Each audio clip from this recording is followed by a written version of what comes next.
It is Thursday night. This is Nicaragua Live. I'm Scott Allen Miller, and welcome to the show. And I need to have a little preface to this because apparently live was confusing to some of the audience. So just need to explain that live means we are actually live. Like you can sign in and watch the video as things are happening, like it happens in real time. You can comment on the side as it happens in real time. People are able to interact because it's live, but live does not mean that it won't get recorded and that you can't watch it later.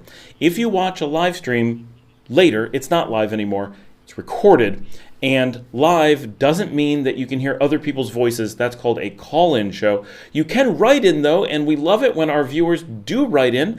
That's absolutely fantastic. It's so much fun when people jump in and say things, ask questions, get involved, and so forth. That was really weird. I led a very funny sentence there, and that's fantastic. We had such Janine is already in. B-Town Bum 86 already in. Just that fast. We have 9 people in already. So awesome. Thank you everybody for jumping in. And so that's what a live stream is. So later, if you're watching this and it's not live at the time, then it's recorded. So don't expect that you can respond later. I never thought I would have to explain this, but we have some of the audience that was very confused by a recorded previously live show, thinking that it meant something else. Michelle is here. Aloha. Wow, people are jumping in fast tonight. We did a good job of getting the word out, I guess. I was terrible about this. I was out of town yesterday filming a festival. I'm not even sure how, because I can't just say what it was on YouTube without having a problem. So I'm not quite sure how I'm going to phrase it yet for the show. But I was in San Juan de Oriente yesterday in the Witch Villages doing filming for you guys. And I think it's going to be really cool. It's going to be a very different episode. But it's hard to explain exactly what it was. It was a dried bull body part whip event in the street where people go out with bull whips, but not traditional bull whips, but whips made from bulls, and attack each other in the street. And it's something. I mean, we've got a lot of footage of it, so I'm very excited to take the time and edit it down and try to explain it, but I'm going to do my best. So be looking forward to that insanity coming up sometime soon. Before I get to questions, because I let them build up a little bit while I ramble on, things going on this week. There's been some amazing stuff from Nomad Capitalist. I say amazing stuff of real interest from Nomad Capitalist, which is a major, I'm not recommending, I have no opinion on, I don't really watch his stuff very often, but a couple people have brought things up to me because he's doing something interesting, having some interesting topics. So it's been coming up. He's a major show for people on kind of the business side, the tax side. He runs a business, right? So people go to him for like advice on tax shelters by being an expat kind of thing. If you don't know him, if that's not you, then you probably will find him really boring. But if that is you, then you may find him really good. But I can't vouch for him because I just haven't paid that much attention. Could be great. I don't know. But he's done a couple videos.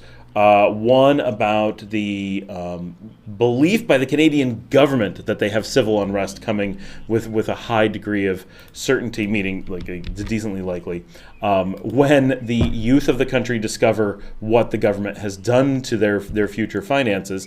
That was a really interesting video and stuff I hadn't realized. And then he just did one that I haven't gotten to watch yet about that over 50% of Americans want to leave the United States, which is all very interesting. Also, very interesting. On my other channel, we have a major outage from a company called CDK that does car dealerships, and I have a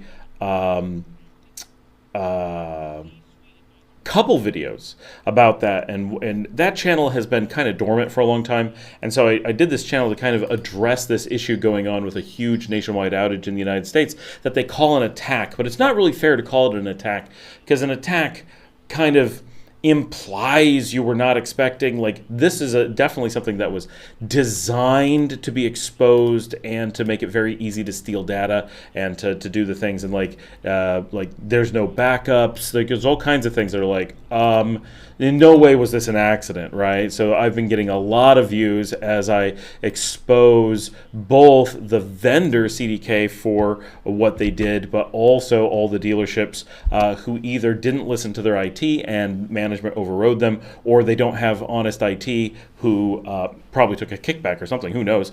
So Jillian says, hi, phone is going to die. I'll go back to the hostel and plug it in. Oh, no. Where are you? Out walking around, probably? Hopefully, it's a nice night. It's the storm hasn't hit yet. I heard that there was a storm in Managua, and it was pretty big. And like La Marcelita said that Chispa, the neighborhood dog, was hiding in the house and trembling, which a lot of the street dogs do not get that scared from storms, so probably a decent-sized storm. Here, it's only been drizzling most of the day. A little bit of rain. I was out. I filmed an episode in it, and it was nice. The episode where I also addressed the same person who tried to say it wasn't a live episode because he watched it recorded later, and he didn't hear people calling in. And I'm like, you do understand that, like, Saturday Night Live is live, and people don't call in. It's not a call-in show. It's just live. And they do record it, and you can watch them later. But it was still live at the time. It's very odd expectations sometimes from people. I don't know. Sometimes I can't even. It's been one of those days. I'm feeling, honestly, a bit stressed this week. Just been a lot going on. But the whipping festival in San Juan de Oriente is a treat for anyone who's looking to see a bunch of people brutally whip each other. For entertainment purposes. I don't know how else to put it, but we're definitely going to show that on the show, and people are going to love that footage. All right. James has 2 questions. Number 1, is Ciudad Sandino a popular expat area? I'm going to go with, oh, hell no. No, not Ciudad Sandino. Ciudad Sandino, if you go anywhere, or is it an up-and-coming area? Wondering if Ciudad Sandino is considered a premier area within the greater Managua area. I can't tell if this is like being funny or not. Like, James is on the show all the time, right? But like, this is one that you might be aware of or you might not have. And so the way we present it on the show, it's easy to see Ciudad Sandino as this really hot destination. And we know, right, my producer lives there. I have employees who live there. One of our regulars on the channel has just bought a house there, put it in an office there. Like, a bunch of people who know it rave about it, right? Not my producer. She's like, eh. But a lot of people rave about it.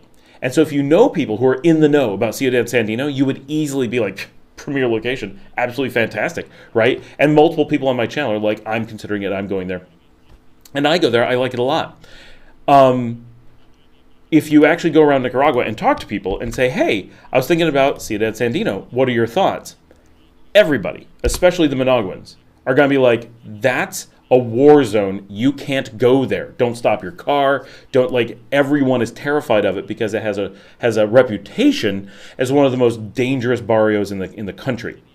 And there are parts of it that remain quite sketchy, right? Let's put it that way. It is an amazing example of where Nicaragua, one, is completely underrated to its own people, and people who don't go to or live in one barrio have a really bad concept of another one. That's true. It is also an important example of a rising middle class where none existed before, so people are very confused about it or are not sure how to perceive it.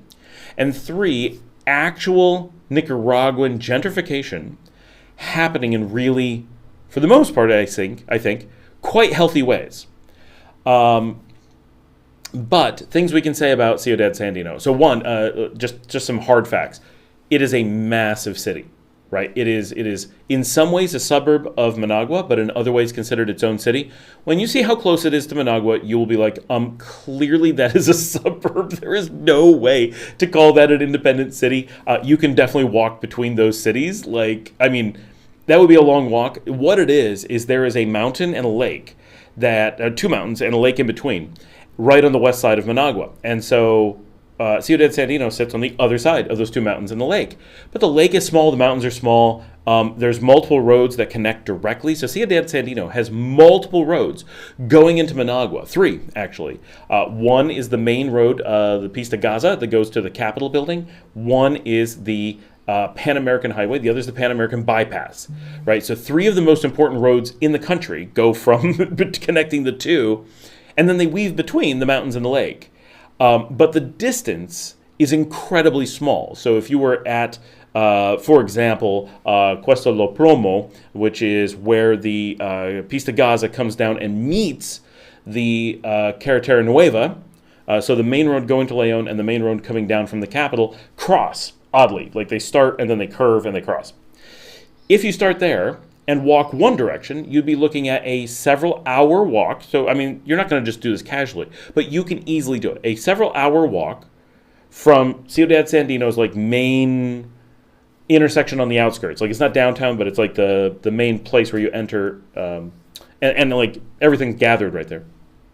You could walk and be at like the American Embassy and like that kind of area, some real important parks and major rotunda in Managua. You'd be like, clearly you're inside Managua, like not fringe, like you're in Managua in just a few hours. And if you walk the other way, yes, you go up over the hill, which would be really exhausting, but the distance would be even less, and you'd be near like Las Brasiles and Barrio Cuba and stuff like that, what are like core old school downtowny Managua neighborhoods on your way through like on the Pista Gaza, going through like Palestinian Park and going to the Capitol building and all this stuff, like major like downtown intersection kind of stuff. So all that's like there's no way to be walking distance from the capital and be like, I'm not in a suburb. Obviously it's a suburb. So it's not considered premier. I feel like it is a solidly middle class neighborhood. If you're entry middle class, you can get into Ciudad Sandino and be in the nicer areas. There's clearly lots of Ciudad Sandino that's poor. Don't get me wrong. But it is a major suburb. You're talking like, at this point, I'm pretty sure it's over 100,000 people in the suburb. Okay, in what's Ciudad Sandino. We know of other expats being there, but it is like we know of a couple, right? Like it is, if you're in Ciudad Sandino, you are not quite in Sutiava. Like when I say I'm in Sutiava, people all over the country go, oh, okay, we're different conversation. You're not a tourist, right? The same thing would happen if you're in Ciudad Sandino. If you had a place there and you lived here for a year and you were like talking to someone randomly at the mall, you were out in Granada, right? You're just hanging out with some locals. And they're like, oh, you're an expat. You've been here for a little bit. You live in Granada. You live in Leon. You go, oh, I got a little place in Ciudad Sandino. They would their face would change. They'd be like, cool. Let's have some Tonias, right? Break out the Tonia. You are living in Nicaragua. Let's like completely different interface with you. Things that I like about Ciudad Sandino. Yeah, I think it's plenty safe now. Clearly not as safe as some other areas, but it's really getting good. You've got hot and cold spots, so be aware. You got really rough neighborhoods. You get away from, like I walk Ciudad Sandino, and there will be times where you're like, okay, this is a poor area. There's no reason you have to walk there, right? You can walk the main roads. They're beautiful houses, beautiful restaurants, new stuff popping up so fast that it's head spinning how fast they're developing Ciudad Sandino. Great bars, great nightlife, great plaza. I was just talking to someone, they're like, yeah, I went around this plaza. I could be in the United States. Like this is so developed, so like clean and formal. Like it's hard to describe exactly what makes it look like U.S. or Europe rather than Nicaragua. But Nicaragua has this tendency to be like very rough around the edges. Like people are just like, you don't need to like make every little bit of lawn perfectly manicured and those kinds of things. And more European and American are like, no, every bush has to be perfect and this kind of has that vibe. It's just a very different place. I think it's a great option for people who are looking for something more middle of the road, very affordable. If you're Nicaraguan, middle class. So we say middle class is about $800 a month. If you're on the good parts of Ciudad Sandino, like Cayí, which is where we did some filming recently, right? So that's a great example. On one side, could you live there below the middle class numbers? Yes, and people do.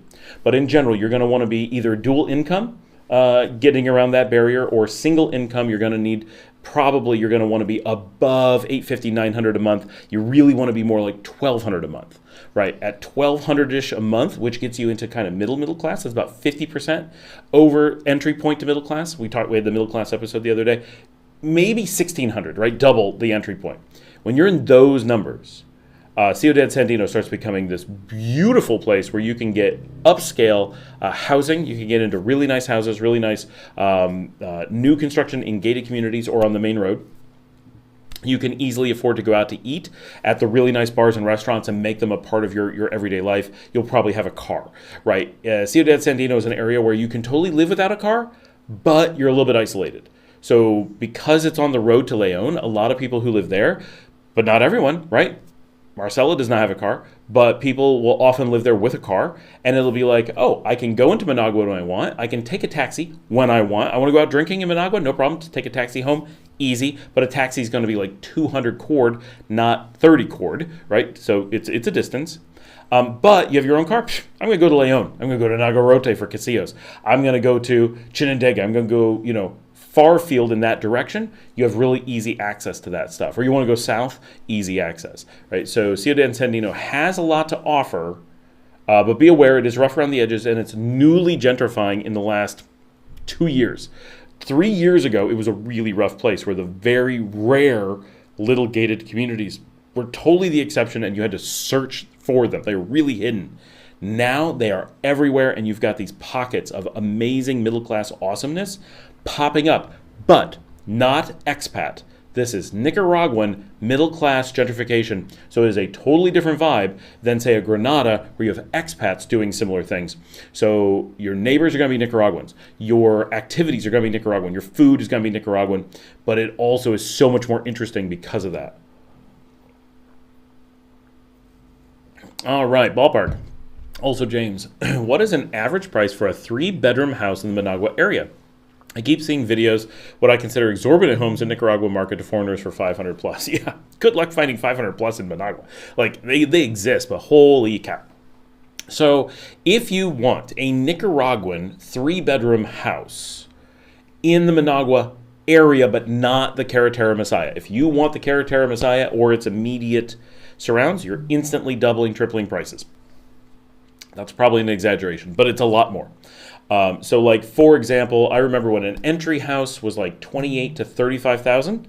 In certain areas, that same house in the Carretera Messiah was automatically 45 to 50,000. Right? You have huge premiums for being there, and if you go to the Carretera Messiah, you'll pretty much immediately go, oh, I'd pay a lot more for this. Like, it's a beautiful area, all of it. I drove it yesterday, and every moment that you're on the Carretera Messiah, you're just like, this is like both the most convenient spot you could possibly be and outrageously beautiful. No wonder it costs so much, right? It's going to be an expensive area because of how amazingly convenient it is and how just excellent it is from so many different things. I have to let the dog in the door, ask your questions. I'll be right back. And you can still hear me. I was going to say I can still hear you, but that is totally not the case. Oh, where's my little dog? Come in. So Betty, the tiny dog that was on the show like 2 weeks ago, had to be kind of rescued. They didn't have the ability to take care of her, and she was being left home, and she has anxiety. So she is now living here for the foreseeable future as we figure out what to do with her. But she is a very sweet little girl, and she's just a puppy, but she seems to be full grown. That's my ear. Okay. And she's very happy to be here. My other dogs are not 100% convinced of what the situation is with her, if they're happy or not. Okay, she does not want to be put down. Are you ready to be put down? Let's put you down. I can't hold you while I do the show. I just can't. I know, the big dog's looking at you. Okay. So if you want to get into a nice, reasonable starter 3-bedroom, Nicaraguan style, you're looking at, if you're not in Managua, if you want to go out to like Leon and be like outside the city center, we're talking standalone houses in the developments, about 35,000 will get you in. That's not going to be an average, that's a starter, right? So average is probably a lot closer to 60. In Managua, prices tend to go up, and you get different things. So city houses often are cheaper, but they're also going to be not very nice in most cases. You're going to be like, ugh, oh, that's rough. Even though there's some rough areas, and there's some nice areas, and the nice areas will be quite a bit more expensive. But you tend to, in Managua, in the city, see very rough housing simply because of most people want to live outside the city center. There are amazing neighborhoods like Los Robles. Sorry for the beer sound. Got the Tonya here. This can feels like it has leaked. I don't think it's completely full. That's sad. I do have more in the fridge. We are ready for a long one tonight. So the I really don't know an average. Are there $500,000 homes in Managua? Yeah, one or two. Like, they exist mostly in truly epic areas that you, hey, here, Betty. She likes to chew when she's nervous. And they're going to be in like really amazing neighborhoods, right? Either like right by the Capitol building and huge and opulent, or you're going to be like out in the Carretera Messiah, or you're going to be in like Via Fontana, right? Up in the mountains, really like huge hillside, Beverly Hills kind of thing going on. Definitely a little bit different than that. Santo Domingo, that area. So they'll exist. They're really, really isolated and obvious. But in Ciudad Sandino, for example, if you wanted to get into, for example, Cayey, I think you're looking at just above maybe 50,000 to get into a 3-bedroom, and then you could obviously customize. So somewhere between 50 and 100,000. I know that's a huge range, but the average 3-bedroom in the country is probably in that range. Probably quite a bit less than 100, but I would guess somewhere between 55 and 70 is probably where the average is. Right, average on a house is a very difficult thing to say, but those are some ideas of what things would say. James also says, to be, something doesn't add up. No way are locals paying those kinds of prices for decent homes in Nicaragua, but I was curious what a local would expect to pay. Oh yeah, no, most of those style homes are not for locals. If you're looking at, now these are above 3 bedrooms, right? You're just asking about 3 bedrooms in the previous question. Mostly if you're going to be paying like, significantly more. This dog doesn't normally chew on things, but I'm doing the live stream. Apparently she does. When you're looking at houses above, say, 120,000, normally you're looking at quite a few more bedrooms. Only 3 bedrooms is actually relatively small. So Nicaragua is different than, say, the U.S. or Canada in that the U.S. and Canada have a tendency to go for really big common spaces, really strong interior house spaces with very few bedrooms. It's actually quite odd for me because of the way I use houses. Even when I lived in the U.S., I was always like, I can never find a place with enough bedrooms. It was always a struggle. My last place in Texas was only a 4-bedroom, and it was like, I need 6 to be functional. It was a huge problem. Here in Nicaragua, if you get starter homes, and you're getting into the really tiny community homes, those have a tendency to be 2 and 3 bedroom. You basically can't get 1 bedrooms. In the United States, 1-bedroom apartments are really normal. Like, you could go any city and be like, well, do you think I'll get a 1-bedroom here? They'll be like, are you kidding? Like, of course there's one. Like, I don't know, 50% of the market is 1-bedroom apartments. What is wrong with you, right? There's studios below that. Here, studios and 1-bedrooms all but don't exist. They're super rare. But 2-bedroom houses are really common. 3-bedroom houses, really common. Those are the starter ones that are super cheap. And then they just expand from there. So like I have a 9-bedroom, right? One of the places we looked at when we were looking at this one is an 8-bedroom. I know a place that's a 12, right? Like it's normal to have lots of guest bedrooms. People like to visit. Sorry, that dog is going to drive me crazy. People like to visit Nicaragua. People like to visit family. People travel and stay with family. And so like and people have staff that live in. When you start getting a $500,000 house, you expect to have a staff of like 8 people who live there, right? Like, I don't have houses anywhere near that price, and I have a staff of 5.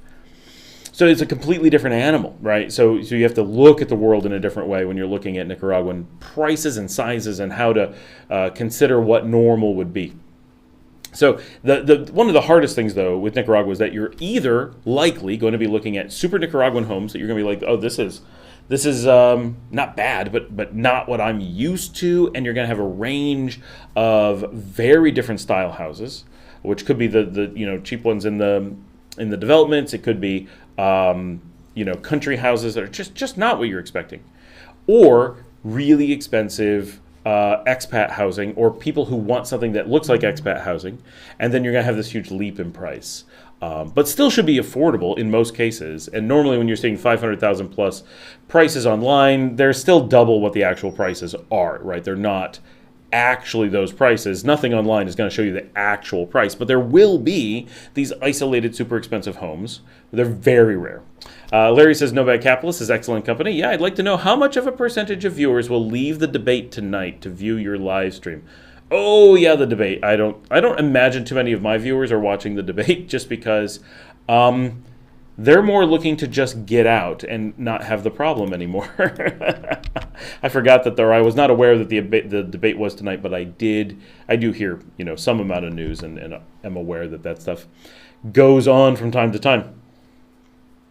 Ty says, hey Ty, were flights canceled due to the storm? No, they were canceled due to a lack of staff. They were short crew for the flight.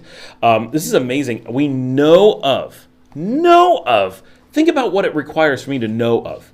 I was contacted by, to some degree, 13 people who were supposed to be on that flight last night. 1 northbound, 12 southbound. 13 people from my channel alone that reached out to me were supposed to be on that flight. That is absolutely crazy. I can only imagine that means 20 or 30 people who watch my channel regularly were actually going to be on that flight.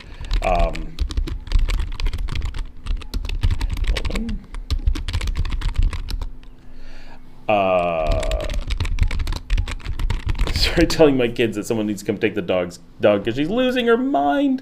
I have no idea why she's freaking out, but she is totally freaking out. She never gets like this. I don't know what's going on. The live stream, maybe my voice, I'm all excited and stuff. But yeah, so that's why the flight was canceled. And it was only one flight canceled. Or it was one, the northbound was delayed and that canceled the southbound kind of thing. But that was it. It's not a large number of things. As Spirit only has one flight a day. And so if that gets canceled, it's kind of impactful.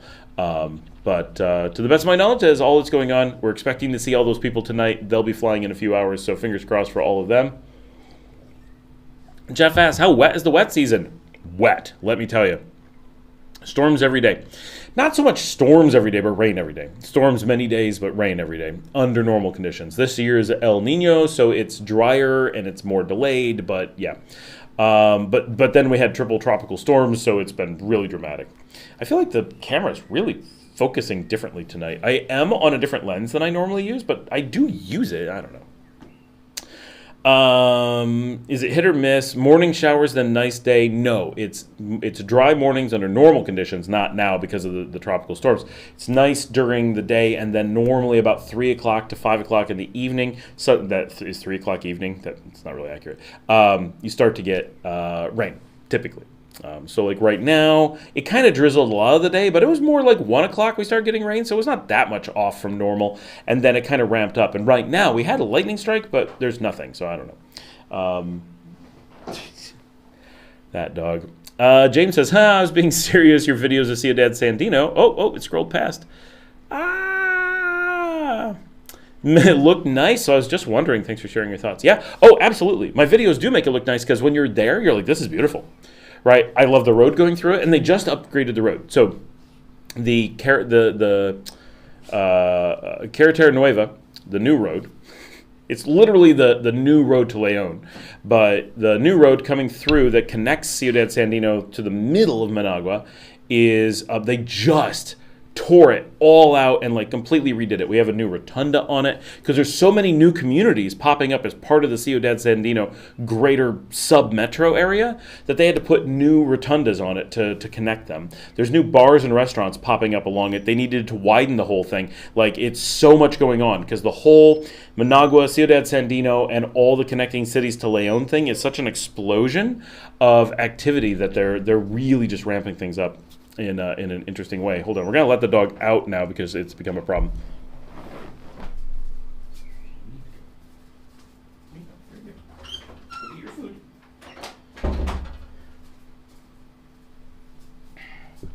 The good big dog is still here, but she's hard to pick up and show on the show, and she's sleeping. She's not even looking at me. So all this great stuff is going on in Ciudad Sandino. I honestly think if you're looking for a place where you can get in and get great prices, get in while the market's good, if you're looking for kind of a long-term and you want Nicaraguan living, which I love, right? If that's what you're looking for, it's amazing, right? And Josh from the channel, who comments pretty often, he has recently moved some of his life into Ciudad Sandino, and he just can't stop raving about how great it's been. It's so low cost. It's so nice. There's so much good stuff going on that it really is it is a great location, but you have these caveats of you need to be prepared that you are without expats. You are in an up-and-coming area that is gentrifying in an area that traditionally has been quite bad. So there will be a street where you're like, ooh, this is rough, and then you'll be like, ooh, this is beautiful. And then it's all Nicaraguans. But it's worth checking out if it piques your interest. And it's in its physical location. Its logistics compared to the country is absolutely fantastic. Like, it is nearly on the waterfront. It has great breezes. It's cooler than Managua. It's way cooler than Leon. You can get to Leon from Ciudad Sandino in 85 minutes. Like if you're coming from Leon, I go to Ciudad Sandino on the Uca bus.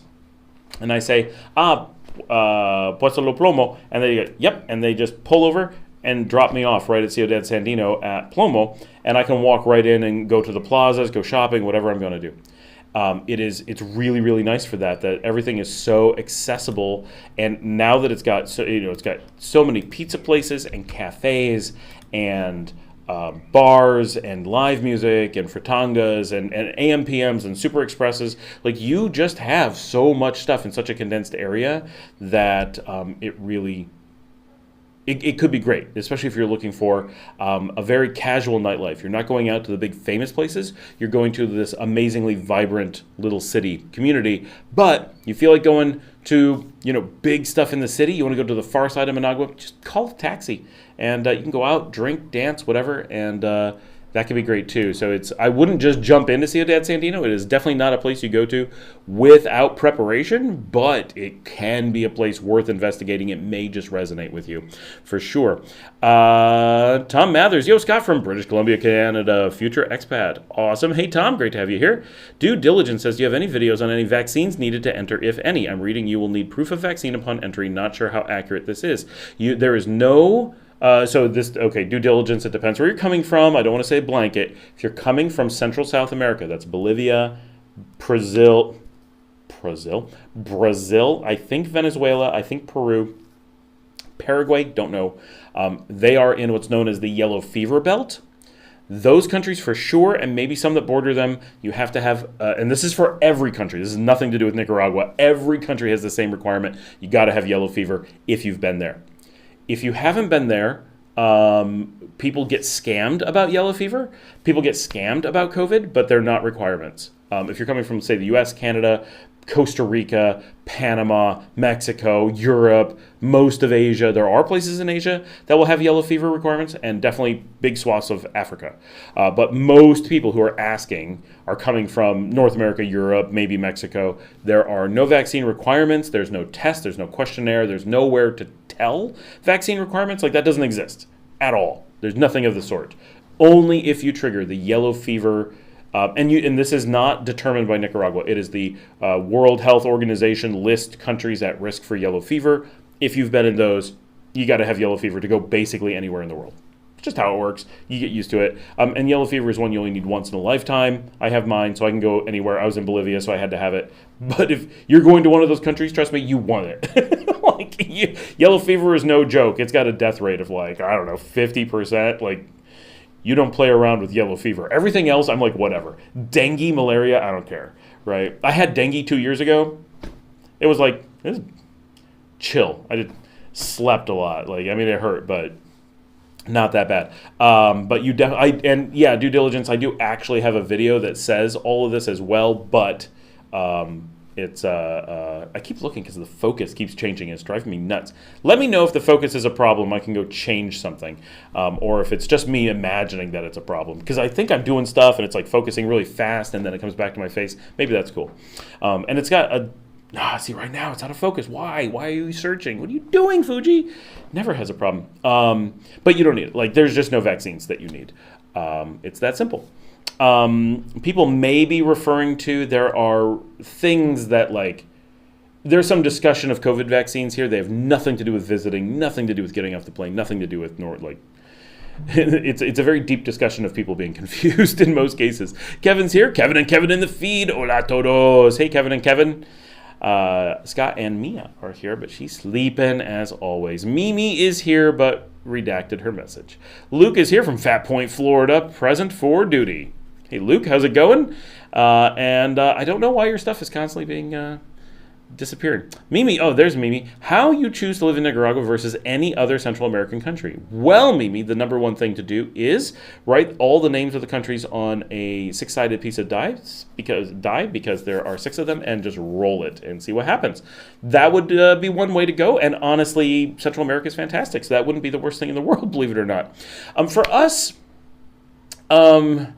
so I guess there's 2 ways to take this question. How did I choose? Why do I choose Nicaragua? Or then there's the what is the decision matrix for you? And this is something that I really want to spend some time building. I love Central America across the board, right? It's a fantastic region.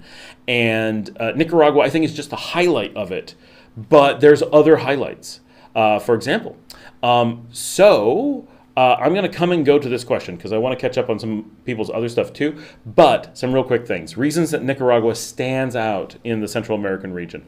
1, it has the absolute easiest immigration. Doesn't matter for me, but for some people, that's a major point. 2, it is the lowest cost of all the region. Again, not a thing for me, but it's always a positive, right? That's never a bad thing. Really big for me, because I do have kids and I do live here. I don't just visit, so it's not an isolated thing. It is the safest, under normal circumstances, the safest country in the region. Right now, yes, El Salvador is temporarily safer. We'll see how long it lasts. We're pretty serious about our safety here. But we are basically free of cartels and gangs and drugs and all that kind of stuff. I mean, people smoke pot on the street, obviously, but like that kind of stuff. Like, you don't have those worries of other places we don't have here. So you have this incredible level of safety at super low cost. You're off the grid. You have really deep culture, very few expats. For me, much bigger things, because I don't like the weather, honestly. Ducks from all the Nicaraguans. It's too hot. I mean, I would like it colder, for sure. If weather was the only factor, Guatemala, hands down for me. Costa Rica, better weather, but only in the city. But I do like the city. But not as much as Guatemala. But the really deep culture, right? Like, here, we're not dealing with expats. We don't feel like expats. Of course, you can get into an enclave and feel that way. Like, that easily can happen. But when you live here and you live outside the expat zones, Nicaragua, you're much more easily going to become part of Nicaraguan society as opposed to a Honduras or El Salvador. You just have so many more expats that it's a little bit more difficult for people to see you as a long-term permanent component of their ecosystems. And of course, that's going to take time here as well, but I think you have more of an opportunity here. I think we're more off the grid, like it's a little bit more adventurous. There's a lot of reasons that apply to general Central America, so separating it from the others is a little bit tough. But definitely safety is a major benefit. And cost of living for most people ends up being a pretty big benefit. But almost all, except for Belize, Belize and Costa Rica, are quite affordable. Those 2 stand out as being outrageously expensive, and both of them are rather dangerous, right? So El Salvador and Nicaragua are the super safe ones. Guatemala is kind of your middle. Costa Rica's in the middle, but as an expat, I think Costa Rica actually leans a little bit more dangerous. For Guatemala, it's easier to be a tourist or an expat there, less easy to be a local. Like crime is not even, basically, is what I'm trying to say. Boy, it's hard to really pick out why within Central America, Nicaragua is so much different than the others. But in reality, for most of Central America, I would say that the choices between the primary 4, right, Nicaragua, Guatemala, Honduras, and El Salvador, come down to really tiny tweaks of what you want, right? None of it's going to be like this big slam dunk. And I think those countries, if you could get the countries to speak for themselves, would agree. They'd be like, yeah, we're super similar. That's why we used to be the same country.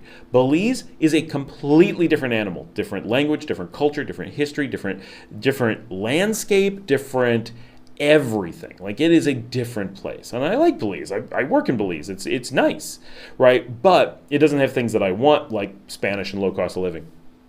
It's also tiny, which can be a negative or a positive, depending on what you're looking for. Costa Rica stands out as being an awful lot like the other four, but massively more expensive with a smaller population. And so if you're looking for, I think, wild open spaces, if you're like, I really want to explore the jungle and the beach and volcanoes, and well, Costa Rica is going to compete really, really well. And if you're like, I really want to have like a lot of local culture and I want to just get into society and I don't care about the expat-y, touristy kind of stuff, I can always travel to Costa Rica for that, then I think Costa Rica really loses, just because it's smaller for the most part, and it's so heavily influenced from the outside. So many expats, I don't know anyone in Costa Rica. Of course, they exist. I don't know anyone who integrates in any way whatsoever into society. You are always an outsider. You're not contributing to society in any reasonable way. Like someone is, of course, but not normally, right? It's a totally different vibe. Costa Rica doesn't meet my needs. I don't think I meet Costa Rica's needs either. If you were to sit down and have, again, Costa Rica turned into a person, we anthropomorphize Costa Rica, and it was to have a conversation with you, hey, do you want Scott to live here? They'd be like, no, he's cool. He should visit. He should totally eat lots of food here and spend money and then go home. And I'd be like, you know what? That's what I want to do. I want to hang out, have a cool, chill, extended weekend in San Jose. I want to enjoy the cool weather. I want to walk around neat neighborhoods. I want to go check out the cool museums because they have lots. I want to do some shopping. No problem. Spend some of my dollars in Costa Rica. All down for that. And I want to eat because they have so many pretty good restaurants. Right? I don't want to quite say that they're amazing. Like, it's not Lima. You're not going to travel to Costa Rica just for food. But if you're from the region, that we can just hop into Costa Rica for the food is amazing. And actually, Costa Rica is a major selling point for Nicaragua because Costa Rica is an amazing tourism destination. It really is. 100% agree. Costa Rica is fantastic for tourists. So as someone who doesn't want to live in Costa Rica, as someone who doesn't want to invest in Costa Rica, having Costa Rica be right around the corner is about the perfect scenario.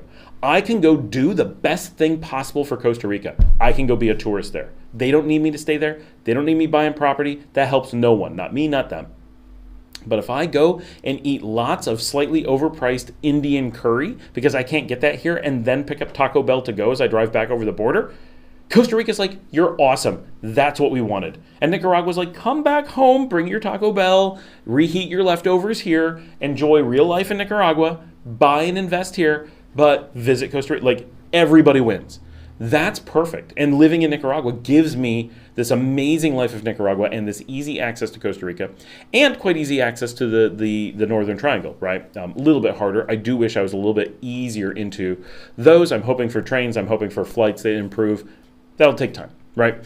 But if I was in Guatemala, right, yeah, I can go into Mexico. Obviously, that's fantastic.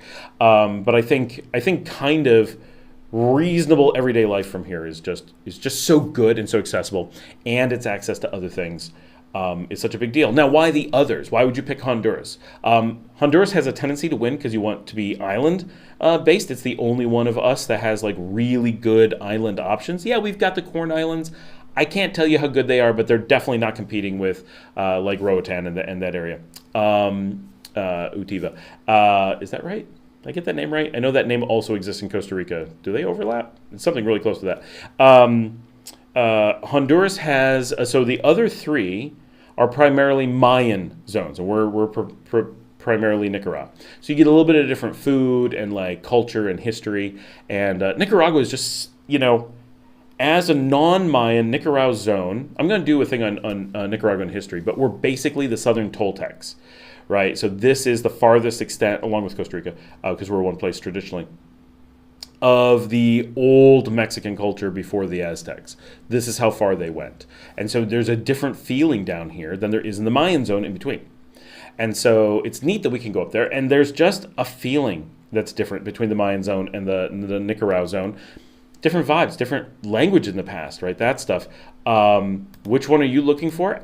Somewhat, it's just feel. Honduras is a little bit cooler than Nicaragua, meaning it's higher altitude, slightly lower temperature, but there is a fair amount of security concerns in a lot of Honduras. If you're looking for life in San Pedro Sula, you're looking for Tegucigalpa, you're looking for large villages. For the most part, you're fine. Right? I wouldn't avoid Honduras. I'm not concerned about going to Honduras. I love Honduras. It's fantastic. I love that it's next door. It's a great place to be able to to go explore and launch from Nicaragua. You could live in Honduras and visit Nicaragua. That would be a great option too. It depends if you find a village that speaks to you. You find a city that speaks to you. For me, Tegucigalpa, great city, but I don't go to it and go, man, I got to move here. I don't have that feeling. Guatemala City, I'm kind of like, this could be home, right? Totally different vibe. But San Pedro Sula is looking like a really good up-and-coming place. I want to go spend a bit of time there and check it out for you guys. I really want to film a lot up there. I'm excited about it. It was an unthinkably dangerous location when we moved to Nicaragua. And I'm not saying we have any kind of buyer's remorse. We're not looking to move to San Pedro Sula. But I'm really interested in what it may provide for us as a city we can go hang out in that is close enough that we can go there by bus pretty easily. I like big cities. San Pedro Sula is not huge, but it's a good, serious city with some really interesting stuff going on. Talk about gentrification. I'm really looking forward to that. El Salvador, they have this new explosion of stuff going on. It's easy to pick, but you're looking at a place that is super dynamic right now. So you're looking at prices going up quite quickly. We don't expect it to be crazy, but life is getting expensive up there comparatively. And things are really safe, but people are worried that it's a powder keg. People are worried about where the government's going because it's new, right? I have no problem with the government. Sounds like I'm scared of them. No, they're fantastic, right? I think Bukele's doing amazing things. If Bukele was sitting here, like we could have a beer and have a really good conversation about the amazing things that El Salvador is doing. Everyone's worried about what happens after Bukele. That is the real question. And is there an after Bukele? Hopefully, there's a lot of people hoping not. And that could be exactly what they need. But how long can it last? When are changes going to happen? Right now, they're still at the beginning of an experiment that is going fantastically, but right now we're just at that cone of uncertainty. El Salvador could continue on the path that it's on and become just a powerhouse of amazing everything, right? That is a path it's currently taking, so we're excited to see where they're going. But we're afraid that it's going to veer off that path and not go that way. We're not accusing it of that. We're not like saying, oh, watch out, it could happen. No, but people are just nervous because there isn't a track record yet. Nicaragua has like a 40-year track record. And you can be like, oh, talk about stability, talk about safety, talk about women's rights, talk about like super liberties, like so well ingrained into society that it's hard for Nicaragua to take a hard turn, right? I don't want to give a direction and be like, it's hard for it to take a massive turn because society is ingrained. This is who Nicaragua is, right? So it's got momentum and it has tradition in this space. El Salvador, everything's new. Everyone who lives there is like, we don't know what tomorrow is. We're excited, but we don't know. So that could be a reason to go to El Salvador. You just want to be part of the adventure, and it could be a reason to avoid it. You're not looking for adventure. You want tried and true. Guatemala, biggest selling point, giant cities, huge tourism infrastructure, tons of expats, but tons of locals. So you have just more really good weather, right? And still really cheap. Guatemala's got a lot going for it. It does have a bad safety record, but really isolated to people doing bad things. If you're a tourist who isn't, carrying around an AK-47 and selling drugs, then you are probably not going to have a problem. And so your safety in Guatemala can be really good, even if the safety of Guatemala isn't fantastic. That's my quick breakdown. Ask more questions, Mimi, for certain. Like, you have specifics about different Central American countries. Some I know better than others, but I've been to all of them. I've been to every country in North America.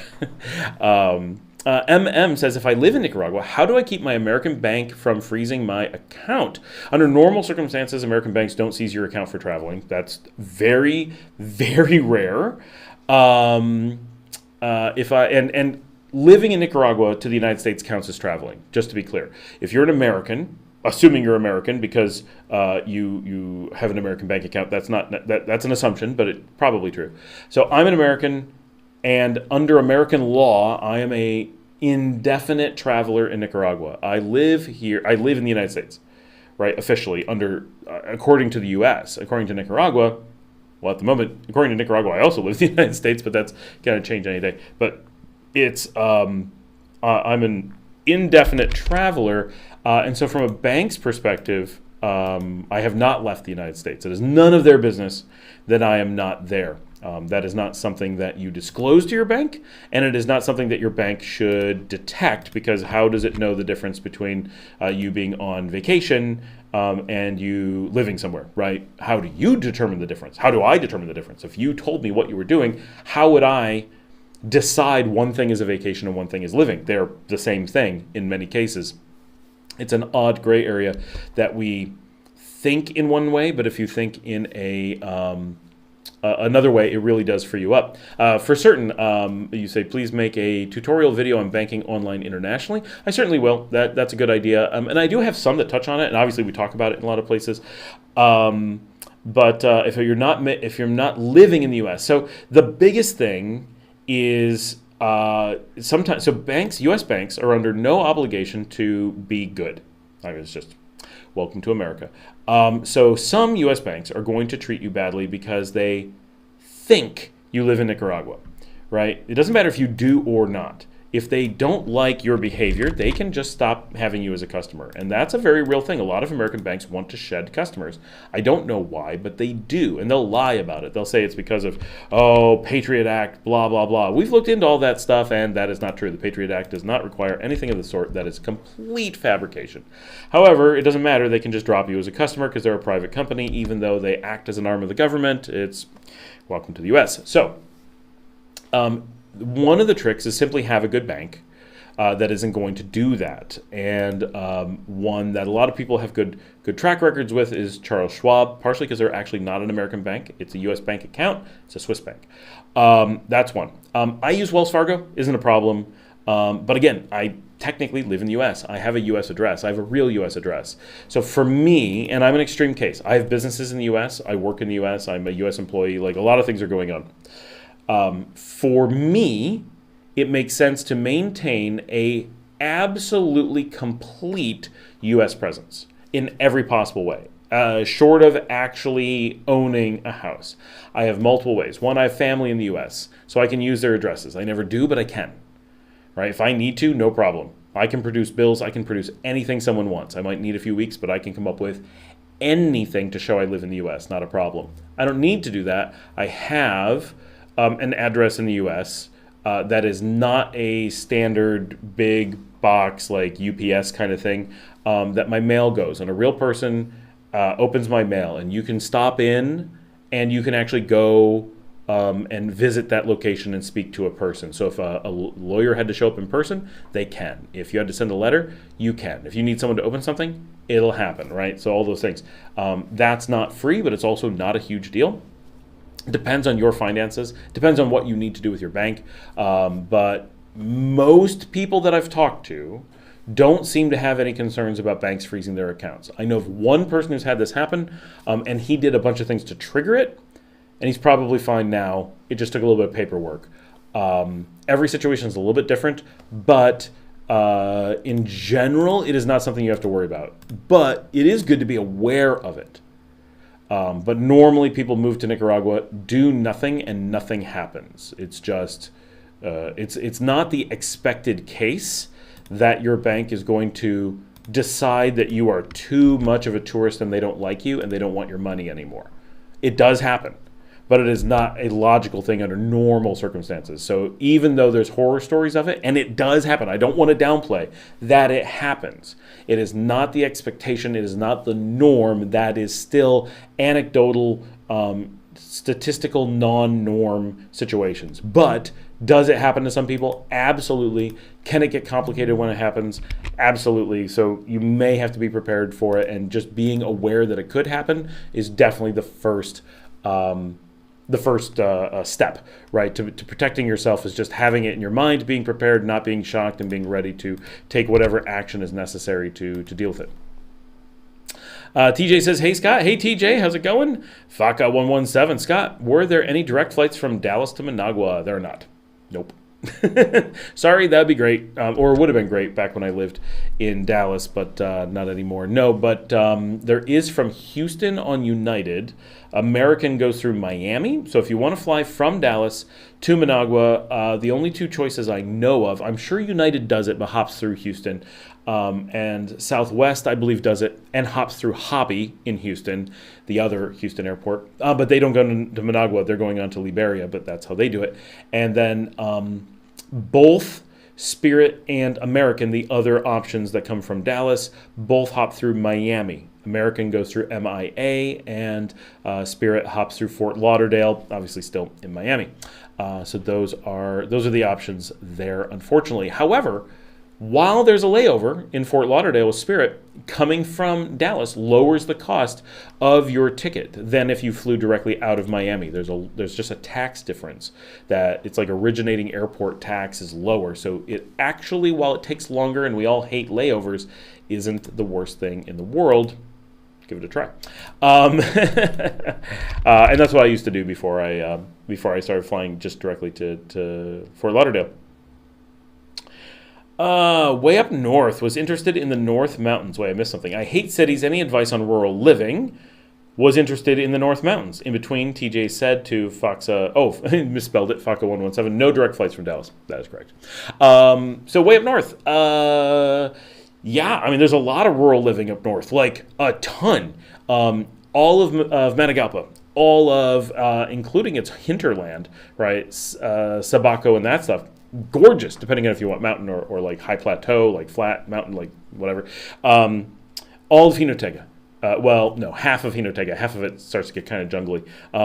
Esteli, Madrid, parts of northeastern Chinandega, potentially, maybe.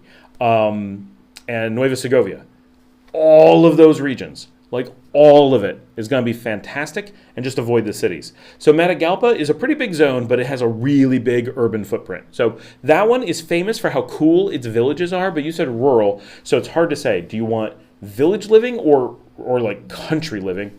If you're looking for village living, Matagalpa is famous for that, and it is because of the strength of its village culture, it is the second largest metro area in the country, but it is not the second largest city in the country. Make sense? Leon is city and then fields, whereas Matagalpa is city and it kind of sprinkles into village everywhere. And so it's famous for these really cool, quirky villages just everywhere. So you could just spend years visiting one village after another and be like, I like this one, I don't like this one, this one's a little bit cooler, there's a little bit of view, right? Like, and it's mountains. So every little village has a potential for completely different style than the one next to it. Same thing with Jinotega, much smaller place. Like you go north out of Jinotega towards the lake, can't even think of Apanas, Lago Apanas, up there, the man-made reservoir, and you head out, and there's like all these cool villages up along the lake, and like on the way between the city and the lake. Like, and some of them get pretty rural, some of them are kind of feels like a small city. Like, you got all that, you've got a lot going on up there that you could explore. You have so much area, and I don't know it as well. I definitely, once I have some freedom to do more stuff on the show, I love that area. You also do, it's not as high a mountains in my understanding, but the Huigalpa or Chantales, as the region is called, and Boaco sit south of Managua on the east side of the lake. Those areas are a little bit more Nicaraguan, like they're a little bit more connected to the capital, like ideologically, but they're far more off the tourist trail. Like nobody goes out there, nobody knows them. I've not filmed them.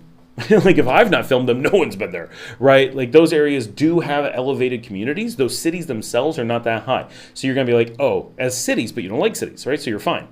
They're very small cities, by the way. But they do have regions that should have elevation. I've not explored them, so I can't be completely sure. But should be some options. Faka117, there isn't any now. A family member told me there was a few years ago. Yes, American Airlines used to have a path. The best of my knowledge is that the Dallas to Managua path has been abandoned. I do not believe it still exists, so you have to go around. Kevin Adams, hey TJ, IAH has direct flights. Yep, 3 hours, 15 minutes. TJ says, yeah, he said Dallas. Kevin says, as an alternative, I mean, there's really nothing when you look for direct. IAH has some from United. Patricia's here. I'm recording the debate on my DVR in case anything crazy happens. I love the drama. Luke says, because you are the spirit of spirit. That's me, yo. Beer, woohoo. Colin says, trust me, it's wet AF. Yes, it is. I've had so many days of wading through the water. It's just ridiculous. Tom Mathers, thinking of going to Nicaragua in November for a couple weeks to visit my cousin in Esteli. Awesome. We'll rent a car and explore a few. I did a video today that's coming out this weekend about don't rent a car. No, it's fine. We'll rent a car and explore a few other areas with only 2 weeks. What do you think is a must-see area? So you've never been to Nicaragua. He then continues. Oh, no, it's a different Tom. Tom and Tom. Hey, guys. So Tom Mathers first. Esteli, obviously cool. So your cousin's in Esteli. So you'll see Esteli with your cousins. Let's just assume it's your base. 2 weeks. So Granada's a tourist center. You probably want to go see that.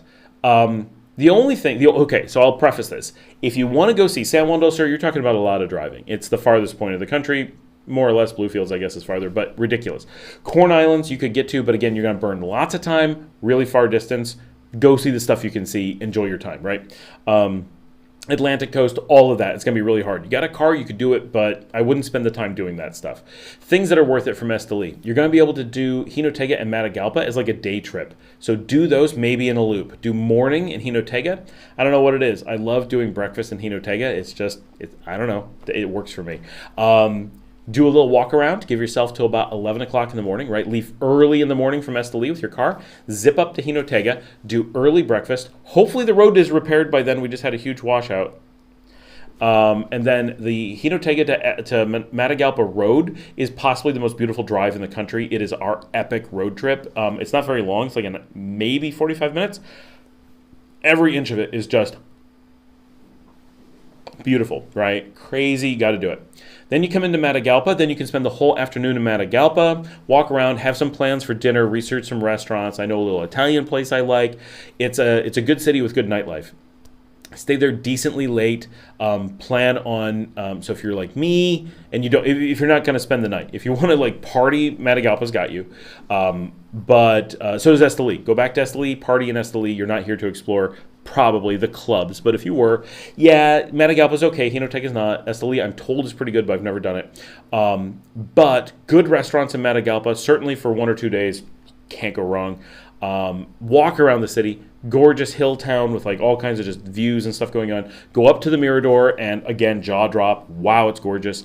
Don't eat at the Mirador. Worst food I've ever had in the country. Plenty of good food in Matagalpa proper. And then in the evening, like do dinner and then do the cafes near the cathedral. Matagalpa is cafe center for the country. And there's this whole thing about like evening caffeine in Matagalpa. Like it's a different culture. It's not like early morning breakfast coffee kind of thing. So that would be stuff that I would say do as a day trip. Definitely do Granada. Like you haven't seen Nicaragua if you don't do Granada. You kind of have to. You can probably skip Managua just because it's really hard to like wrap your head around in a 2-week trip. It's not worth it. It's a good city, but it's more livable than anything else. Unless you need to do shopping or something, don't bother. Masaya, maybe. If you have some time and you're bored, you want to do like the market and stuff. Masaya is a cool place, but again, it's hard to do quickly. You're going to use a lot of time. Ometepe, if you can squeeze it into your itinerary. You can park the car in San Jorge and take the ferry over, or you can put your car on the ferry. That's risky. If you're going to do that, make sure you do it at the beginning of your trip, so if anything goes wrong, you have time to get back, just in case. Because I know people have been stranded for like 3 days because everything shut down on the island. That's not fun on your vacation. Then you're stressed out. But Ometepe is unique, and San Jorge is gorgeous. So go to San Jorge, be like, ooh, gorgeous, like waterfront, and go over. San Juan del Sur is probably too far, so Ometepe is probably the farthest you want to go, or you're just going to be extending your driving. And San Juan del Sur is gorgeous. It's got some cool places, but probably in a 2-week itinerary coming from the north, it's too far. If Esteli is your base, you can go see Acatal, go visit Elton from Immense Coffee Movement, get a tour of his coffee place maybe, or get a tour of one of the coffee places around there. His place is 2 hours from Acatal, but you might be able to drive out there. That would be super cool. And that whole area, you've got like just gorgeous mountains to drive around. Generally, skip Chinandega, and then if you have time, Leon is fantastic, and we have the beaches. So if you want to see the beach, Leon is going to be the logical place to see the beach, even from Esteli. Those are kind of your things. So depending on how much you want to spend beach, volcanic island, historical colonial tourist center, or mountain towns with coffee, slightly adjust your schedule for, I really like the mountain towns, 2 more days there. I really want to spend time on the beach. Give yourself 3 days in layout, right? But within 2 weeks, those are probably the places where you want to invest your time. All of them, if you had to spend like one full day, like you zipped in first thing in the morning and somehow teleported out late at night, you could do. But most of them, like you'd really like to give them 2 days. And with 2 weeks, you have enough time to do each of those for 2 days. And you'll probably have a really good time. Ask more questions as we go. Tom McEwen, hi Scott. Do you recommend the use of Google Flights at all, or do you feel they have the same conflict of interest as Kai? Sorry. My experience with Google Flights is that they're garbage. But I don't think they have the conflict of interest. I think they're pulling the data, and I think they just do a really bad job of it. That is my experience. Every time I've used it, I've ended up with bad results that wasted my time and led me astray. I know other people who swear by it and say they have really good results. I don't think it's like so bad because it's in theory just pointing you to the place you need to go. But yeah. I guess not townies by, not sure what Way Up is saying there. Colin says the light is too much in your face. Oh, sorry. I could adjust that in just a minute. Larry says, was at the hospital today for a minute. 3 nurses told me the new hospital will open in July. FYI, Colonia is building a plaza in front of Ferromax they started last week. Oh, cool. That'd be awesome. As far as I know, the hospital is actually open, Larry, just really limited portions of it. I imagine July is when they're opening the ER or something. Janine says, I hope with more Canadians coming to Nicaragua, flight options will get better. I'm going to say unlikely, but let's hope. Such a bad experience with Aeromexico. I had to cancel my December scheduled flight and decided to fly into Liberia. That sucks. So, Janine, the thing that I normally tell people, I feel like it was you I was talking to today, but maybe not. I really like for Canadians fly into Dallas or Denver and then catch a cheap flight, possibly on Spirit, to Fort Lauderdale and on to I know it's a little bit more work and it depends where you're coming from in Canada, but some of my best friends are coming from Edmonton on a regular basis. That's what we have them doing. They tried coming through Houston and found out just how awful Houston is and how little they think of Canadians. Like, the disdain is palpable, apparently, in Houston, and you want nothing to do with them.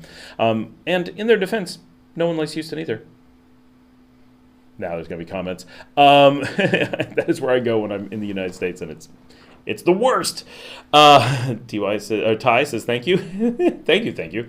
Federico, hello from the airport floor. Federico has been, he's one of the ones who had the Spirit flight not go last night.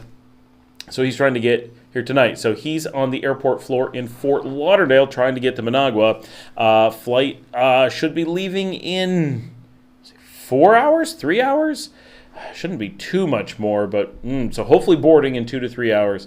Fort Lauderdale, I'm trying to think what's good in Fort Lauderdale. There's a Burger King you can get an Impossible Burger. Why, Fuji, are you doing this?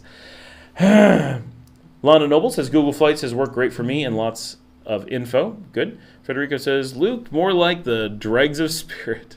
I like the late night Dregs of Spirit.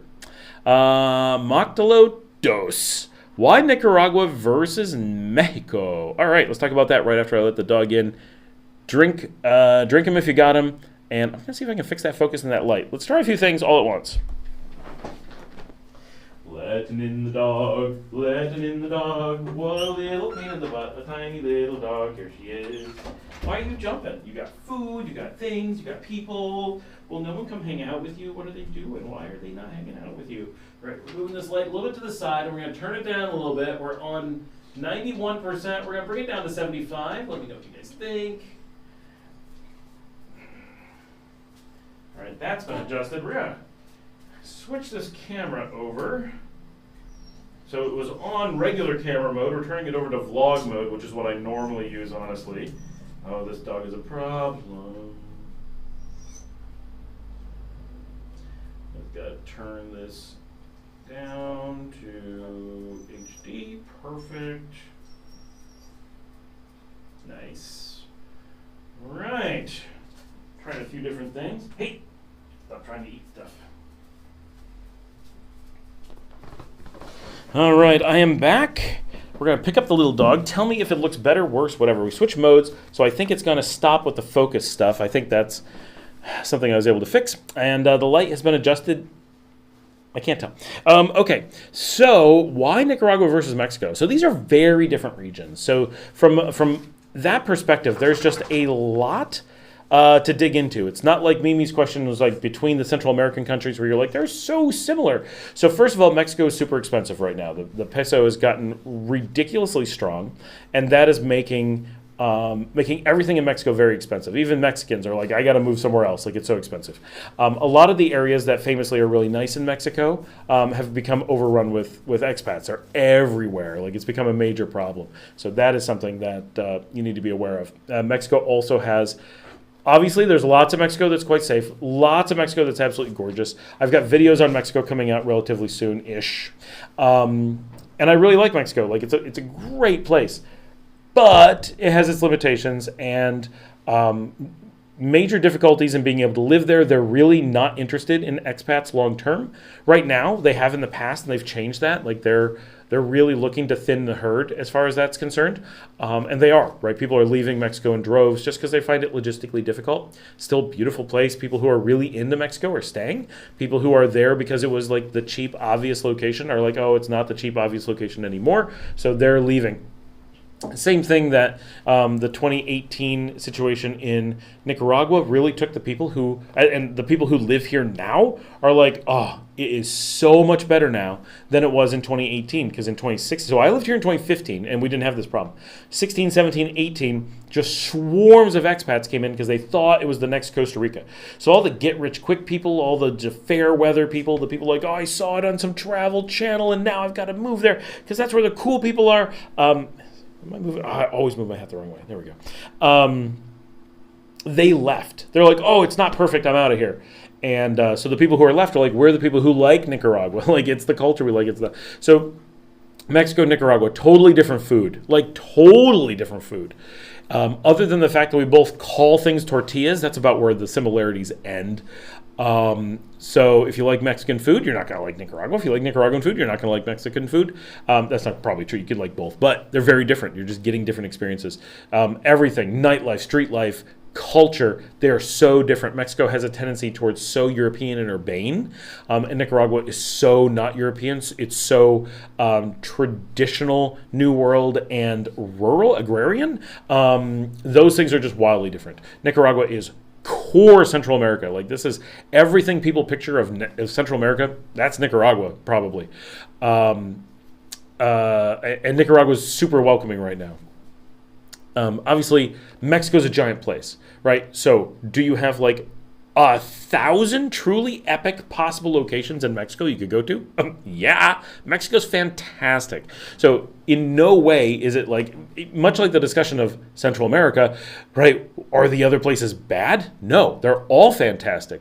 Or at least they all have fantastic options. Everywhere has some place you'd be like, ugh, right? But everywhere pretty much also has a place you'd be like, yes. So it's a matter of not just finding the right country for you, while that's important, it's also finding the right place in that country. Now, I lived in Granada, Nicaragua before, and honestly, I'd probably end up in Mexico rather than go back to Granada. Now that I'm really living in Nicaragua, that's probably not true. But at the time, because my wife was so unhappy with our time in Granada, we almost moved to Mexico. It was on our list. It was certainly a reasonable consideration for at least an early investigation of places we wanted to go. We had not lived there previously, so we didn't want to just jump in both feet without doing some research. But it is full of great options. If you want big city, it's hard to beat. However, Mexican friends who lived in Mexico City have been to Guatemala City and say, oh, this is the Mexico City we wish we had. So take that for what it is. If you want mid-sized cities, Mexico is supposed to be truly great with mid-sized cities. If you want lots of expats, well, Mexico is going to be your place. You have places where you can go easily with lots of expats. You can get cheap in Mexico, but you can't get Nicaragua cheap in Mexico. There's just no way right now. And the effort of moving into Mexico is much higher. If you want to be safe in Mexico, that takes more work. Totally doable. No one can ever really make the claim that you can't be safe in Mexico. Absolutely, there's super safe swaths of Mexico, giant areas that are crazy safe, safer than the U.S., totally, but there's also places that are dangerous. You can't be super stupid, right? I'm just going to go to Mexico and not know anything about anywhere and just pop around from place to place. No, you're going to get yourself in trouble, potentially. But Nicaragua, you can be really stupid and be like, I don't know anything, and there's no way you're going to end up in real trouble in Nicaragua. Could you get pickpocketed? Yeah, of course it could happen. Spend time in Granada. Yeah, my friends in Granada have stories of people who got robbed last night, right? Or maybe it was 2 nights ago, but it was last night. And, but that's Granada. We know it's a much higher crime rate than the rest of the country, just because of all the tourists, right? If you're a tourist, that's where you're going to run into problems. Drink a Tonya and keep calm. But it's, did something dangerous happen to him? Not really, right? It's all scope. But, I think really, is it Moctello? No, it's Moctito dos. If Nicaragua and Mexico are both on your radar, I think the only thing you can reasonably do is actually go spend time in both.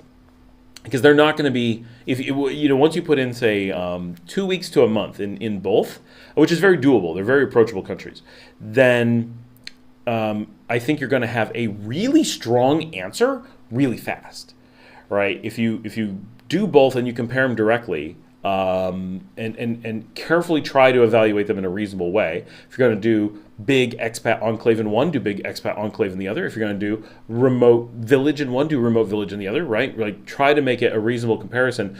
With a few weeks, make sure you're doing it enough that you have to do grocery shopping, that you got to go to the local bar. You got to do a few things to really get a feel for the place. And I think really, really quickly, you will be like, these are just totally different places, and it's the feel of one versus the other. If you're able to afford Mexico, right, which most people can, then it's going to come down to which one makes you happy, right? Find your happy, and my opinion on which little tweaks of one or the other is going to be better for you. I choose Nicaragua, but if you said, Scott, you have to move to Mexico, I'd be like, so glad I wasn't somewhere else, right? So many great options that I could spend a lifetime being super excited just exploring Mexico. So it comes down to which things are going to just hit with you. But if the reason you're thinking about going to both is because you're wondering who has better tacos, Mexico is going to walk all over Nicaragua. That's just how it is, right? Patricia says, sounds like we need a road trip to Ciudad Sandino. We do. I go there all the time. I was there yesterday. I'm in Ciudad Sandino probably once a week. It's really good. About what percentage of locals can speak English? Well, I have issues doing things there if my Spanish is horrible. So the percentage is probably around 2%, it's super low.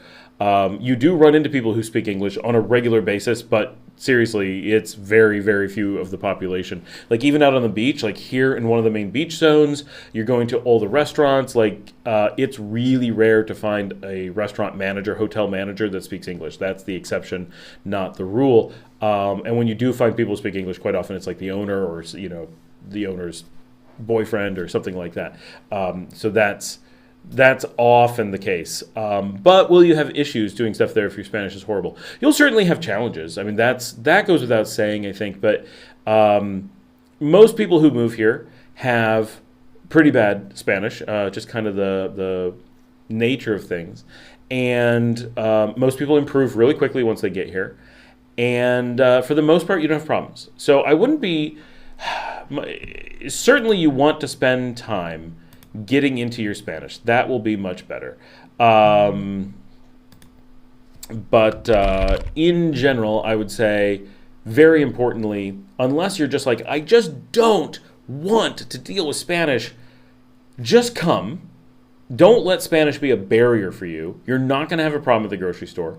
You are not going to have a problem at a restaurant. You are not going to have a problem at a hotel. You're not going to have a real problem with the cops. You're not going to be super friendly, and there's some guidelines, right? Be ready, be friendly, know what's going on. Watch my videos, and you'll be like, oh, it's got buenos dias, mi tarjeta, sí. ¿Cómo está, señor? Sí, es un día bonito, right? Like little tiny bits. And obviously, I have a little bit of Spanish, but obviously very little, right? A little bit just jumping in and being like, hey, how are you? Be respectful, be friendly, be ready, and just great stuff, right? Yeah, in time, you're going to be like, okay, I'm doing Duolingo, hopefully, and you're going to get better and better. I'm not sponsored. I'd love if Duolingo sponsored my show, but that seems weird. And, people will accommodate you. They're used to it. Expats exist in most of the cities. If you're in a spot with expats, then they're going to be like, oh, we're used to this. Almost no expats speak Spanish. And if you're in an area that doesn't have expats, then people are going to, you're a novelty, right? If you're in El Viejo,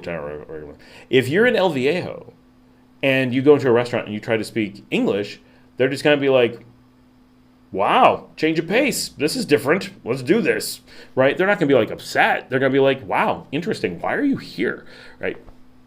What brought you to this out of the way place?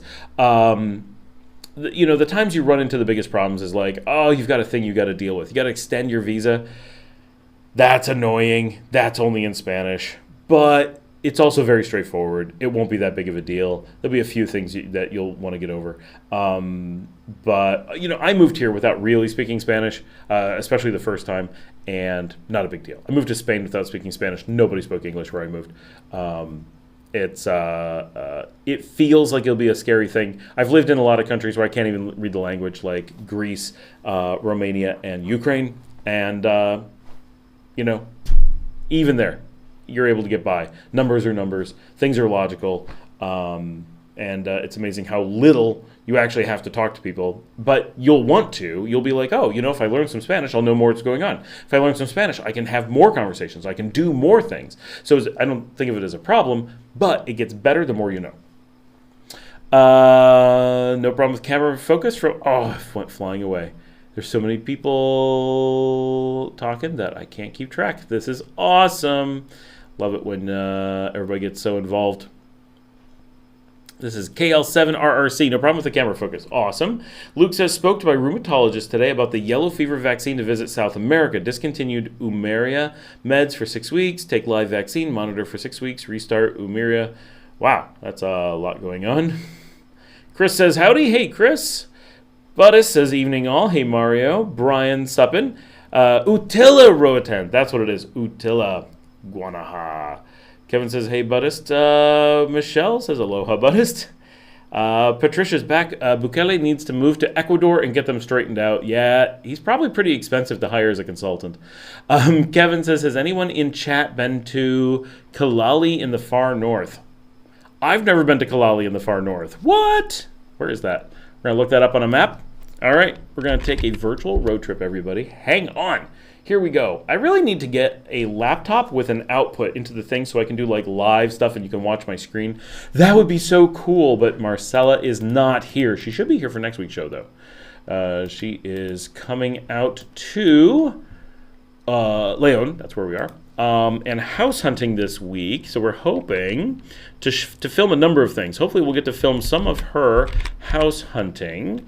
And we're going to film, we hope, a 3-year-old's birthday party this weekend. I know that is the thrilling content you guys have been waiting for.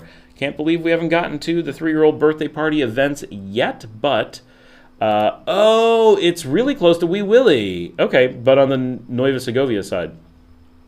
All right. Wow. How did that little village come up? So that is on the Nueva Segovia-Madrid border, more or less. Not exactly the border, but really close. And super close to Jinotega. It's right where everything comes together there on the river. But Wee Willie is a major spot, and there is a big hospital at Wee Willie. There's a pretty good hospital at Wee Willie. So that's kind of a nice area just because they've put some new infrastructure development up there in the mountains with the river and everything. Pretty cool. Janet says, about the bank thing, I went and had the bank manager remark my account that I would be living in Nicaragua, so don't suspend my card transactions. I did this because I worked at that bank. Oh, that's a lot easier. The problem, Janet, is that a lot of places now, if you say the same thing, they will disable your account because you said living in Nicaragua. That's the new thing, is many of the banks are looking for a way to detect that you are in Nicaragua and then kicking you out of the bank. Luke says, El Asadero in Esteli is a great place for carnivores. That must be the restaurant. Oh, that would be. Yeah, definitely. Hey, three little birds. Hey, Scott. Hope all is well. We, too, are hopeful leaving tomorrow. By tomorrow, you mean middle of the night. In the middle of the night. Beep hopping on that plane. Ba-da-da-da-da-da, on standby. Ugh. What? I can't believe you said that about H-Town. Sorry, Gio. It's rough. Who is that dog? Is that Betty? Yes, Patricia, that is Betty. Betty Boop is her full name. Although, so we had to kind of rescue her. Marcella and she's sleeping right here now. She had to be left alone in the house yesterday. That sounds like that's not the most tragic thing in the world, right? Oh my gosh, this dog had to stay home for a few hours while we went to a festival, but she did, and she completely destroyed their house, and it was a huge thing, and it's happened a number of times. She just has a lot of anxiety and can't be left alone. So I have dogs who have anxiety and can't be left alone, so I'm like, she has to come with me. So I drove her back from Ciudad Sandino last night. She's a Ciudad Sandino native, and for the indefinite future now she is living here, where she has other dogs that can help her learn to be a dog. And she's, for the most part, pretty happy. So, and she's such a sweetie and just sleeping away now. So, fingers crossed that everything goes well with her, but we're making sure that she has a good life in all. Rebel Gran is here. Any Canadians coming from Toronto can use Porter Airlines from the island to Miami and on to Managua. The island? What island is in Toronto? Rebel Gran says, sorry, use Spirit from Miami to Managua. Aha! Oh, Spirit instead of Island. Way more sense now. Yes. Okay, Porter Airlines. Did not know about that one. Good to know. A ton of people coming from Toronto on a regular basis. That's a good one to know. Frank Dubb. My friends were on that flight. Apparently, they are stuck in Managua for 3 days. One of the dangers of flying in Spirit, in my opinion, pretty sure if they had chosen Avianca or AA, they'd be leaving tomorrow. So, actually, the reason you choose Spirit is that it has the best track record you can get. It is in North America. Spirit is ranked number 2, and the Managua flight is one of the best flights. All airlines have the chance of having something that gets delayed, like all airlines. Delta is number 1 in North America. Spirit is number 2 for the best track record. Avianca and American are pretty bad. So there's a lot of people today saying that, Spirit has these problems. Statistically, Spirit doesn't have these problems, right? Everybody has some, but nobody has as few as Spirit because Delta doesn't come to this region. Spirit is your best chance of getting out of Miami. Of all the people I've talked to, now someone mentioned, maybe it was Frank, I don't think it was Frank, that their father had problems yesterday, and it was his 3rd time having problems on Spirit. This was northbound, Managua to Miami. And so he got delayed, but he only got delayed. Because that one, it actually made it, apparently, the last night's flight. They just didn't make everybody wait to bring him back, which would have been really handy instead of making them spend the whole day. I can tell you, though, from the channel, this is the first, the only reason that anyone's even talking about this is at least 14 people from this channel were supposed to be on that flight last night. 14, all in the community. And those are just the ones that talk to me. So you can imagine how many people from the channel are on these flights. So we start talking about it. But I can tell you, of all the people who've had delays from Avianca, I've had more delays from Avianca, more cancellations. And the difference is Spirit's cancellation was they didn't have enough staff. Avianca has just kicked people. Almost everyone I know who talks about Avianca, they've been kicked or scammed. I've been scammed, my entire family, over and over and over again. Right? Avianca is the most, the delays are crazy. Now, I do fly them. They're not the worst. They're nice when you're on them. But when it comes to problems, especially out of Miami, dear Lord. But all of those, if you want to get reliably to Nicaragua, your best chance is Spirit. Yes, no matter what we recommend, every airline has delays. Every airline has mechanical problems. Every airline has shortage of people. It sucks. That is the nature of flying, and especially in the U.S. where there's a lot of problems right now. But Spirit still offers, no matter how you slice and dice it, whatever problem you have, it's worse on the other airlines statistically. Everybody has, right? I have a really good track record with Spirit, so I'm extra happy with them. And I've had a really bad track record with Avianca, so I'm really unhappy with them. But two important things is, one, statistically, nobody competes with Spirit. And two, the issues that everyone has reported with Spirit, to me, are all unavoidable things. They're all mechanical failure, not enough staff, things that they reasonably can't work around. The things that people have complained about with Avianca are getting scammed and missing their flights and often being forcibly charged outrageous amounts of money. I lost thousands because of Avianca scams. I've never lost a penny because of Spirit. I've had United treat me like crap and Spirit bail me out.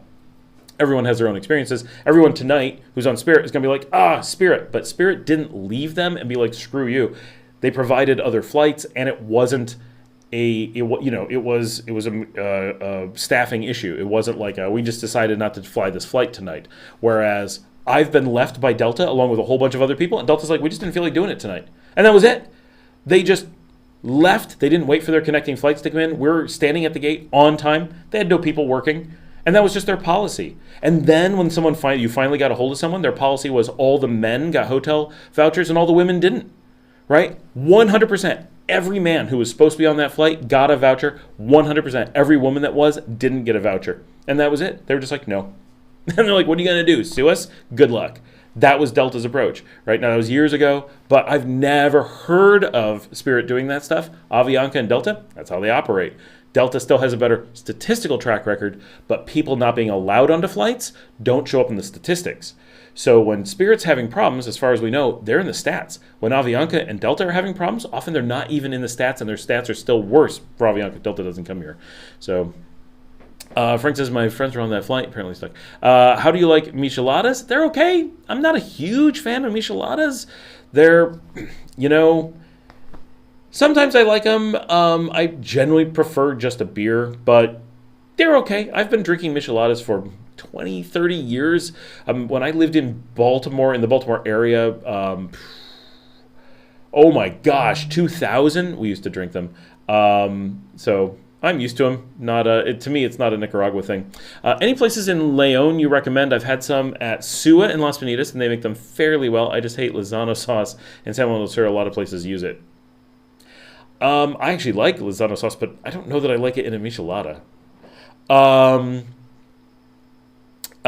micheladas, so I don't really drink that many. I know that the Simple is pretty good. Sua is definitely pretty good.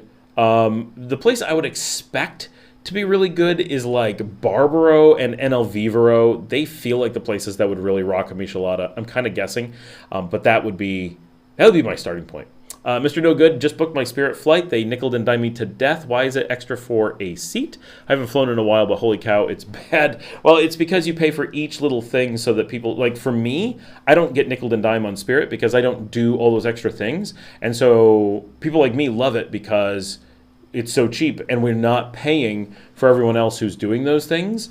So I almost never have extra fees. So it's really great. But so your seats are free.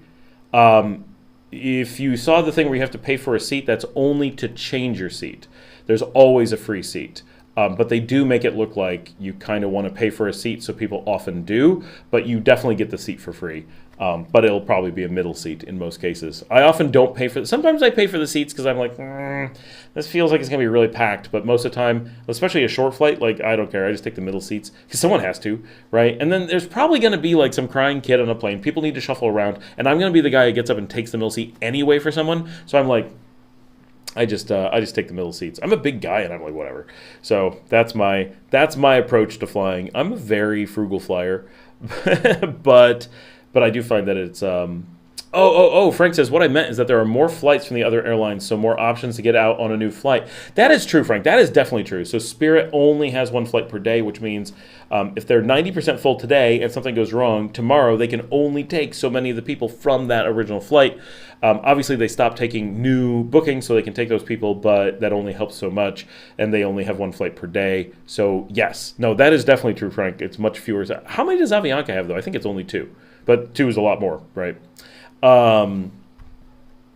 It sucks. A lot of people was crying. Yeah, it sucks to get stuck in Miami when because it's expensive, right? Like Miami's an okay town. It's Spirit should give me an affiliate link, right? It's so many people fly in on Spirit because of me. It's nuts. And every time this is the first time anyone said something's gone wrong, but it sucks because there's like 14 people on the flight it's like, oh my gosh. But so far, so Three Little Birds, so far, every time I took an Avianca from Miami to Nicaragua has been good. I had a ton of Avianca just screw me over. But the last time I took Avianca, it was really good. But someone from the channel got royally screwed by Avianca last week. Not even last week, like 5 days ago. They spent 2 weeks jerking her around. Every single thing was a lie. They were flying out of Panama. They went to get on the plane, got to the plane. They said, oh, nope, you got to have yellow fever. We won't let you on the plane, the yellow fever vaccine. They're like, what? This isn't a yellow fever country, and it's not a requirement in Nicaragua. Avianca just lied about it being a requirement in Nicaragua, didn't honor their flight. Basically, they were overbooked and didn't want to take them.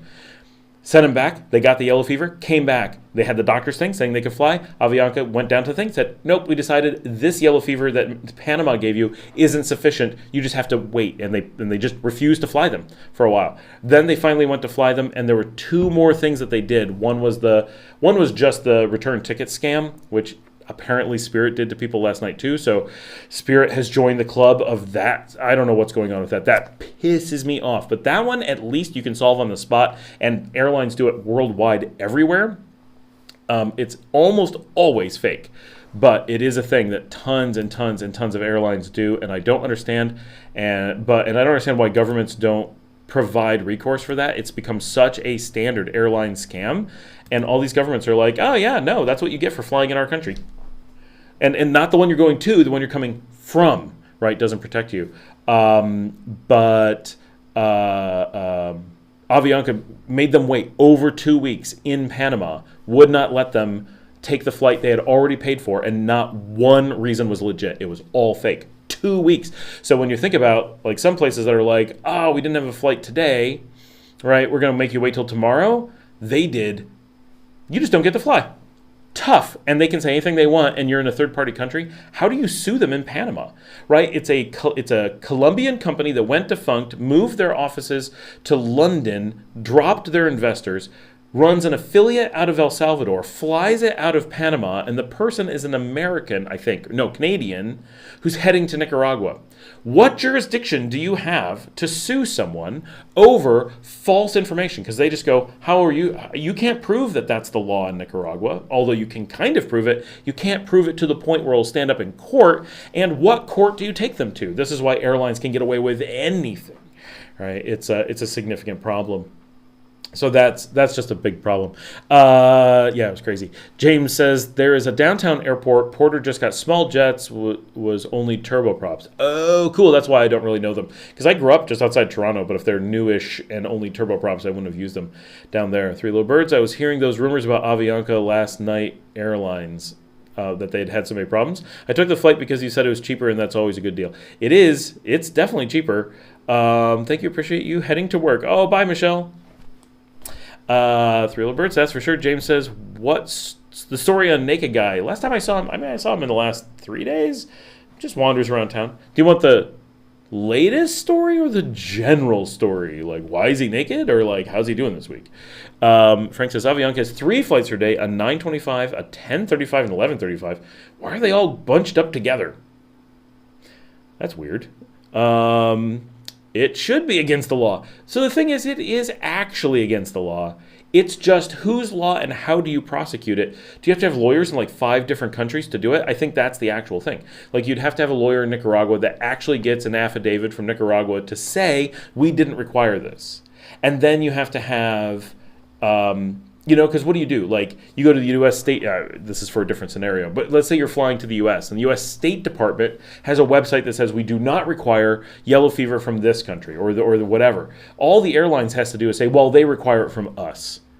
And you say, well, that's not my problem. And they say, well, that's your knowledge and the law are not our problems. We can only do what the government allows us to do, right? So they get into this gray area where it's very difficult. And honestly, it's a little bit like the vaccine thing here in Nicaragua with the residency vaccine, right? So people use this in the same way that the airlines do to try to make it look a certain way. Before I get sidetracked, Frank mentions that Avianca has an additional non-direct flight through El Salvador, he thinks. Probably lots, because you can probably go to El Salvador and then get here through several different flights. That's the one I use with Avianca, is through El Salvador. I think that actually solves a lot of problems. I think when you're coming from Miami, I've never, with the limited amount of Avianca that I've flown, zero problems from El Salvador, unlimited problems in Miami. And also, the people flying in from Panama City, lots of problems. El Salvador seems, from what I can tell, to fix some of those because it's their hub. I think they have a little bit more of a watchful eye. I don't know. So the thing about the vaccines is that it's not a law that says you have to have a vaccine. It is a law that says you have to have a clearance from a doctor, and the doctor has a policy that says you have to have this vaccine. It's complicated. It's not that simple, but it's a law about a policy. And so hold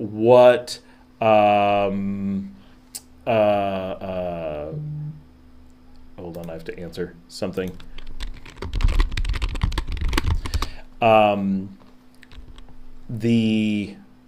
What am I trying to?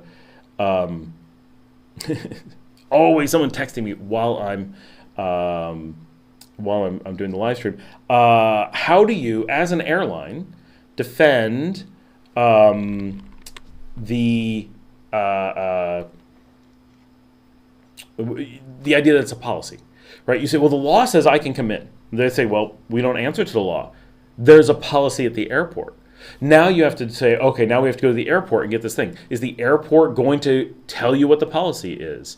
There's just all this complication that, like, you know, they can just keep saying another thing, and they say, look, we're an airline, right? The United States gives us unlimited power. We can say you can't get on the plane. You don't have to get on the plane, period.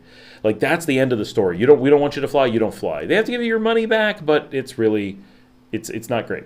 And then they can just say it's an airport policy. They can say it's a in-between country policy. They can come up with any number of things. They say, look, we're just doing the policy. We can't enforce it, and it's not a policy that you have the right to go look up. And so it makes it very, very difficult.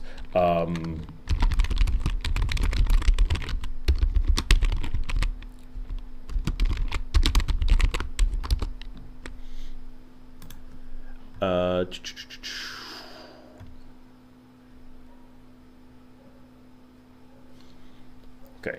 Hold on. Just have to answer this.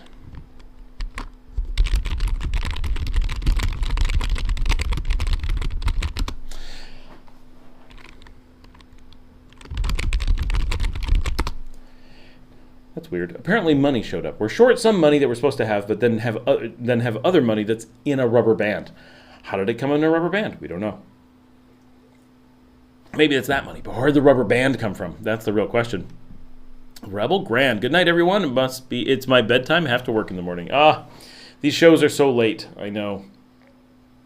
And I didn't get to have dinner. Apparently, we have really good sesame noodles, but it's Thursday night, so never get to have dinner on a Thursday night. It's just, that's my existence. I also didn't get lunch today. Unless I'm forgetting something, I have not eaten a single bite of food all day. I'm pretty sure that's actually correct. I did well yesterday, though, so don't feel badly for me. I actually think I missed lunch yesterday as well, but my day was shifted really late. I was in San Juan de Oriente for amazing filming, and you guys are going to love the footage from that, but I didn't have time to eat because I had to run all the way out there. So I was so busy, I didn't have to worry about food. I didn't think about anything. I had a couple chips at Josie Marr's house, and then I hit, it is Atonia. Yes, it is. Can you see it? Boom. Yeah. That's my replacement for food. I stopped at Burger King because, for those who don't know, my family's addicted to Burger King because we're vegetarians and they have the best veggie burgers in the country. The only other places that do veggie burgers, Don Payo here in town, their veggie burgers it's weak. Like, the whole thing is just, none of it's like bad. It's just, it's so weak that you're kind of, the combination is a little bit, it's not good. And then Moncho's is so bad that my family, it's the most expensive burgers in town, and my entire family, every single person, threw it in the garbage rather than eating it. They're like, it's stomach turning. It's so bad. And so they throw it out. So that's not a place to go. So veggie burgers here in town are really hard. Now the Simple, I just had their veggie burger because I was out there the other night, well, a week ago, and I haven't had their veggie burger for. It was amazing. So theirs is really good now. It wasn't that great before. Now it's really good. So actually, I forget that it's out there. I need to go get that soon. But Burger King here has way better vegetarian than the U.S. or Costa Rica.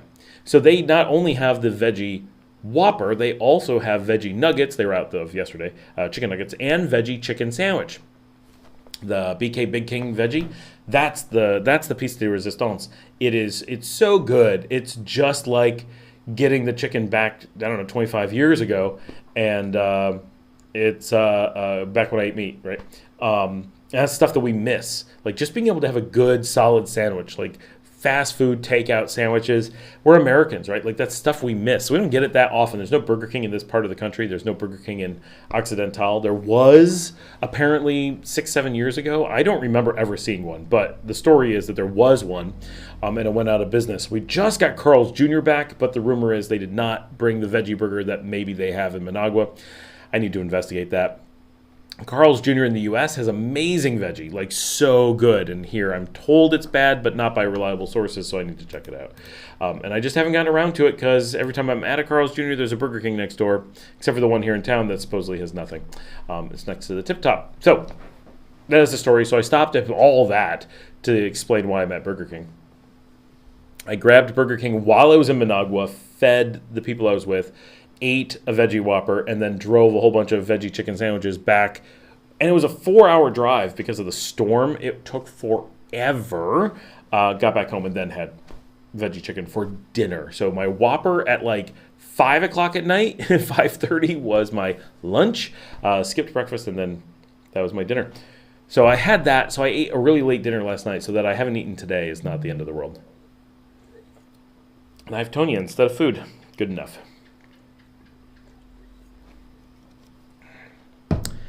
Well, we have a pretty good turnout tonight. How's everybody doing? What else we got going on? We had a lot of questions and then people disappearing.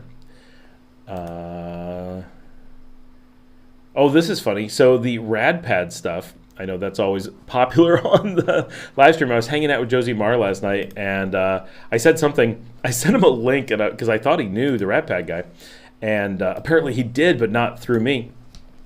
And I'm like, this is funny. The RadPad video has 150 views 3 years ago. My RadPad video has 750 views 3 days ago. Like, I think I accidentally gave him a lot more exposure than he had before. But everyone in the country is like, oh my gosh, everywhere I go, I get ads from him. He's got like stuff everywhere, every expat group. Apparently, so I don't do any of that stuff. I avoid all those expat forums completely. Like people ask me, how do I take, the comments and the community stuff, and sometimes like, on the channel, sometimes it gets less than super happy, and it's really not that bad. But what I can't handle is like Facebook. Those groups are so toxic. It's so just this awful, woe is me, terrible advice from expats who just, I don't know what drives people to be on there. It's just such an unhappy experience. And the Reddit forums, same thing. They're just terrible. All the advice is terrible. The information is terrible. It's not a good meetup. It's not a good scene. And awesome! Getting ready for tomorrow. I'll be in Nicaragua with my son. Awesome. It's just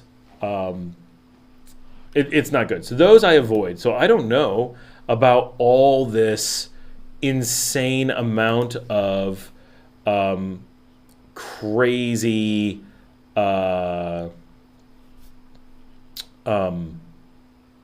like posting that's been going on. All this RadPad like blasting everywhere so much. So that is just it caught me by surprise. So when I said this thing to him, he's like, wait, you know this guy? I'm like, oh, you didn't know that I knew him. And then he's like, my friends got scammed by him. And so I got an inside scoop on some people who had a bad situation that I knew nothing about. So anyway, that was just, it was funny that came up now. But Tony, the RadPad guy, did put on this really nice note on actually, did everybody read it? I have not. I should. I plan on. I've had very little time this week. I really want to read Omelette Pep. I'm calling it that from now on. Welcome to Omelette Pep. Did you hear about the eruption? Yeah, the one on Omelette Pep. And the other volcano, Huevos Rancheros. The island of Omelette. That sounds fantastic. It's like the Breakfast Isles. Ooh, that's like a D&D adventure, like a comedy D&D adventure. The pirates had to seek their fortune on the Breakfast Isles. Ooh, we're on the Mount Eggs. Can you tell my sugar level's a little bit low? But straight to Ometepe, that's awesome. I do plan on doing a video where I just read Tony's response, because he did give a nice response, but the number of people who've piled on have been like, he tried to scam me, it's been an ongoing problem, everyone knows about him, it's like this thing's bad. So yeah, that's fun. All right, Omelette Isle, but before that, Christopher G. Hey Chris, what's going on? I assume Chris is okay. We'll call you G, since we don't know what you want to be called. Do you have any local businesses in Nicaragua? So I absolutely do. And it's a funny thing because I don't have them to make money, and they certainly don't. But I do have businesses here, and I have for a long time. I've been in business in Nicaragua one way or another for almost 7 years, almost 8 years. So 2016, I lived here in 2015. I did not have business here when I lived here. In 2016, I think is about right. We started hiring and doing business out of Nicaragua at that time. And so I've been involved in Nicaragua business for a long time. But what do you want to know about it, G? Yeah, omelets. Just me and the poodles. I have not had food yet today, and now we're talking about omelets. See how this works? I need an omelet. My wife makes really good. She just did this omelet. It's like a broccoli omelet, I think, with a vegan cheese sauce. She started making vegan cheese. My daughter is super lactose intolerant, and so we're always trying to find a good solution for her, which doesn't work super well because she likes cheese. So she's like, I don't like this food. I just want the cheese, and we're like. But with just a little bit of this cheese sauce stuff, yes, you were there on the Omelette Isles. What was the question? I don't know. I don't know what just got said. Lost me. On a bagel. She's like an everything bagel with all stuff. Oh, it's delicious. It's so good. But right now, sesame noodles that I'm not eating. That I'm being told are really good.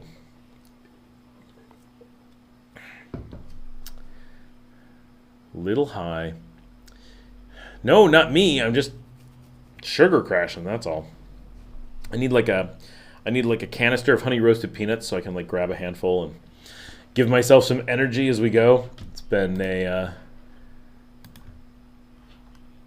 long day. It really has been a long day. I'm feeling just this week has had a lot of stress, like a lot of weight for the week. Everything's fine, right? Like just sometimes a bunch of like the wrong conversations, or for me, this is, you guys are like often, not you guys, just in general, the community has a tendency to have a lot of this, like, how do you deal with this thing? I'm surprised you can handle this thing. And no one ever like mentions the things that actually are tough for me, which is things like, oh, this thing happens and you're not going to hear about it for 2 days. So you have to wait. Oh my gosh, I can't handle waiting. I'm patient. Like you need me to like go slow in traffic or something. No problem. But you need me to like, there's an answer, or like someone's angry and we haven't gotten feedback about something. You're like that stuff, my gosh, it just tears me up. I'm just so worried about things for so long. That kind of stuff. Like I don't want to be in trouble, or I don't want things to go wrong. I just want people to be happy. I've just been dealing with a lot of like trying to organize other people to be happy about stuff this week. It's just been a lot, and none of it's that bad. It's just all these little pieces, and they weigh on me. And then that's the stuff that gets me. Speaking of business ideas, just me and the poodles. She always has a lot of amazing business ideas. How successful do you think a high-end catering service for dogs would be in Nicaragua? Well, let me tell you, there is a place in Managua that does delivery of dog supplies directly to your house, and it's called, wait for it, Dog Livery. which is a terrible name because they took things that sounded okay, but as an English speaker, a dog livery is an actual real thing. And I have a friend who's involved in dog livery. So for those who are not the Anglophiles that I am, a livery is like the service of the horses and the stable for carriages, right? So you went to the livery, that's where you kept the carriages and the horses for carriage service. So if you go to all over Nicaragua, there are liveries. They don't call them that here because we use horse-drawn stuff everywhere. So that's the livery. Well, there are people in the United States who do dog-drawn carts, and some of them do dog-drawn cart racing. And that is literally a dog livery service. So when they have this ad for dog livery, every single time I drive by, I just laugh at it. I'm like, yeah, they're like advertising like a giant garage where they take care of all the dogs who pull people around in tiny little carts. It's like, I can't afford a horse, and I don't want the guy on a bicycle. I have a little dog that pulls me everywhere. Like, it's just... yeah. Okay. Tom says, hi, Scott. Which city would you say would be the easiest to integrate into, as well as accessibility? Granada, Matagalpa, Leon, or if you know of any other city. So, Tom, is your goal to integrate into Nicaraguan society or to find yourself a group of friends that you can hang out with? So, like, expats would be more your vibe. That would be the biggest question. Try to answer that, and I'll read the other stuff. And if you haven't answered that, I'll go back and just start rambling until you do. Three Little Birds, yummy. Frank says, nah, don't think it's going to work. Oh, well. Probably not going to be a large moneymaker, just me and the poodles. But you may find a few people. There's starting to be a very big increase in the way that people treat dogs here. So there is this like opportunity for some dog businesses, but it's going to be tough. I made a poorly edited video of my dog's dinner. My friend said it was creepy. Okay. Frank says, anyway, it's a boat that got stuck on the sand. Same exact thing happened in the 90s. The one in the 90s got slowly sucked into the sand and eventually disappeared. The current one was broken down. Wait, Frank, where are you? What are you talking about? What did I miss? What conversation is that part of? What? Oh, no. Sorry, Frank, I have no idea what you're talking about. Sometimes Larry mentions things and his stuff disappears, and he's like, you didn't see the thing I said. So maybe he said something and you're responding to that. I'm just, the what is a boat that got stuck in the sand? That's what I want to know. Larry says, I just came back from watching the debate. I'm convinced CNN should be broadcasting your show every Thursday. It should. It should. We should be CNN Travel. Like, that should be our show. That would be amazing. We're working on that. That is the next thing. Sorry, it looks like the links got erased. Oh, Frank, yes, if you put links in. There's actually a thing that just came up today. YouTube was talking about that links in lives are always blocked because they can't verify them. So there's no way to have them in lives. If you do that in the regular show, it's supposed to, under certain circumstances, kick you to quarantine, and then I can check them and approve them, in theory. But on live streams, they actually had an announcement that I saw today on YouTube. I don't know that it's a new thing. They just announced something about links and reiterated that in live streams, links are always annihilated. Anything like that. Frank says, tried sending you a pic of a boat that capsized on the shore of San Juan. Oh, cool, Frank. Yeah, no, can't send that in the live. And you can't put pictures in it. That's too bad. It's too bad you can't have like a live editor that's doing that stuff, because it would be perfect. And I stalled long enough that Tom is back. More into Nicaraguan society. Dream would be to look for about 10 acres with some fruit, coffee, possibly horses. Thank you. You're welcome. So Tom, so coffee means that Matagalpa, of the ones you mentioned, that's your choice, right? That is the coffee region of those. Honestly, you've also got Acatal, you've also got Esteli, you've also got Jinotega. All those and anything around them are going to have coffee options somewhere. Generally, coffee's not a great idea unless you're just really passionate about it. It's a very tough row to hoe, pun intended, but you can do it. Right? Like, it's doable. Just be aware it's not going to be a moneymaker. Very likely it's going to be a very, very, very hard thing. But if you're just super passionate, you think that's fun, then those climates are going to suit you to that. Leon and Granada, beautiful places. Granada, lots of expats, very hard to integrate because of the nature of Granada. It specifically is the city that's hard. I'd say all the other cities are pretty much okay. San Juan del Sur, obviously super hard, not a city. But for integrating into society, honestly, my one of the reasons we like Leon is we feel it's really good for that. But I think Matagalpa, like most of the others that aren't Granada, you're going to find pretty easy. Managua, maybe not so much because it's a big city and they're just colder, right? Like it's a big city, they see people all the time. But even there, it's so Nicaragua to just be with everyone. My sweet big dog has come over and it wants love now. She's like, the little dog took my bed and I'm unhappy with the situation. She's like investigating. She's like, I don't know if I should bark at her or not. Oh, but you're the good mama dog. I wish she was a little bit smaller so I could just lift her up and put her on the show. But she's a little bit big. It's very hard to do. And she doesn't like it. But she does like it when I pet her. And he's right here smiling. So if the coffee is important, all the rest, you'll be able to have fruit and coffee and horses, no problem. The horses are everywhere here. And there's so much up in the mountain regions. You've got a really large area to pick from. Matagalpa is definitely the largest. And you'll have a few expats, so you're not going to feel isolated. You'll be like, I want to hang out with somebody. And you can do it there. Jinotega, you're going to be like, I have to integrate or there's nobody, right? Like that's not necessarily a place you want to be in your life, right? Some people just love that, but and if you're going to be out in a small, farm somewhere, you could be pretty close to a city, but you're going to, you're going to want to travel in for things, so you'll get used to the people you see. You might want to be near a small village, so I don't know. Really, you have a ton of options. Integration is not hard.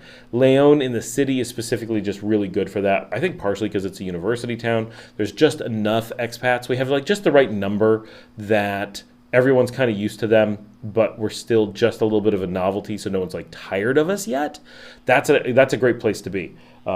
Whereas if you were like in Nueva Segovia, people would be like, oh, it's the one expat. What are you doing today? Right? And then you just feel like you're kind of way too much of a novelty. So there's a balance.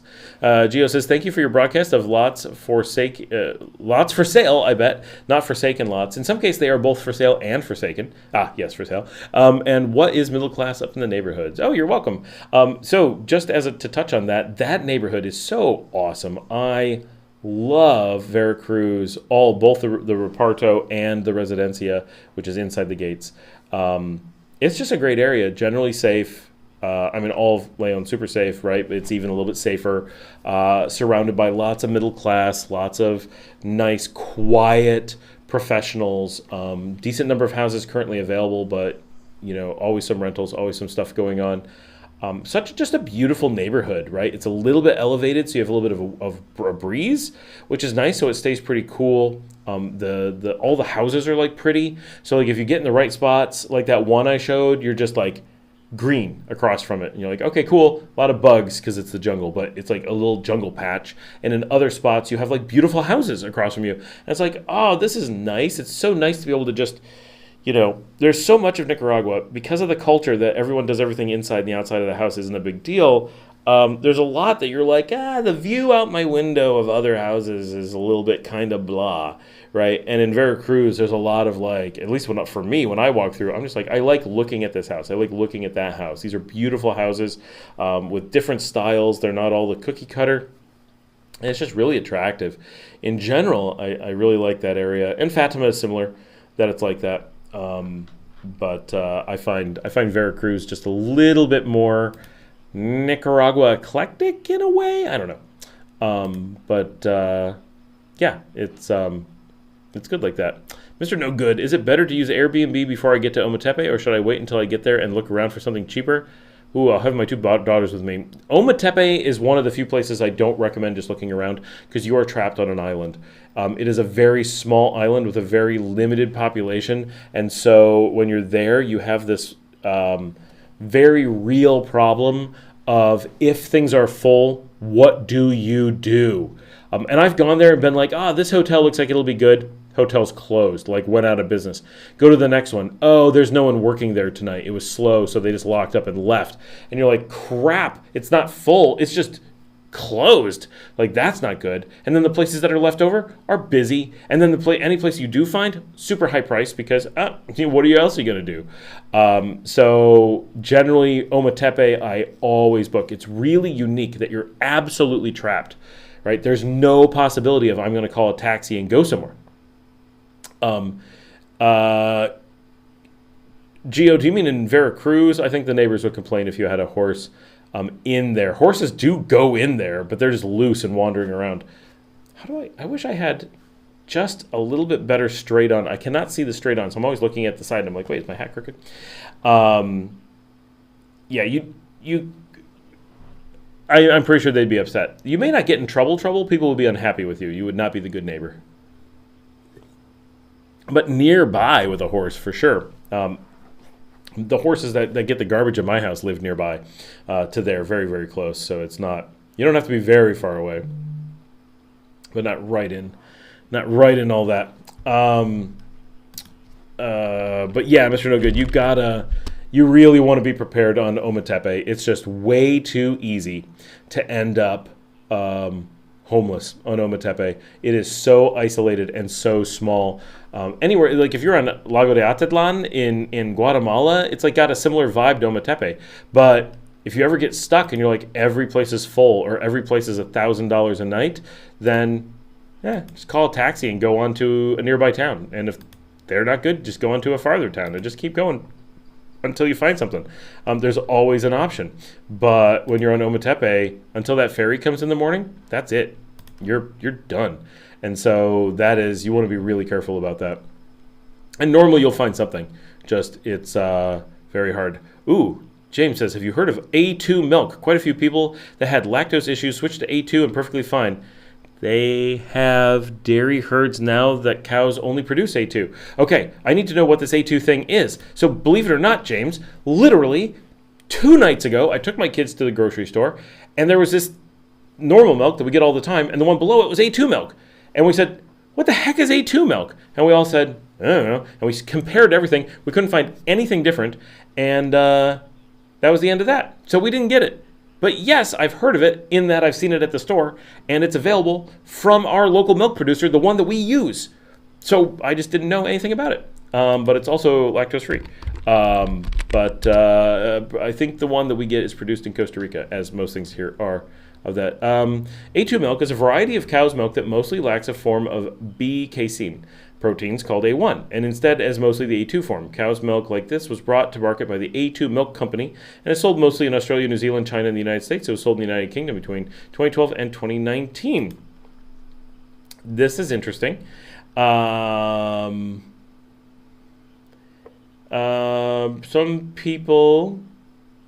companies producing Gelt Milk's products claim that milk containing A1 proteins is harmful, but there's no widely accepted proof of that. But it is different and blah, blah, blah. Amino acids, genetic test determines what kind of protein it has. Okay, so it's just a selected type of cow. Yeah, we can get that easily here. Well worth checking out. That is super interesting. And as far as I know, brand new to the market here. I've never seen it before. Not that I'm paying close attention, but weird that it is a thing here. For those wondering, La Colonia carries that. A2 and A2 Milk are trademarks of the A2 Milk Company. I bet they're not paying for that down here. And they don't list it. The Wikipedia article lists all these places that are selling it, but we definitely sell it here in Central America. I will look into it.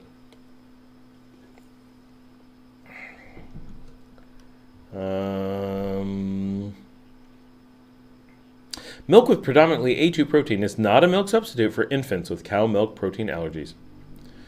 Oh, little Betty peed on the floor apparently out in the other room, as she is wont to do. Always a problem, that little dog. Always a problem. But she's so cute and sleeping away. So last night I slept with all 3 dogs, and for the most part it worked until early this morning. The big one woke up and was not happy at the little one and got a little bit aggressive. But other than that, I slept with a big dog on my head and a little dog down here and a little tiny dog over here, and they pretty much all got along. And I really can't sleep unless I'm surrounded by dogs. That is my thing. I sleep in a world of dogs. And I don't sleep with blankets. I'm the weirdest sleeper you will ever encounter. I sleep with no blankets. I sleep on top of a blanket. I sometimes use a pillow, sometimes don't.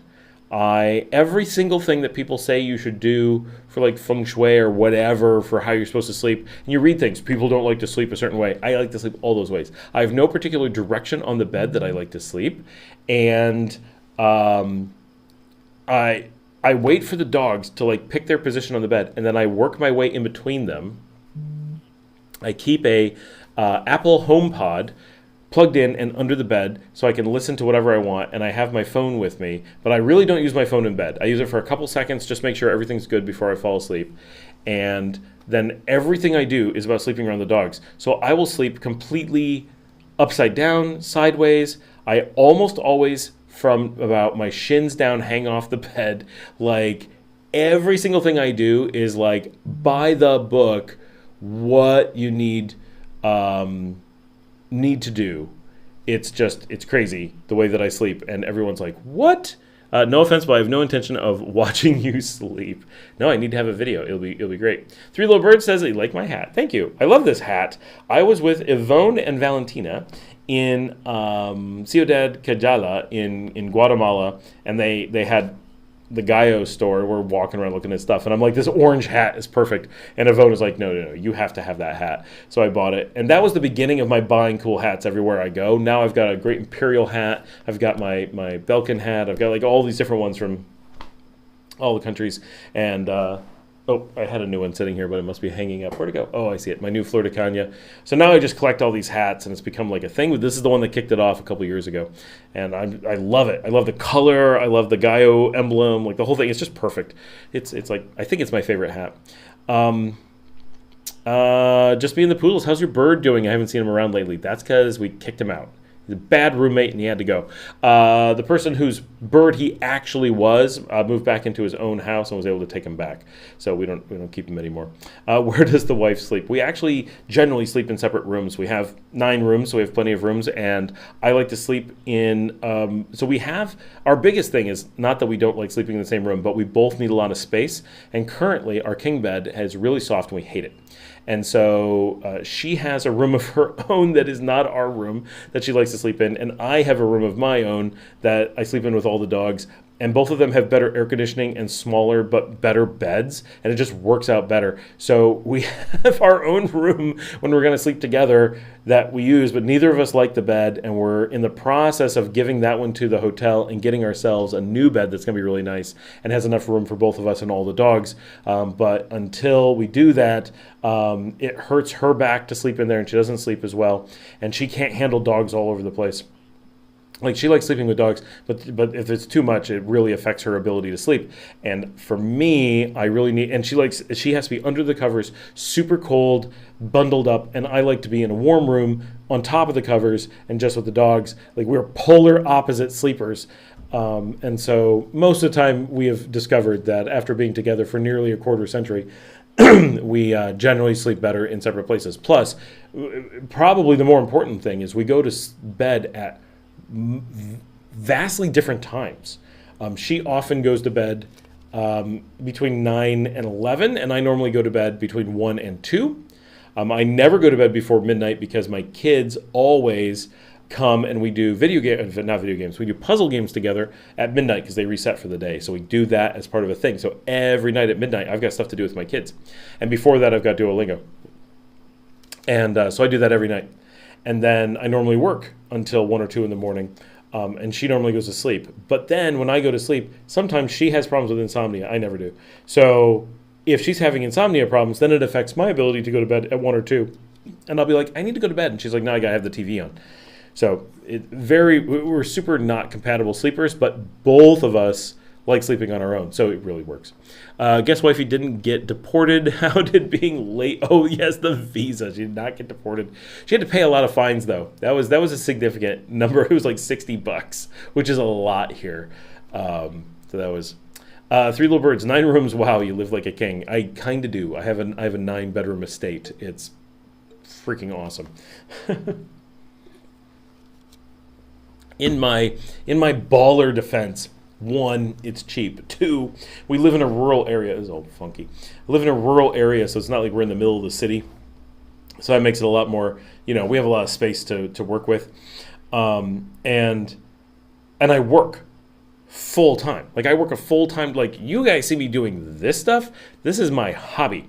I have a full time job that is busy and stressful and needs me to be able to have computers and phones and meetings and stuff. And my wife needs to be able to work, and my business partner needs to be able to work, and staff come by all the time. We have meetings with staff here all the time. And we have people who work out of the house for other things. So there's just a non-stop flow of people. We're actually, my plan is when Marcella is in town looking to get a house here in Leon instead of Ciudad Sandino, we're going to have our guy who built my office, like this stuff, build a small office for her in the casita out back, so that when she's here during the day, she can be on the house network with the high-speed connection. Not to the internet, that is also true, but the high-speed connection to my office, because she's going to be able to set up and help with, the hope is she's going to be able to help with editing. So I'm hoping that she can at least start editing some of my non-vlog shows. Many of you know I have Nicaragua 360, I have Drive Warp, I have Sam IT. Some of those are pretty easy to edit. But they still take a lot of my time. You still have to watch through them, make sure the camera kept working, put in whatever effects, make sure that something happens, go and get extra footage from somewhere if you're going to do that. Just all these little things that just take time. And then you have to render it, let it sit. Then you have to upload it. And there's just all these pieces. So some of those I'm going to have her start doing, and then I hope eventually she'll be able to help with this show as well. But she needs a place to work. I cannot have her in my office. Like, it would just be, I don't have a desk space for that, and it would drive me crazy. So that can't happen here. Working on that hopefully will make things easier. I'm also hoping maybe July-ish, August, I'm going to be in the U.S. briefly to do a driver's license renewal, and I'm planning on getting an iPad Pro while I'm there, and then moving my video editing off of my desktop and onto that, so that she'll have my laptop to work with, because you only have so many copies of things. So she'll work with my laptop and I'll work with my iPad. And that should, I think, improve the total workflow and simplify things and allow us to do multiple things at the same time. Also in the same vein, one of my staff, today we decided to assign her to doing translation. So we're going to start translating, we hope, we're going to give this a try, my entire catalog, not the live streams, but my entire catalog of videos, we're going to start working on translating into Spanish for subtitles, because there's a huge audience missing out on that. And so that is something we're looking into. Don Jorge, yes, editing help. Yeah, that is, that's the biggest thing. Have to do it here in the house, so having someone to do it is so hard. It's got to be someone who can talk to me quickly, someone who can copy files quickly. There's just so many moving pieces to that it's I don't know what else to do. So we're going to give that a try. We're going to see where that goes.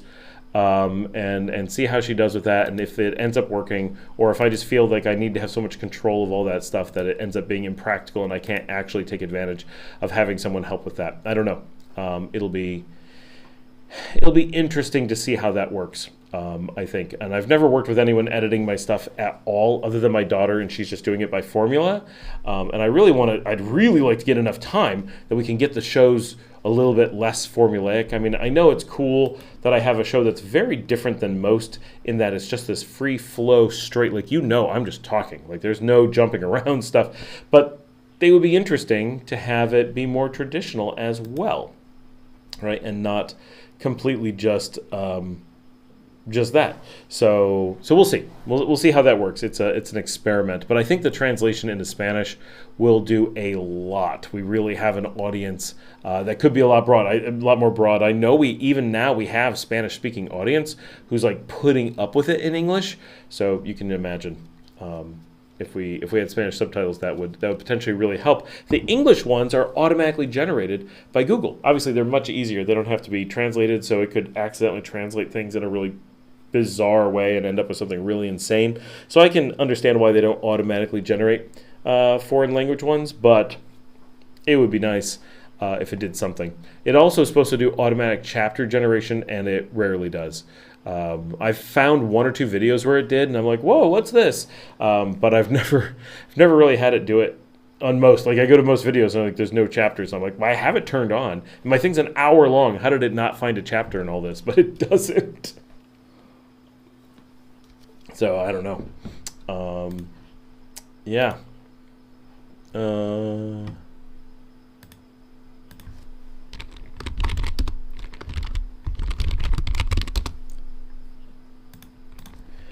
Answering my wife about the A2 milk discussion. Thanks. I think that was James. Oh, I got friends posting stuff. Pictures from the event yesterday. I'm really excited about showing you guys the video that we did in San Juan de Oriente. That was some wild stuff going on. Oh, there's Tafari. Marcella's son is dancing around with the one of the whips in town. Trust me, you guys are going to be like, this is some amazing stuff when you see it. You're going to be like, I swear half of you will move to Nicaragua just because of the crazy video from San Juan Oriente. It's that good. Yeah, so what else we got going on, guys? Plans for tonight? Plans for the weekend? What is everybody doing this weekend? I don't even know what I'm doing this weekend. I feel like I have something planned and I can't think of what it is. I don't know. I really don't even know what I'm doing tomorrow yet. I got to do some stuff in the morning, but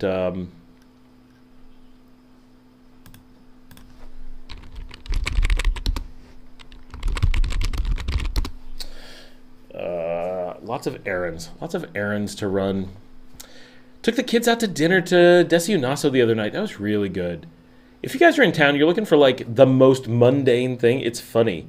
Like, what's the most boring place to get food? Desayunazo. But is it fantastic? Pff, yeah. Food is so good. Like, there's a great. Service is great. Food is great. It's cheap. And Desayunazo literally translates as like the breakfastry, right? Like, it's like basically diner. And it's this cute little corner place in downtown Leon. And the food is really, really good. And you can get anything. They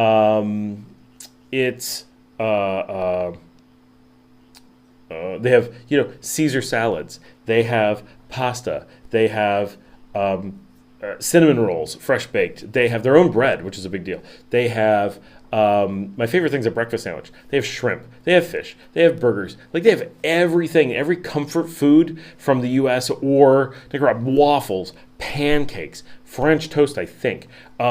Just regular eggs, gallo pinto. You name it, they have everything. So you're just like, I have a family. I got to feed people. Everyone has different food. I don't know what people want. Just go to Desayunazo, and it's not expensive. Very nice people, great service. They're one of my favorite restaurants in town. They would be one of my saddest if something was to happen to them. They just consistently, and we don't think about them. It's like, it's like in your hometown. You're like, well, there's that diner. Oh, are they any good? Oh, actually, yeah, no, they're really good. Like, it's consistently on point.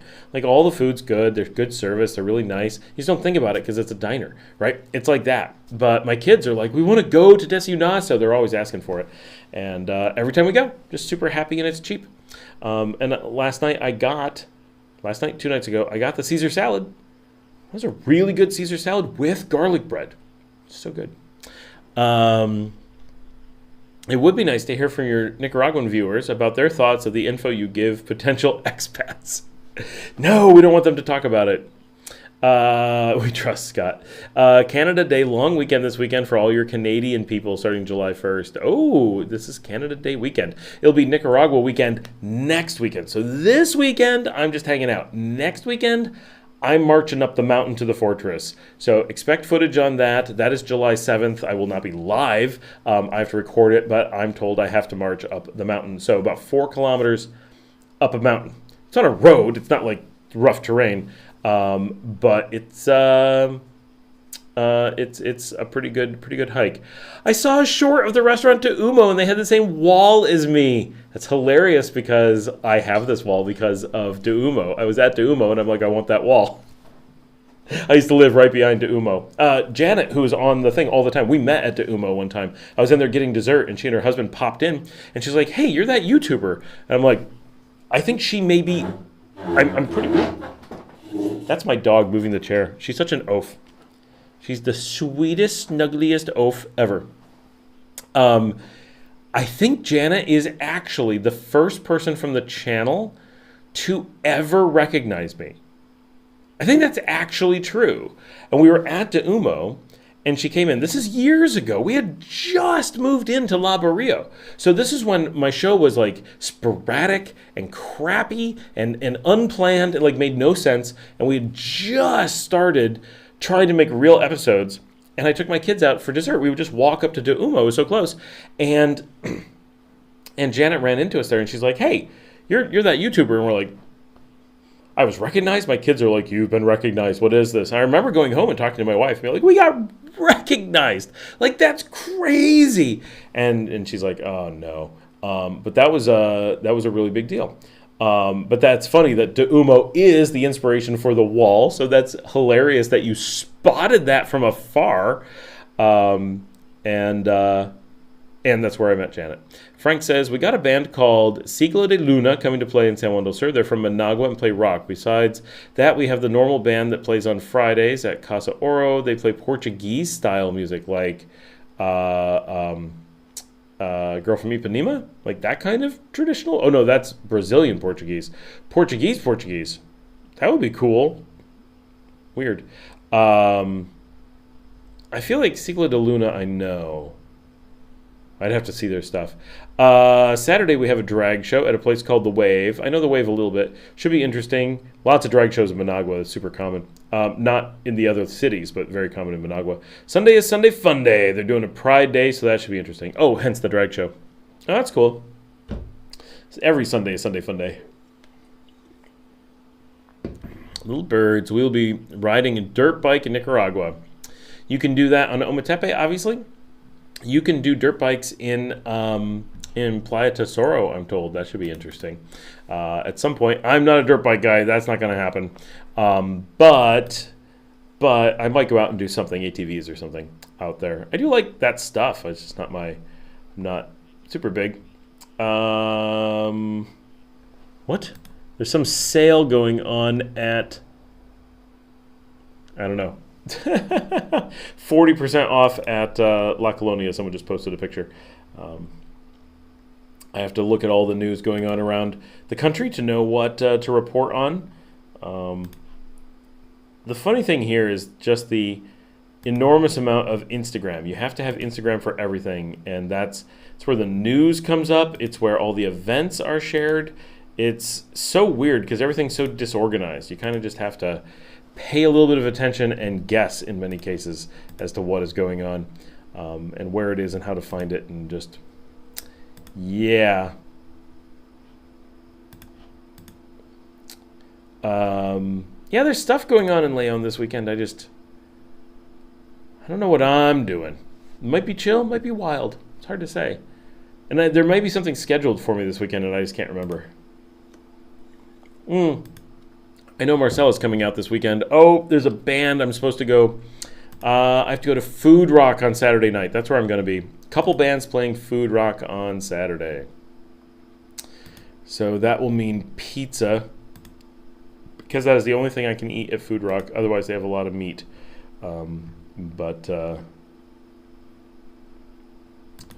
Yeah. What are you guys doing this weekend, other than Frank? Frank has a lot going on. Drag show and Pride Parade. I wonder if we have a parade here. Probably not. Leon always has pride. You don't need a parade. It's a pretty inclusive town. Of course, the news about Bolivia, a little bit of that going on here. As far as we know, everything's good in Bolivia. My team down there was like, "Wah," freaking out, but then they're like, "Okay, everything seems fine." So I guess they're doing okay. We've not really. They said they couldn't get into the banks. That was fun. They had like a run on the banks down there in Bolivia, which they are already having banking problems. So that does not make things better when there's suddenly an issue. Oh wow, my content on Bolivia from this week has blown up in the last couple hours, which is weird because, like, isn't that old news at this point? Who cares? But I'm glad to hear that people are checking out the show. Janine posted 2 hours ago the same thing she said here. Hopefully the flight options from Toronto are getting better with more Canadians going.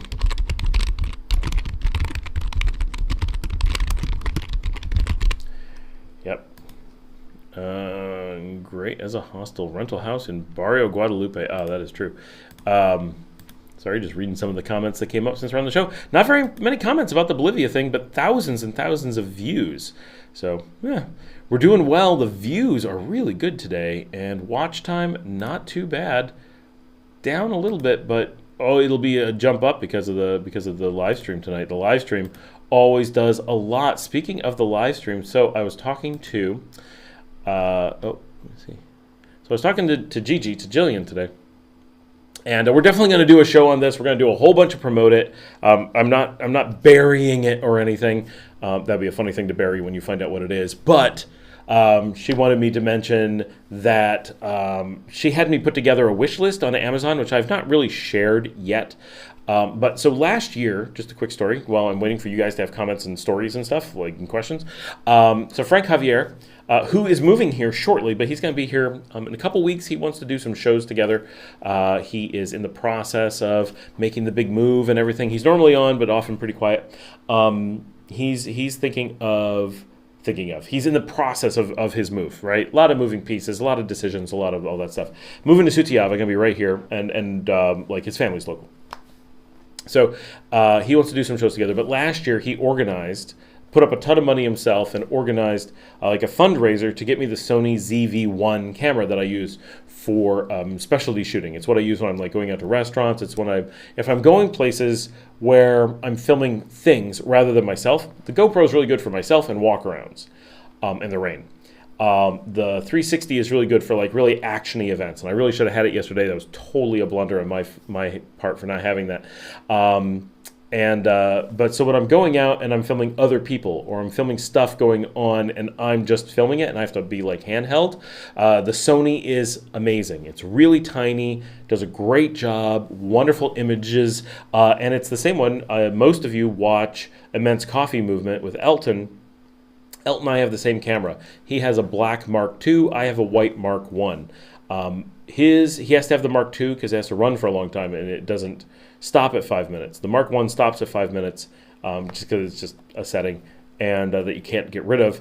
The lenses are slightly different, but they're basically the same camera, same processor, same memory, same sensors, almost the same lens, same body. So they're very, very similar. So if you see his show, his show is all shot on that. And when you watch his show filmed at my place, it looks so much like my show, partially because we're shooting on the same cameras in the same place.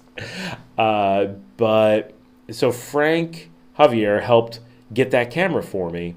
And so that was provided by the show and not like the show made money and I spent it on the camera. It was like a gift from the show, mostly from him, but a lot of people jumped in and helped as well. Arthur was one of the big ones who donated quite a bit for that.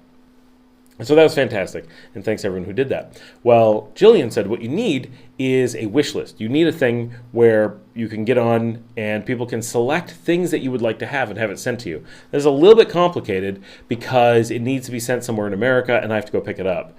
Or it has to be shipped to me, and it needs to be kind of orchestrated with other things. So I have to work out how I'm going to do this. But we are going to do that. We're going to publish a wish list, and you can buy equipment for the show. So you can be like, yeah, I'm into microphones, so I'm going to buy you this microphone. I'm into cameras, I'm going to buy you this camera, whatever. Some of those things are pretty big. But one of the things that was really important that I was hoping to raise money for this year is a DJI Pocket 3, which I think will be amazing for really upping the game on the show and getting way better footage of certain types of things, especially low light activity at night. So like we're going out to a restaurant and filming, or like going to a nighttime event, because this is Nicaragua, like everything happens at night at low light, because during the day when it's beautiful and bright, it's hot. So people do all their events at night, plus it's when people are not working. So it's really kind of tough to film a lot of things, because so often, like yesterday, we're at San Juan Oriente, we've got the GoPros, we've got all kinds of cameras with us, we're getting absolutely fantastic footage, and then before some of the events going, we had to drive back, so it wasn't a problem, but the sun was going down. So at the night, when we're getting to the point where we're ready to like film the procession that goes with this event, We couldn't because it would have been all blurry and fuzzy because the GoPros are just garbage in the dark. They're so good in bright light, but so garbage in the dark. And this DJI Pocket 3 would create some amazing footage. It can handle really low light in the same situations. And it's got a bigger sensor. It's lower resolution. It's got a gimbal. It doesn't have to do digital stabilization. It's got a bunch of things that change the way that it works so that it can handle low light better. And I really want to do like going out to restaurants at night, going to the carnivals and circuses and parties and things that just we haven't been able to get very easily. Sure, I could take the good, expensive cameras.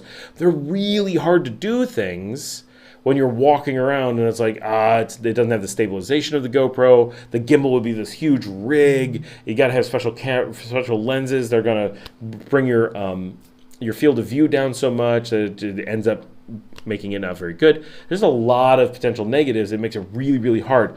This is going to make it super easy to throw in my pocket, pull out, be like, we're filming stuff, and get really good footage of things we haven't been able to really get before. So I'm hoping it's going to revitalize a bunch of the program and just take it to another level. So Jillian, as a gift for the show, bought that for me. And I have to arrange. So when I go to the States to get my driver's license and a bunch of other gear, I'm picking up the DJI Pocket 3. That is going to be amazing. You guys are going to love the new stuff we're able to film with it. Sometimes I'm going to use it for normal stuff, but it's different than the GoPro, so it's going to give a completely different look and feel when we use it. But nighttime filming is my big thing that I'm really excited about. James says, history on that big historical stump in Sutiava. I need a little bit more information on that, James. Bill says, interesting bit on flights. It seems the go-to Avianca flight from YYZ to Managua via El Salvador is going away November 5th. It has been the go-to for many Nicaraguan seniors for decades as a painless connection. Which one is YYZ? Is that like Toronto? Is that must be Canada? It's slow. Yeah, Toronto Pearson. I knew it sounded familiar. I haven't flown into Pearson in so long. That sucks. I can't believe that one's going away. We're getting so many more people coming from Canada, and now they're taking away the primary flight. That sucks. And there's no Spirit out of that region, so there's not like a backup. Aeromexico's got to be like the Copa, but Aeromexico is so much more direct. Oh, that's not a happy thing. What the heck? Edwin says, hey, Scott, greetings from Managua, 100% Nicaraguan. Edwin, awesome to have you here. CT Nick. What is the CT? Is that your last name, or does it stand for something really cool? Glad to have you here.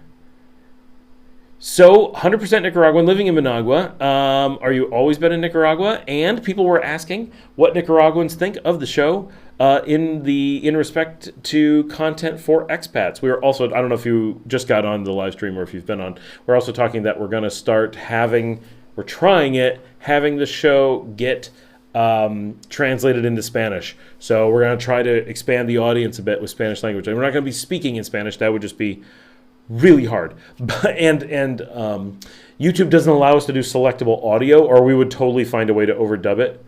I say we probably wouldn't, but maybe we would. Oh, by the way, for the person who said the light wasn't good, is this better? I never heard. Seems to be just 2 connections to Avianca now. Well, that sucks. I think the overall thing we've learned from many of these things, Bill, is don't live in Canada. That's that seems to be the solution over and over and over again. Bill from Messiah, everyone, say hi to him. He helps run some of the expat groups, very active in a whole bunch of things.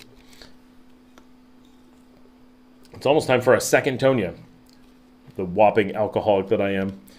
2 Tonyas in 6 hours? That's not like me. CT is my last name. Cool. What part of Managua? People will want to know. I like Managua. I was in Managua yesterday. I was in Managua briefly, mostly in Ciudad Sandino. I was just driving across the city because I was filming the festival in San Juan Oriente, which was awesome. That was a lot of fun. That really was. I hope I'm not overselling this. I hope when you guys actually see it that you're gonna be like, "Oh, that is extreme." But I'm taking my kids next year. Like, we are going. It is gonna be on next year. That is gonna be really, really cool. I have someone texting me. Why would someone text me in the modern era? Because it. Oh no, it's a real person.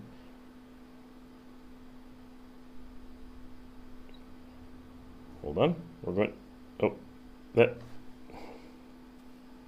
Oh, it's actually WhatsApp. We're okay. It's not a text. I was freaking out. Who's texting me?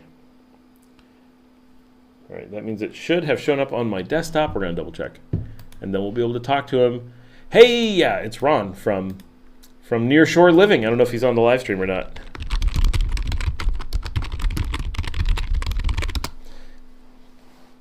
So I'm trying to get Ron onto Latin American Living to do an interview on the podcast.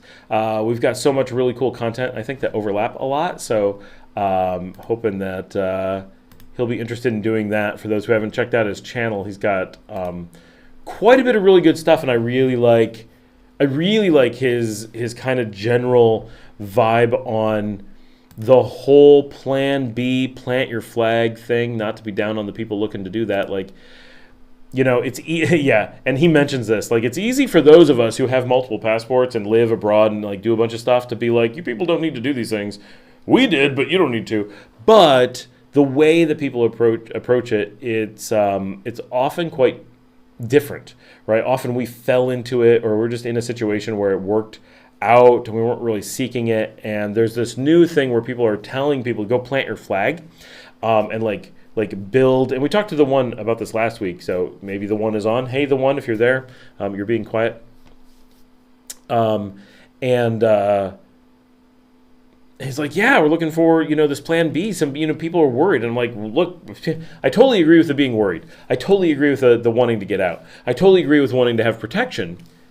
It's that the planting your flag mechanism doesn't do that in the way that people are being sold that it does. There's all these people who make money on consulting on plant your flag or Plan B preparation, and they are pushing this because they make money on it. So they need to create this pressure, this desire for an escape path, and they first have to convince you that things are worse than they are. Things might be bad, but they're not as bad as they're making them seem. Then they have to convince you that finding an alternative isn't the answer. Having lots of alternatives that are all very expensive and require consultants is the answer. And then they don't tell you things like, oh, that doesn't do the thing you thought. Oh, this is all just pretend. Oh, it would have been free, but we it's a bad place in most cases. And he's got some really good videos and stuff on that. Just Me in the Pools maybe discontinuing that flight as part of a conspiracy to keep Canadians out of Nicaragua. No, it's true. Janine, it might be that I'm too used to cheap European flights, so I feel Avianca is very overpriced. Generally, Avianca is on the slightly higher end. It depends. From here, we do get generally good deals. Some people were saying today that, they're like, it's barely more than Spirit. And I'm like, 50% more? Like, it's not bad. Avianca is generally okay, but I save a lot flying Spirit most days. Do you have, this is Janine also, do you have any experience with Uber in Costa Rica? Yes, I do. Liberia, I think in Liberia. It seems to exist, but still operating illegally. Is it an option, or better stick with expensive Costa Rican legal taxi? Now, anytime you have Uber, you want to use it because they're safe. Anytime you have, Uber has a hard time.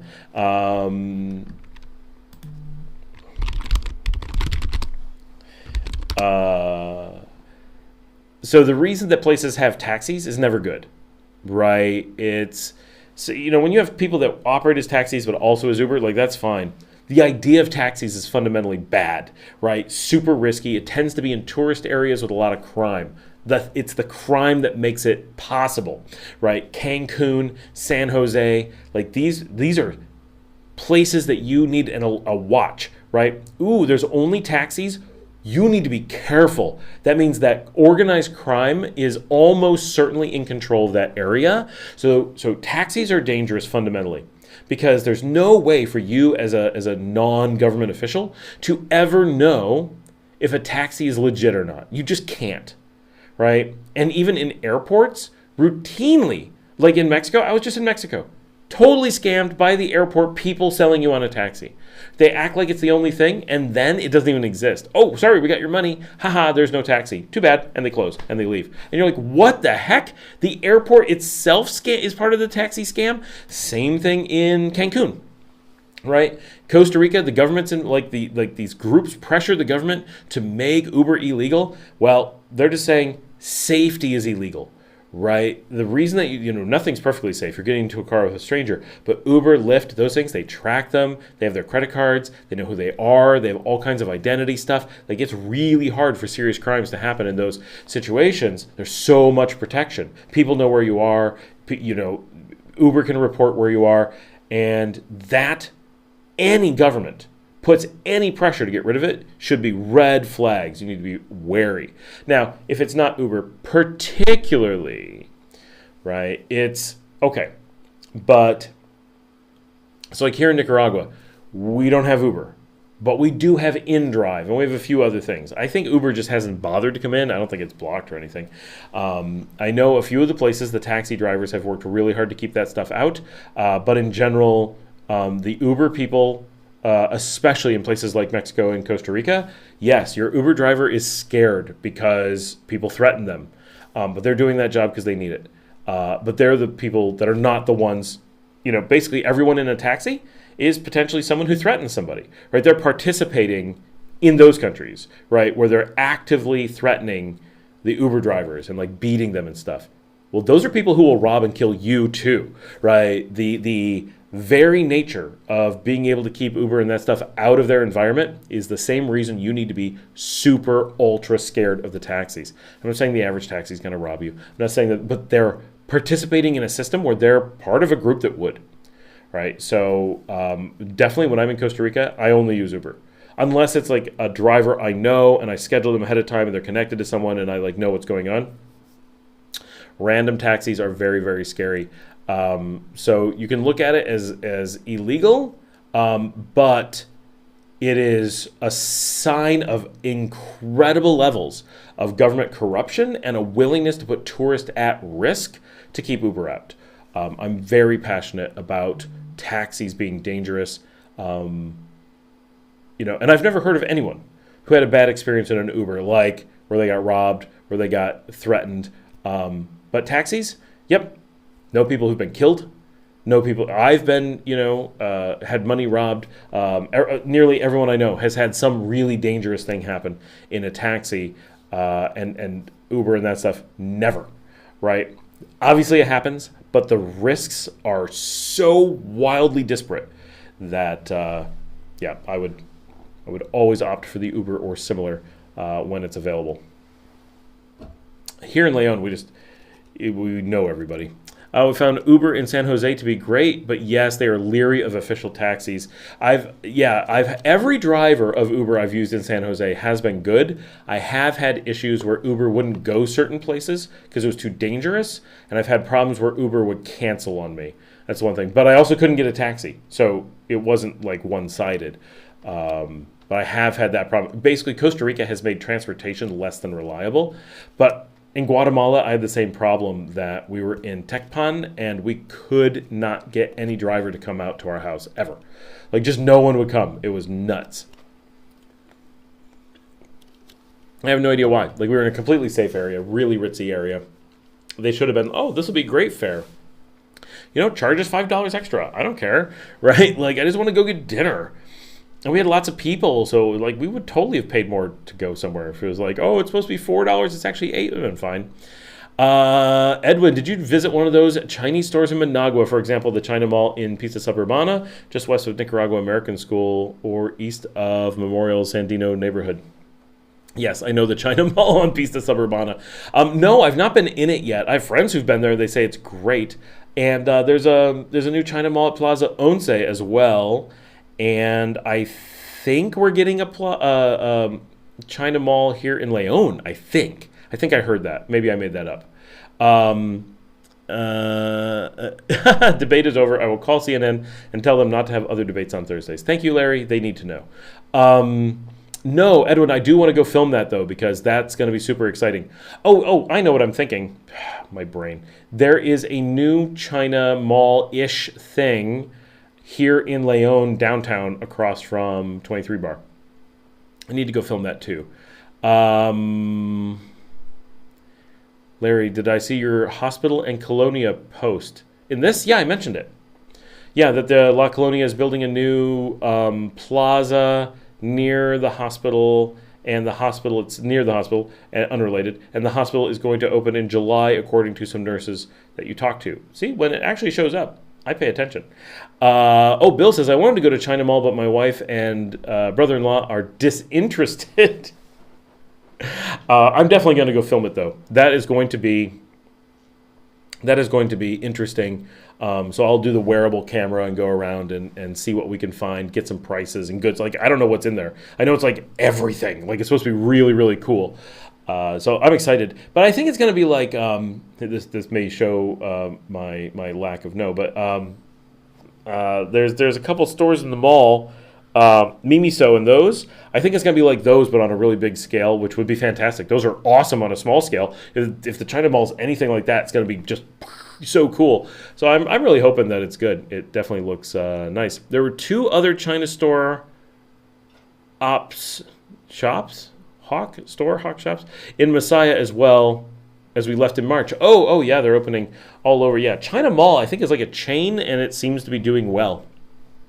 Much like Mimiso, those just flew in all over the world. Like hundreds just opened like overnight because they're awesome, right? Really good.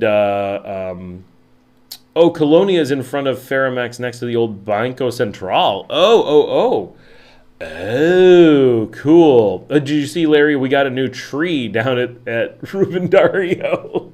I'm waiting for people to be complaining about that. Nicaraguans and their we hate our trees is such a weird mantra of all things in the world. I think nothing ever can speak to what a great country Nicaragua is than the absolute hatred people have for the trees of life. Because if you have to pick on that decoration as the thing that people are upset with in the country, how could you ever come up with a better way to describe a country? What's wrong with your country? I don't like the tree decorations they put up. Really, other countries are worried about like coups, violence, cost of living, you name it. Nicaraguans are like, these decorations aren't as pretty as I would have picked. Seriously, like it's, my gosh. Or they're expensive. Really? Do you know what those would have cost in any other country? 20 times that price. Like, run the numbers, people. Welcome to America. And America, with all the money they spend, Lincoln's face still melted off. Gio says, is there any other large Nicaraguan communities in the U.S. besides Miami that you know of? I'm still scared to go down there. Yeah. So some of the people from my community live in Farmers Branch and Carrollton, Texas. That is Little Salvador. Yeah, there's more Salvadorans, but it's a huge Nicaraguan community as well. You'll find Nicaraguan restaurants, Salvadoran restaurants, Guatemalan restaurants. It's a very big zone, and it's bounded by Little Korea, Little Pakistan. So even if you don't find something exciting in Little Salvador, you'll find a lot of stuff. But the pupusas are really good, and there's a lot of them. Janet says, there is one that I heard that guy's brother owns near Gecko's, the one that opened yesterday, where Pinellas was across from the cathedral. What? Janet, are you saying that there's 3 Chinese shops that suddenly came into town? Bill says, trees are complicated. In 2004, the entire city was lit by fluorescent lights on 20-foot poles and no functional streetlights. It makes it nice, but it is a third rail of politics with arbors. Yeah, everyone makes it political, but it's also this real, like, you know, if you're in any other country, the level of thing they'd be complaining about is so different.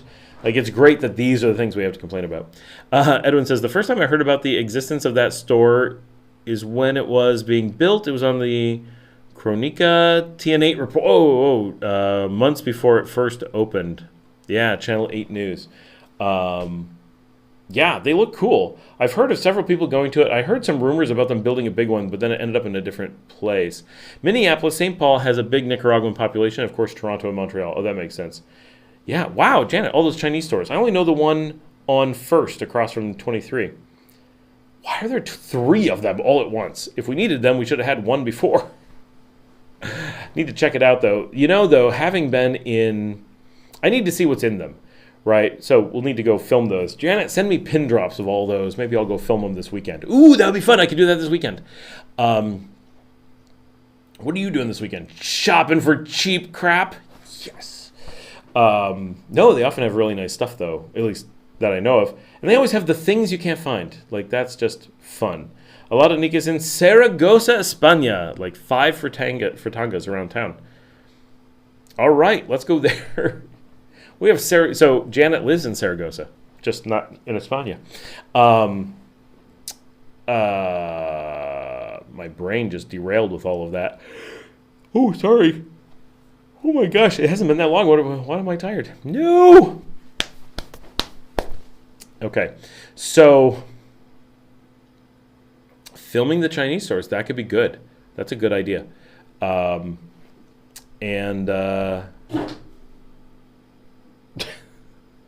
one of the dogs whipped its head around and scared the other one. You guys okay? You're a little bit crazy, I know. Yeah. You're a good girl. Thanks, Janet. All right, guys, think of some questions. I'm going to refresh my beer, and I will be right back. I'm going to stand up, walk around. Oh, it's going to disrupt the dogs. They're so slow. I really don't want to get up when they're like this, but I also really want another beer. Well, maybe we'll wait a minute. They're kind of restless. I know they want to get up and walk.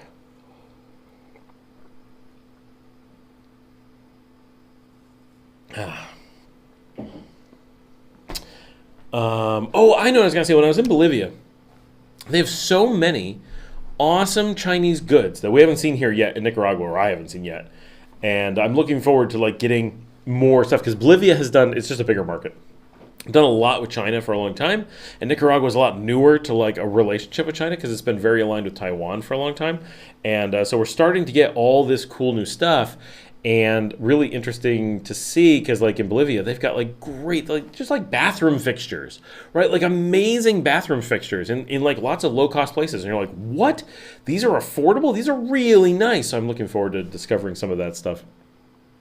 James, hint, you need to get out once rain ends. Yeah, I do need to get out once the rain ends. I was out in the rain yesterday. I almost went for a walk in the rain today, then I just ended up busy. Bill says, haha, I just ordered a bunch of Chinesium from Temu to ship down in barrels for this fall and winter. I've never used Temu. I don't even know what it is. I have no idea how to use it. A lot of those stores, this dates me. Like, I'm too old. You go to these things and I'm like, I can't figure out how to use whatever this weirdness is. Oh, they're a clothing shop. That's why I don't do any of my own clothing shopping. My wife buys everything for me and dresses me because I'm just not responsible when it comes to that stuff. Sorry, people. Oh, Immense Coffee is saying something.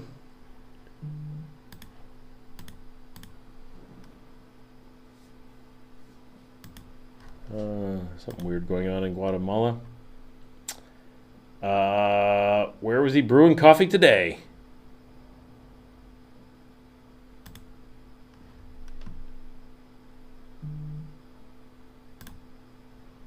All right. That's enough of Instagram. Now it's just distracting. All right, guys. You have no questions at the moment. I'm stepping away for 2 seconds to grab that beer. Ask your questions. Talk amongst yourselves. Be right back.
Hello, hello, hello. We are back.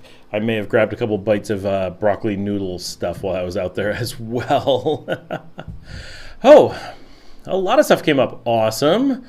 Edwin says, and more of these are being built in Mercado Oriental area, for example, in front of Anebas, that before was an abandoned building. Oh, that's awesome. Solomon's Island Photography. I've seen your neighborhood spelled various ways. Sutiava. Which is it? It's all of those. So Nicaraguan, this is actually really interesting. Nicaraguan Spanish is a spoken language. It is not a written language. Combine that with the B and V sound is the same.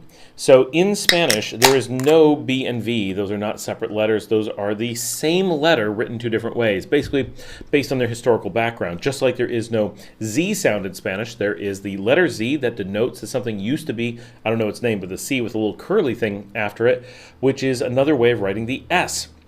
Well, depending on what the history is, if you are writing something that is traditional, you have an S in it. If you have something that used to have the C with a squiggle, I'm not exactly sure why they used to do that, but that became difficult to write with modern things. So they used Z as a substitute for that. Z does not exist in Spanish, but it is used as a common writing. Just like the N with the Nye over it is actually two N's, which was the Spanish way of denoting the Italian GN.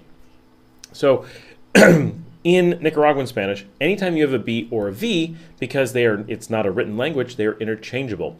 So if someone's name is Melvin, M-E-L-V-I-N, you could also write it M-E-L-B-I-N. They are equally correct because they both make the same sound, and that is the job of the language, is just to make the sound and not to have a special way of writing it. So you have these weird options because of that, and so you will find people writing their own names many different ways because they're not sure what it's supposed to be and they don't think of spelling as official. So traditionally, going back hundreds of years, Sutiava is often written with the double B, S-U-B-T-I-A-V-D-A-B-A, Sutiava. However, that initial V sound, B sound, whatever you want to call it, is generally silent even though it's technically there. So writing it without that is common. The second V sound in the word can be written with a B or a V, as with any other name. And so because of this, that you can write any combination of S-U-B-T-I-A-V-A, S-U-V-T-I-B-A, you could drop the first. There's like 6 or 8 different combinations of ways to spell the name that are all equally correct. So it's just a mess. But that is why that is. It's because it is a spoken language. It's just, it makes it wacky. And so when you talk to people, their own expression of their name is so just crazy. There's so many ways to spell everything. And you're like, how do you spell your name? People are like, whatever. And you're like, that's not an answer. How do you spell your name? Bill says, my wife dresses me as well, but Temu is the everything shop, like Wish was in the past and Deal Extreme before. Wait, did Elton pop in?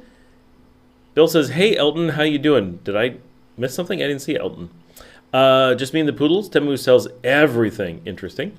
But it says Temu is the same concept as Wish. I never used Wish, so that doesn't really help me much. Like, I've only heard it as a joke where you get scammed. I didn't know it was like a real thing. Chinese knockoff, super cheap. All right. Janine says, I know you travel a very hot Nicaragua Express to cross the border. We are planning Tika as they are going directly to Granada. Only one time did I have a hot Nika espresso. The rest of the time it was actually really nice. They have good air conditioning. It's just one time the air conditioning broke down in one direction, and that was not super fun. Honestly, for me, it was not that bad. My family did not handle it well. They were quite unhappy, but I was like, no, this is really not that bad. Oh, I referred to Elton. No, I was looking at Elton's updates for the day. I don't think he's on. He might be, but he's been traveling a lot. But I've heard, Janine, that the Tika Express is quite nice as well. There's quite a few that are good. So yeah, should be good. Going directly to Granada, obviously that's a big deal. We use the Nika because it comes out of Leon. So it actually originates out of Chinandega, but we're early. So it's like 5:45 in the morning. We just head over there and able to go. Jana's just sending me pictures of the new crazy Chinese store. Wow, that's something. We're going to go film that for sure. Wow. How did I miss that? Oh, it's next to McDonald's? Oh, I know the place. Oh, that was a cool location before. What? Yeah, I know the one about the Other Side Club, Janet, because we looked at buying that place, and the pricing on it was insane, so we walked away. But yeah, that's pretty cool. One day I filmed, this is Edwin, a Boeing 747 passing by over my father's house in 2022 because it's located on the approach route over runway 10 at Managua Sandino International. Wow. Did a Boeing 747 actually land there? They're not supposed to. That runway is not long enough. Like, you can do it, but it's not authorized. That's pretty cool, though. Oh, James said, how is the new terminal doing? Do they use slab-on-grade concrete? I have no idea what their construction is, and the new terminal is in a place that we would never go until it's open. Like, it's so far out there in the middle of nowhere.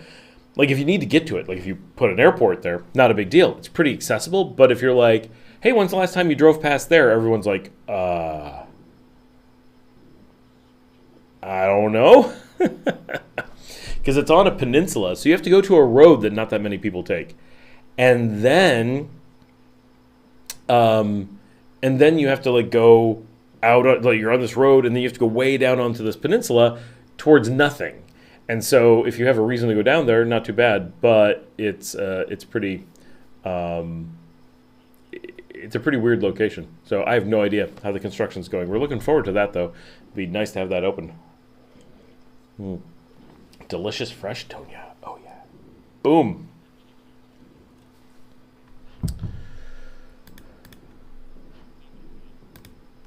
I do have to say, my wife's, it's kind of a, I don't know, Thai, Vietnamese noodle thing going on is really delicious. It's like a sesame peanut thing going on.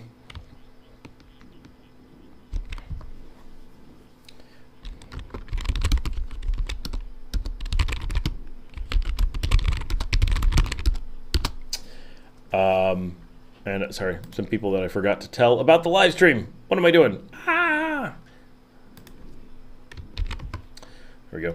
Bill says, new terminal will not break ground until mid-2025, but once started, should be done pretty quick.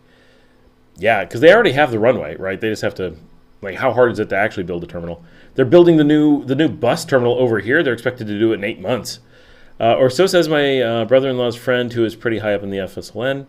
Janet says, I miss Pinellas. There were things I needed in there. I'm afraid this place won't have similar things. I never went in Pinellas. I never went into McDonald's either, so, you know. But I saw in the front window that they do sell fans, and I don't think the first one does. Oh, okay. Did you find the dog rescue that is near the airport? Oh, no, I didn't. I did go out there. I didn't see it. Maybe the merch is a little better value. Let's hope. Talking about the bus terminal plaza by Leon Airport. Yeah, the runway's in place already since the mid-'80s, built by the Soviets, and it's pretty stout. Yeah, it would have to be. They wanted to be able to put bombers on it. They cared. It's crazy about that, Mr. Scott, but they landed at the airport even despite the runway at Managua Airport is 8,000 feet long. Yeah, wow. I mean, 747s are pretty capable planes. So, Solomon Islands, what's your new email address? I'll be having a frost this time next week. Oh, nice. Yeah, shoot me an email. It's really easy. It is scott@latinamericanliving.com because Latin American Living is our podcast, and I just decided, like the vlog doesn't really have a name, which is a problem. That's, I really... Of all my regrets in life, starting a channel with no purpose and just calling it the Scott Alan Miller Vlog seemed so reasonable at the time. Well, this is just where I talk. And then it became the thing that took off. And now I'm like, my brand is just that I have a vlog? Like, what is this? So it's really confusing. But Latin American Living is our podcast, and it holds our podcast family at pod.latinamericanliving.com. So that seemed like the most logical place to have an email address that didn't make it sound like we had a business other than come listen to us or watch us on video or whatever. So we do want to be like promote our other shows and podcasts, but we don't want to be like, we sell a service, because we don't. But the old one sounded like we did. So, but if you use the old one, that'll get to me too. It's not that it doesn't exist, just don't want to make it look like we're advertising a business that doesn't exist. Do I remember the conversation about the security guard at the AMPMs? Yes, done, yeah. I went to the AMPM on the Calzada today at 11. Definitely no security guard. What the heck? That is so weird. I don't think I've ever been in an AMPM that didn't have a security guard ever. Like, at all, let alone one with ATMs. There's always a security guard that opens the door. Everyone I go to, they're always there doing stuff. I think it's a good name. You can talk about anything with your current name. Well, that's true. Yeah, the upside is, like, I'm the brand. Ooh, we got our people back. We kind of dipped, and now we're back. It is like I'm the brand, and if we're talking about travel, and we're talking about relocation, and now we're talking about Nicaragua, like, it has changed over the years, and it's going to change, just as life changes or whatever, and as there's new questions and new information. One shows up later in the afternoon. That is, I wonder if they just haven't gotten caught yet. Like, what? I mean, it's AM/PM. Like, do people just not complain? Edwin, July 15th, 2015, when the president of Taiwan visited the country, and guess what? Oh, Boeing 747. Aha, that makes sense. That's why they switched to China. Taiwan insisted on a 747. They're like, we can't take this.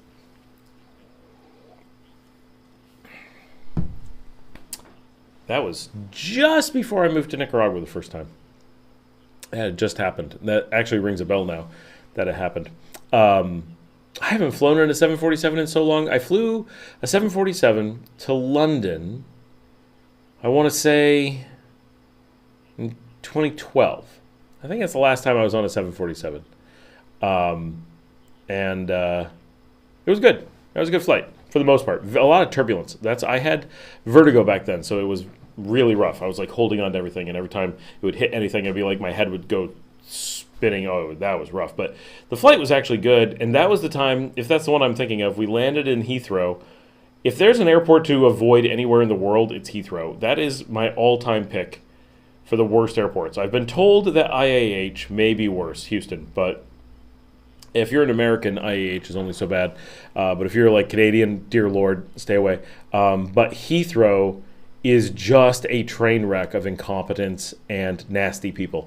Like, few things make it feel like England does not want tourists like Heathrow. Heathrow, honestly, makes you instantly feel like you can't understand how England is able to feed itself, and it feels like they hate you. And then once you get past that, England's like really welcoming and nice and like all kinds of stuff. But how they're so unable to make an airport that's so important function is beyond me. Like, it's truly mind-boggling how incompetent every aspect of Heathrow is. Liverpool can't be worse. I don't believe you. Nope, no way. There's no way. Is England just that bad? Is that the problem? No, Gatwick is okay-ish.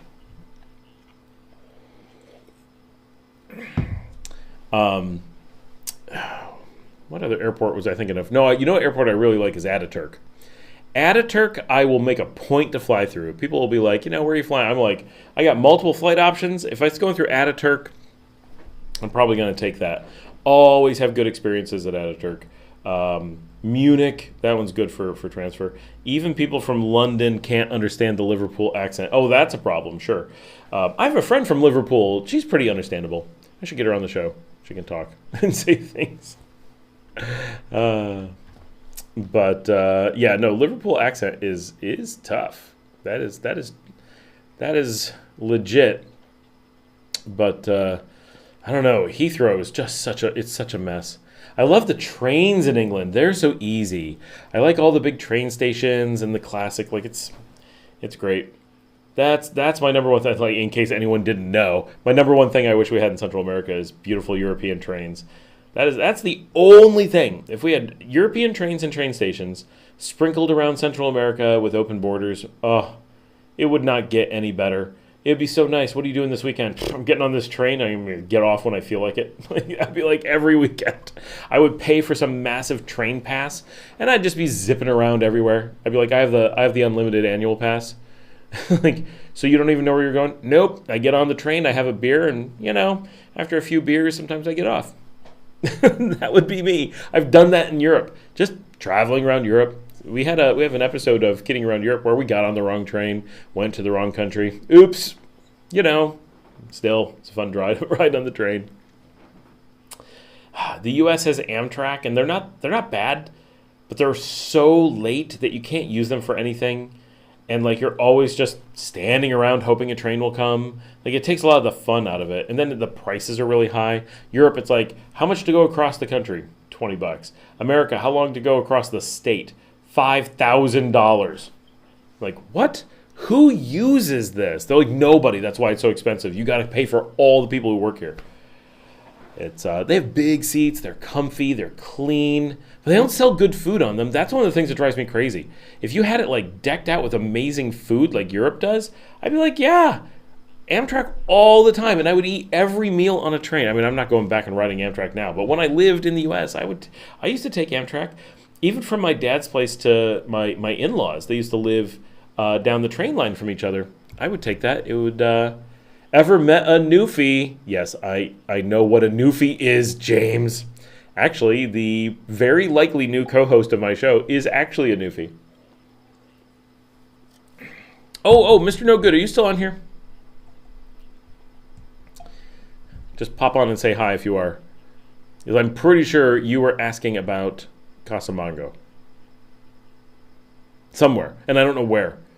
This is one of my problems with the show. I have so many different places that I get communications that I can't always figure out where I've seen something. Someone will ask me a question. I'll be like, okay, I got to answer that, and then I can't get back to it.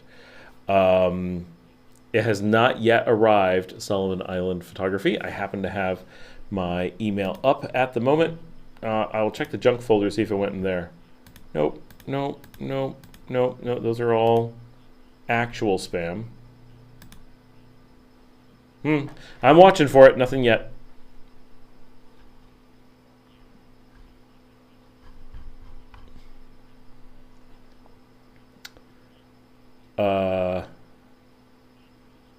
Pretty sure it works. You have my old one, right? Send it to my old one. Should work as well. Lard Tunderin.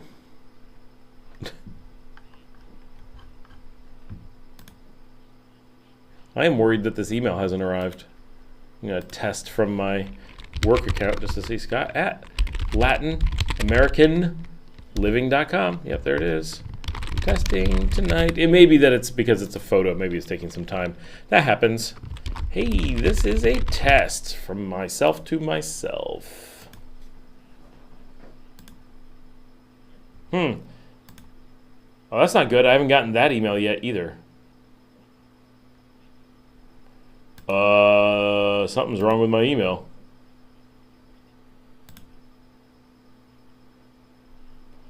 Ooh.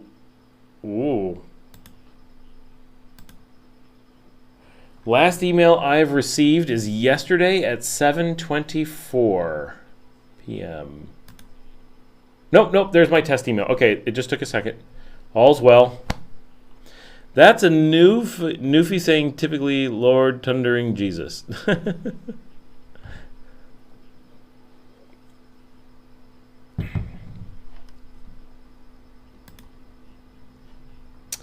Still haven't gotten that picture. But yeah, gonna have a newfie on a show. I filmed a newfie wedding not that long ago. Edwin, how do you like the new Juan Pablo II road being built as of today, sections 1 and 4, and that the municipality around November through December, they are starting out with sections 2 and 3? I haven't really driven it. I was on Juan Pablo II 3 weeks ago, I want to say. I mean, there's so much construction going on that I don't know if I can comment on it. It's a huge mess right now. But I mean, we need a lot of that new stuff. So, it'll be nice when it's done, I'm sure. The little bits that I've seen that are looking good seem pretty good, but But man, it's hard to get on there. So I don't tend to drive that area just because of all the construction. But and it's mostly in parts of the city I don't tend to end up in. Definitely sometimes, but not a ton. That's down the way that I buy our Nintendo Switch. There's a Switch dealer out there that we get stuff from. Things you have to have in Nicaragua that you never thought you would have other places. Like, oh, you can't just go buy a Switch at the store. Well, no, if you want a good deal, you got to go somewhere else. And you're like, what? Okay.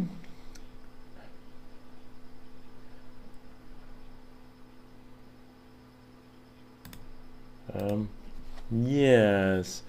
Yeah, so really cool. One of my other channels, so I have another channel. Have I ever kissed a cod? Not, no, I've eaten many. One of my other channels had a video do pretty well. You guys know, like, you watch my show, like, 100 views is low, 1,000 views is high, 5,000 views is crazy. I have another channel that isn't as popular as this one, but it's my older channel. So it's been around, it's mature, but it's not. So I'll give you some real quick information on it. It's got 2,300 subscribers, right? This one we're closing in on 9,000. That one's closing in on 2,500, right? Totally different numbers. It's pretty small. But at one point, they were both at 2,000. Somewhere like 2000, 2005, they had the exact same number of people. And then this one gained 7,000 while that one gained like 200. So it grows really, really slowly. But this month it's taking off. And currently it's doing about 6,000 views per day, which is really, really, really high for it. I had a video do really well, and it's well over 10,000 views already. And I just put out a follow-up video to that, and that one is so far outperforming that other one. So I'm very excited because that channel is like my old, it's been around, it's what got me into really using YouTube. It's the first one that I tried to do anything, and I tried to make it into like a real serious channel, and then I got derailed at some point, and it went years and just sat there. And I would get comments and views, and the stuff was kind of timeless to some degree, so it didn't like completely become worthless. But I just started posting again after a long hiatus, and people were like, he's back! And like instantly I got 10,000, 11,000 views on like a video, and now it's doing really well on another video, and it's exciting to see it actually doing something. So that's really cool that it seems like it may actually get some traction, and it would be great to see it actually do something because it's so completely different than this channel. So anyway, that was just my little comment. Bill says, it will cut the time from Sete Sur to Car Norte by bus 3 or 4 times. JD says, has the cleanup of El Salvador caused spillover of crime and narco problems into Nicaragua? No, and I don't think that would, it's not expected to happen, right? Like, is it spilling over into Honduras? Is it spilling over into Guatemala? No, it really isn't. That would be a really good way to end up with even bigger problems, right? If you're a cartel in El Salvador and they're cracking down like that, are you going to run to the neighboring countries where, they have absolutely no obligation to do anything? No, like that would be even worse. Like you probably want to go to jail in El Salvador at that point. There are a few people that have snuck into Nicaragua. Nicaragua's making a really big deal about cleaning them up. But Nicaragua does not put up with that at all and never has.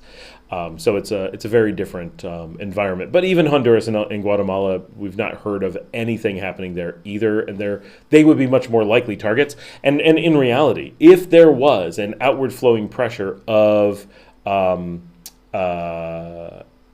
any gang-related activity or something, the last thing you would do is come to Nicaragua because you have zero chance of making it here, right? You might sneak over the border, run around in the forest, and then sneak back over the border. Okay, maybe. But are you going to come to Nicaragua and, like, participate in crime? Heck no. Like, Nicaragua is like, this is the last place you'd want to do that. If you were in El Salvador and you felt you had to leave El Salvador, you would go to Honduras or Guatemala where you have places to hide. And, like, they would never come here. Plus, there's no border, right? El Salvador doesn't border Nicaragua. You can't just walk over. You have to cross through a place that would be better for you to be and then leave that place and come here. James says, initiation to becoming a newfie, kiss a cod, and shots screech. Oh, I've heard that. Yeah, so I am not a newfie, but my newfie friend who got married, her husband had to do that stuff. Yeah, that's been fun. Any updates on the new energy initiative being implemented? No, I've not heard anything. I know there's some new power plants going in, but we always have that stuff going on, so it's not super super interested. Any luck with the photograph? I don't think so. Let me go check. No, it is. Let me just write it here for anyone who needs it. Scott at LatinAmericanLiving.com. You can't put email addresses, but I should be able to. Let me know if you see it, but you should be able to see it. There's always been odd Mara I've seen in the Nicaraguan, usually very down and out with tattoos on the face and can't even make a living begging. Is Mara the word you were looking for? Is that something I don't know what it is? Out here.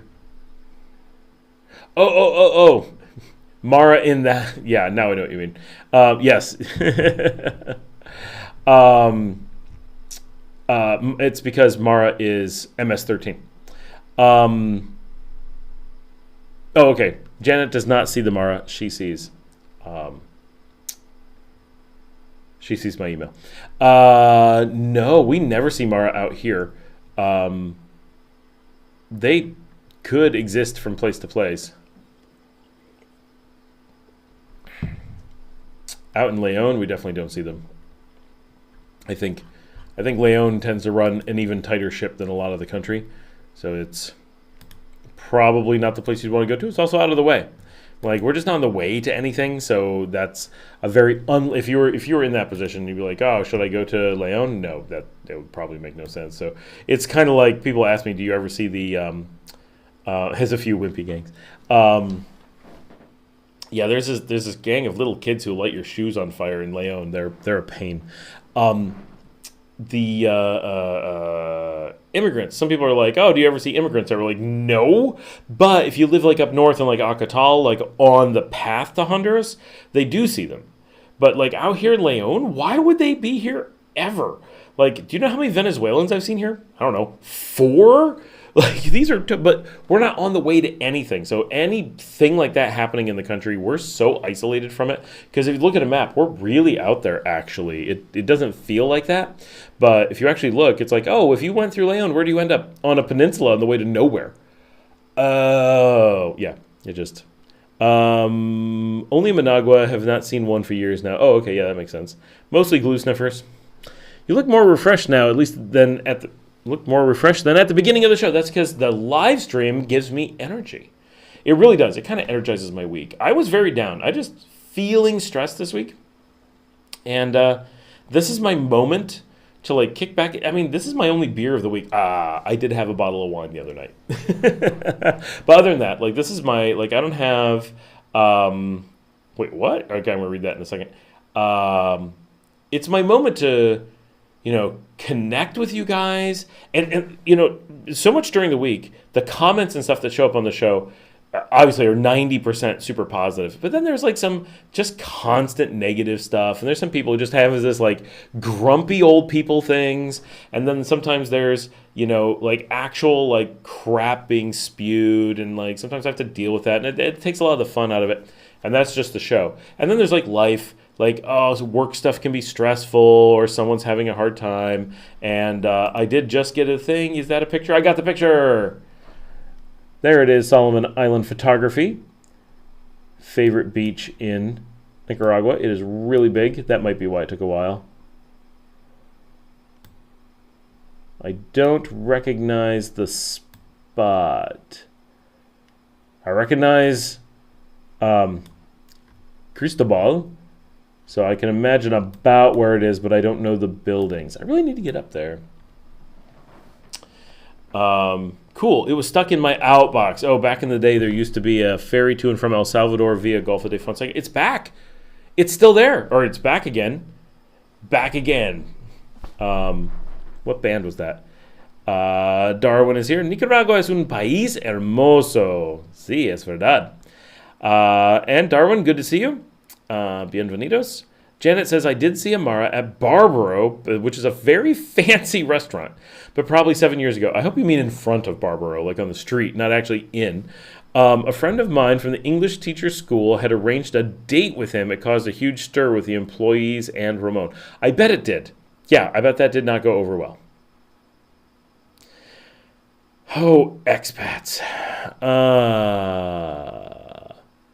Not seen any since. Oh, yeah. Well, if you haven't seen them, then I unlikely have seen any. Been here a bit longer. Solomon Islands. That ferry, I've actually talked to quite a few people. I don't know, quite a few people. Like 6, 7 people who've taken that ferry, and I really want to do it. I'm almost to my residencia. I'm now at the just waiting for the interview. Everything is done. So once, that's Las Piñitas from the ocean. What? How is that Las Piñitas from the ocean?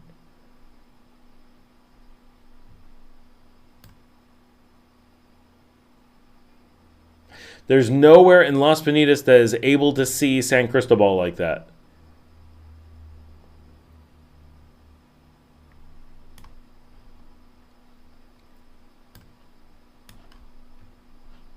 That beach. Hold on, we're gonna find it. It's a memory. What the heck?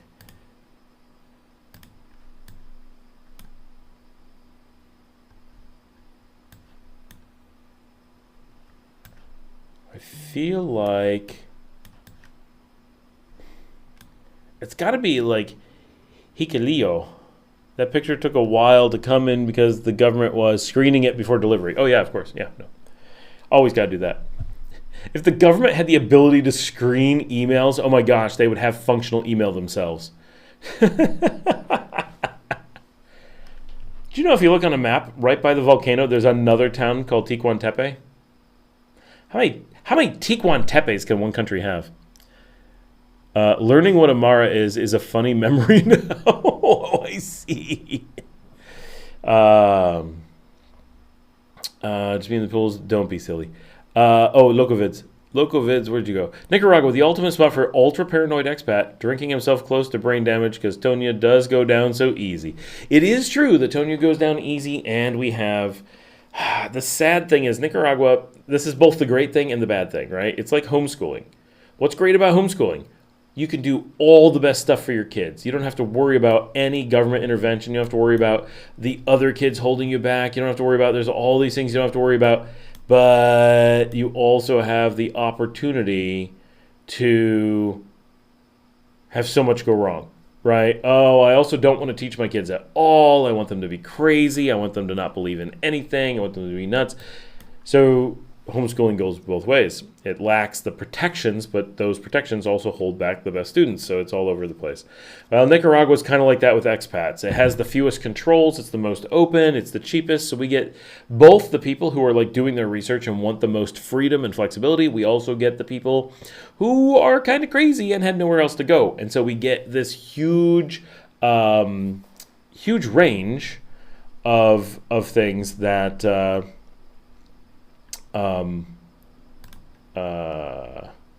what? Hold on. Solomon Islands, do you mind if I put the, now that I have it, can I put this picture on the show for everyone to see? How do I download attachments? Download all attachments. I don't use this email that much. Oh, it's a zip. That's weird. I'm on the super fancy you all wish you could have it Nika mail, just in case you're wondering. Image came up. Exactamente. Yeah, it's rough. Oh. Due diligence. Would you explain the compromise or issue one would run into if taking on Nicaraguan citizenship? Citizenship? Well, I mean, okay. Just to the right.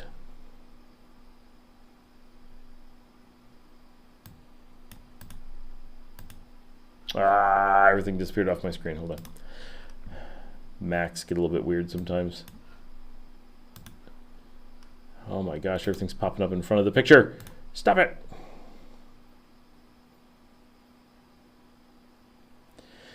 That's Suyapa to...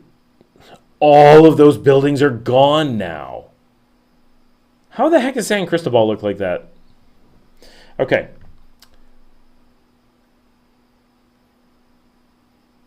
What year is this? Okay, I'm going to put this up. Let's see if I can let everybody see this. So those of you who don't know Las Piñatas are going to be like, what is interesting about this? But this is super, super interesting. No. Downloads. There we go.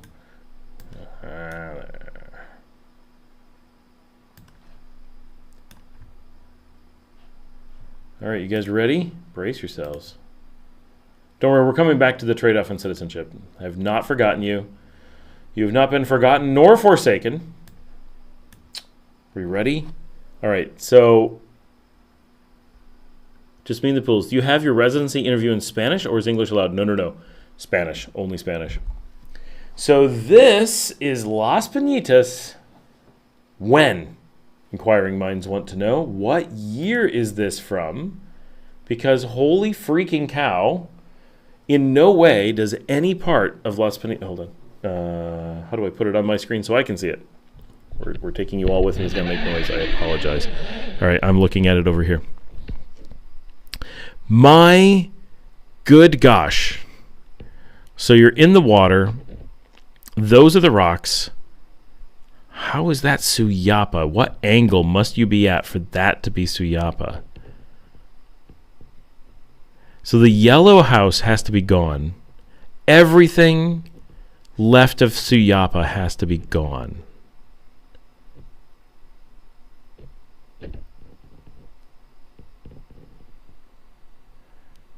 So this angle, you have to be significantly north of the rocks looking back.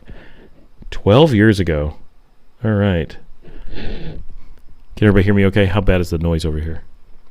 This is what I look like. I'm talking like this as I look at the other screen.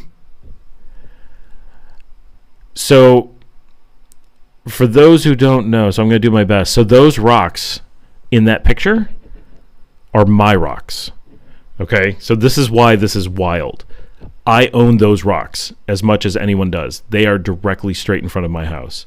So if you look at that, so if Suyapa, if this is correct, if Suyapa is the building all the way to the right, because it's 2 stories and it's in terrible disrepair now, but it's still there.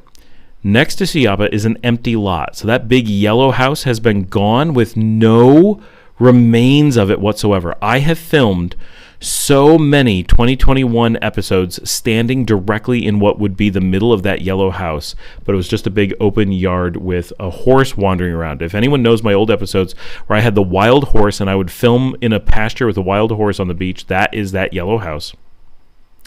And then the space next to it, this doesn't seem right, is that's got to be the Wales School. And then if you go straight out to those rocks, that's my house. What? This is wild. Yellow house is now white where Sor Maria Romero died. What? Edwin has never visited Las Piñatas. Edwin, you got to come out. Coming from Managua, you can take the UCA to Leon, and then take I don't know which bus you take, but to take the bus across town, and then Marcadito in Sutiava, you can catch the beach bus. The whole thing is about $4, which I know is a bit, but it's very doable. Oh my gosh. Is that really Suyapa? How can that be Suyapa? I'm so lost. And the rocks don't quite look right. That's got to be super high tide. I mean, if you saw it now, it's not one of these things is there. And what?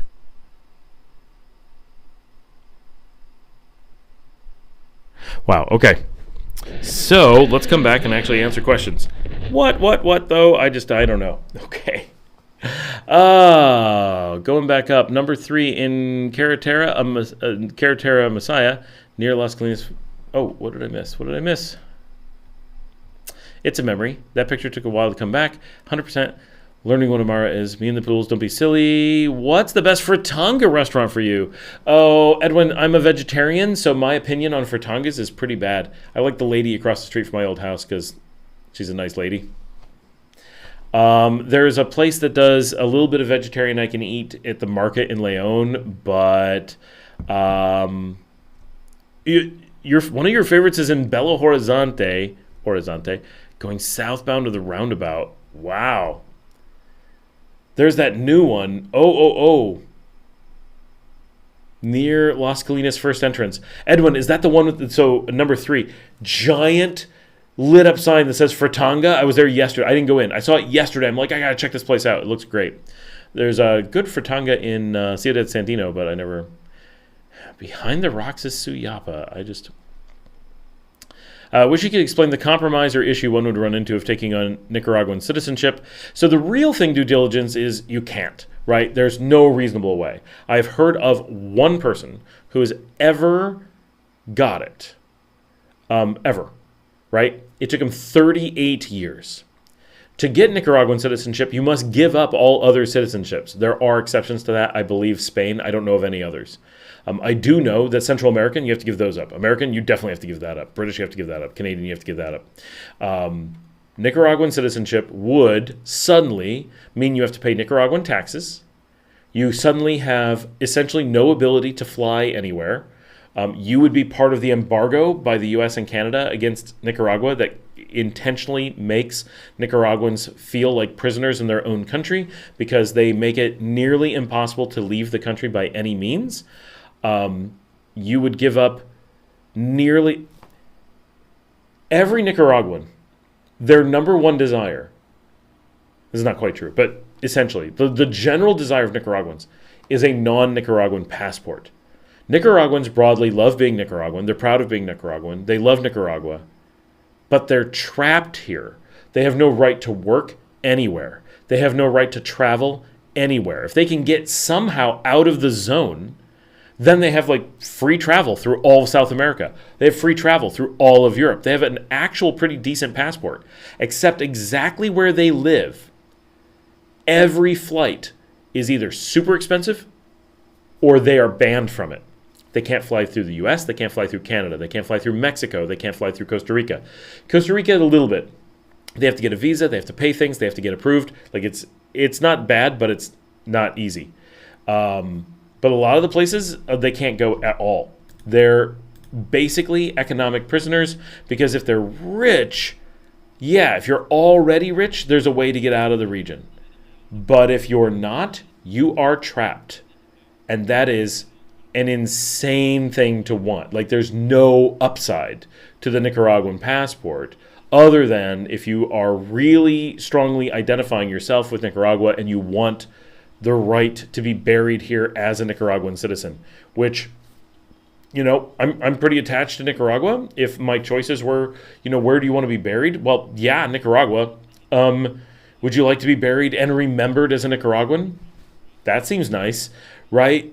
Am I going to, give myself some penalty in life for that? No. If I was elderly and didn't have the ability to travel ever again, and I knew that I was physically trapped in Nicaragua, just so I could never leave again, and you said, are you ready to give up? And there wasn't huge penalties. But for example, if you're an American and you take Nicaraguan citizenship, not only does Nicaragua ban all your other passports and make you give them up for all time, but also you have to pay the insane United States exit tax, which could be like 50% of all holdings. I don't know what the actual rate is, but it's a really high rate of every single thing that you own and could own.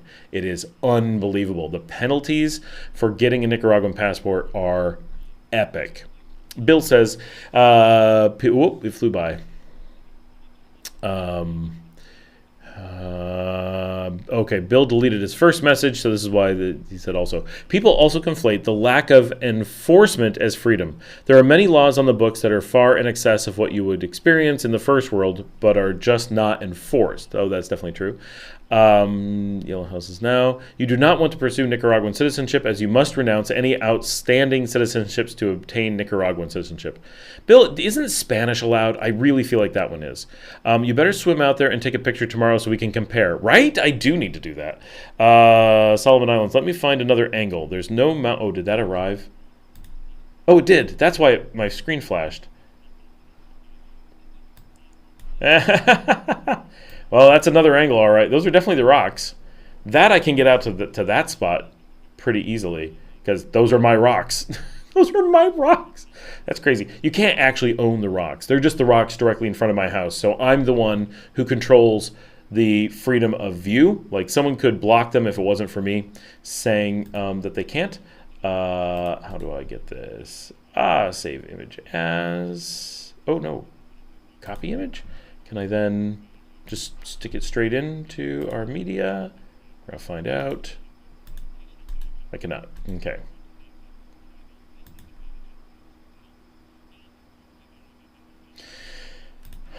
Oh, there we go. All right, cool. Get it in there. So the thing that I would say is due diligence. Try it from the other angle. What is it about a Nicaraguan passport that would even attract you in the first place? Like, there's got to be something that you're thinking it's going to provide, and that's normally, I think, where the problems come from, is that there's this impression that it's going to do something positive for you, and certainly if there were zero downsides, then passports would be always desirable, right? Anything with zero downsides would be desirable, but the Nicaraguan passport comes with essentially no upsides and loads of downsides. So on one side, it's really easy to say you don't want it because it's got some big negatives. But really importantly, what's pushing you in that direction? What would make it even come up on your radar to look into beyond, hey, I'm looking into some passports. Is this a good one? Right? Which, of course, you have to look into everything you can think of in that case, right? But as you're looking into passports, the first thing that most people do is look at Nicaragua and go, nope, like no interest whatsoever. So I'm just going to bring up a picture of the rocks, also from Solomon Island Photography. And this is the rocks from the other direction, or kind of the other direction, there at Las Pinitas. So those are my rocks out on the ocean. There's no mountains there. Don't think that's Las Pinitas, right? But those are definitely the rocks there. I'll ask Ramon what he thinks about that photo. Larry says, great Chinese restaurant in Belo Horizonte, Gambay. Ooh, I'm always looking for a good Chinese restaurant because they don't have any in Leon. Loco Vids, possible to get view of Vulcan San Cristobal if far enough from the shore and shoot with a zoom lens. I guess that is so clear. Like, that's crazy. I mean, that's obviously a huge telephoto because San Cristobal is so far away. I know Andy, who did get Nicaraguan citizenship. He passed away in 2021. He actually voted in a couple of elections. We ended up in Wee Willie before he passed. So that's pretty cool. Yeah, and I've got a friend who's actually been interviewed on the show who got it. Danielle actually gave it to him personally, which is pretty cool. Locovid's got some gringo friends that got citizenship. It's possible, but takes a long time and commitment to the country and withdraw a passport. Makes sense for older retired folks, no sense for anyone else. By any chance, Locovids, is there any chance you're talking about Paul? Because like there's only so many people. Do we all know the same people? Due diligence, right. That holding tax passed after the whole Meta shareholder debacle, sold for billions and gave up his citizenship. Oh, yeah. I think that holding tax is actually older than that. Maybe I'm wrong. Janet says, Bill, I remember Andy from Facebook. He was happy with the way he lived his life for sure. Andy was a gem. Really sorry we never hooked up. Is that Andy from Matagalpa? I remember, I think. I never met him. It was when I first got here. People were just talking about him. But those are the rocks. You can see the rocks. All right, I'm coming back. Those are my views. When we say we're going out and hanging out, to have beers on the beach, that's often where we are.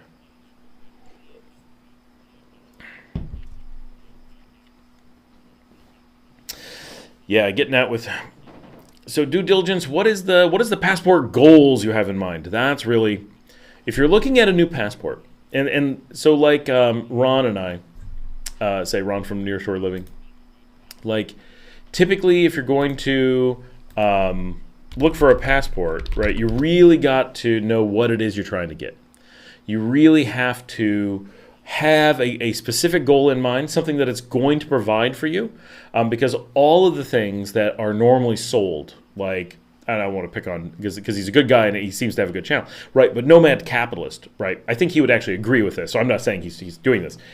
But he's got an audience of people who are hungry for passports. That's kind of his thing. He sells the ability to get them. And that's fine, right? That's cool. That's his business. And it's straightforward. Like, he's not hiding that in any way. So if he was secretive, that would be bad. But he's not. And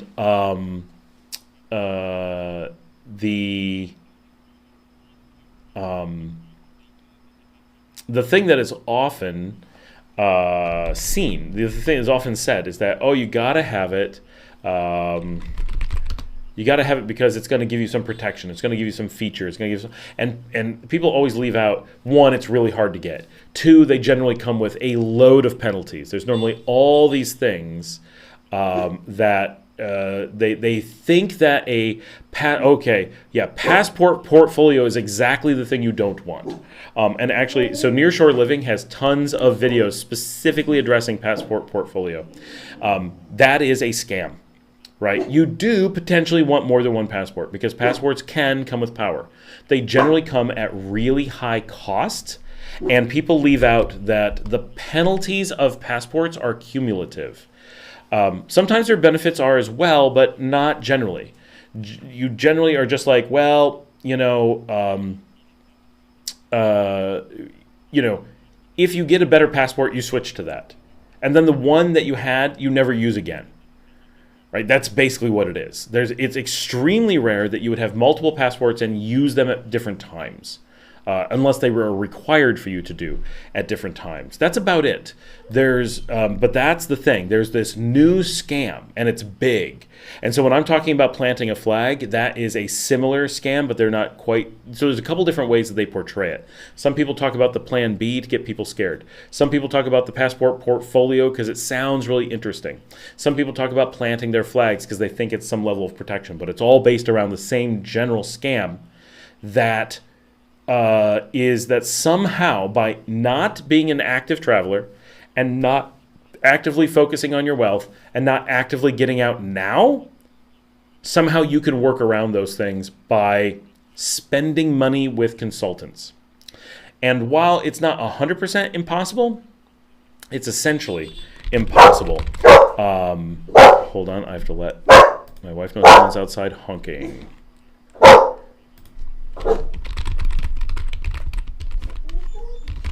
I'll be right back because I got to go check on this. I'll be right back, I promise.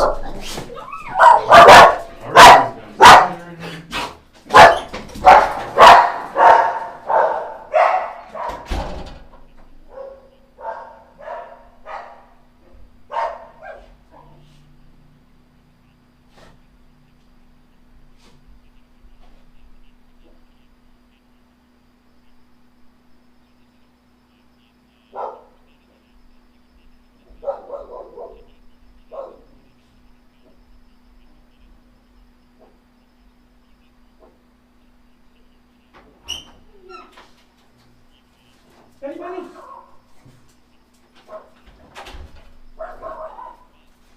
Oh no, she's got to escape. Let's go get her.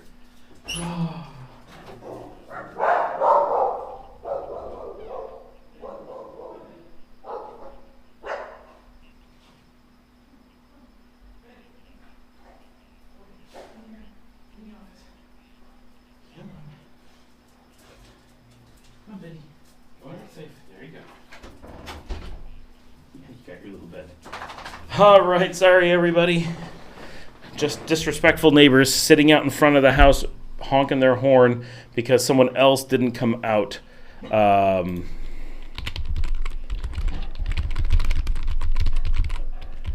so they just sit out there in our driveway hitting the horn. And like, that's why we have security. We had someone do that this week. So I got to tell you, we had some people working on our septic system and they pushed it too far. And they started honking in the middle of the day like I'm trying to work. And finally I went out and got security and I said, their vehicles do not re-enter. If they need to work here, they are parking outside and they walk in. And he now, every time they show up, they have to stand outside and he walks in with them and just stands there staring at them. I love having my own security. It's so awesome. Oh, yep. So yeah, due diligence, the past portfolio stuff, I'm trying to find a good link to this. So I have a video that says, like, action your plan A. That is one of my videos about that, but I'm going to do more. But that is that topic, right? That if you actually want to have power. So Nearshore Living talks a lot about, like, the only way to really protect yourself, and this is the general rule that has always existed, is you need to be financially powerful. That's the first thing that's going to protect you. If you are poor, you're always in the line of fire.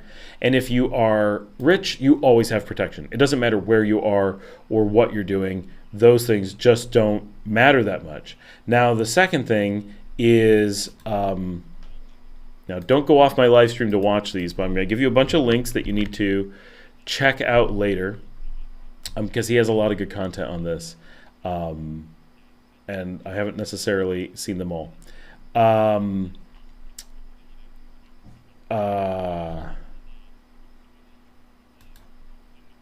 Yeah, this one I have not watched, but it definitely...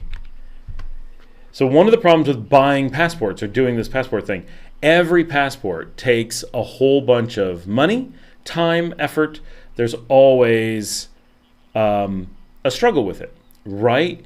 And so, hold on, let me, he's on my WhatsApp. I'm going to make him jump in.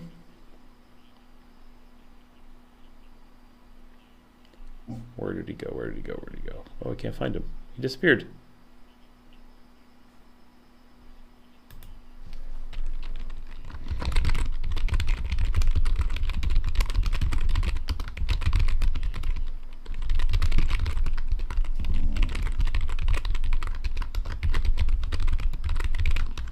We're definitely going to do a Latin American living on this specifically, for sure. And we're already talking about scheduling that and doing that. So definitely look for that.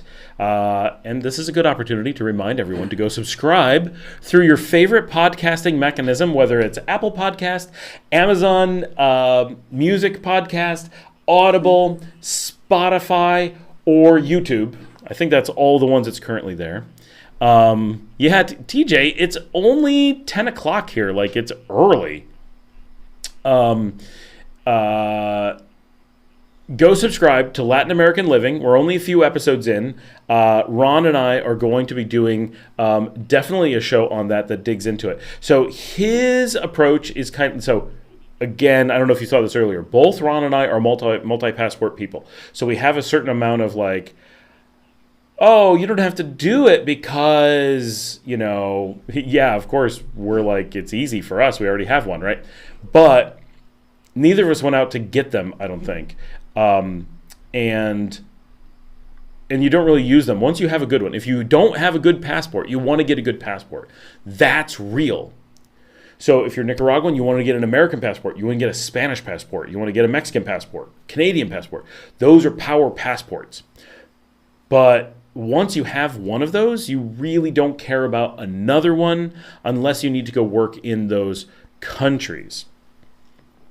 Edwin, you can watch all those. I don't know what it said, but I saw it pop up. You can watch it with City TV. My bar on the beach has all those. And you don't need a satellite or anything. I have no idea what the rest of your thing said, so I don't know if you said that already.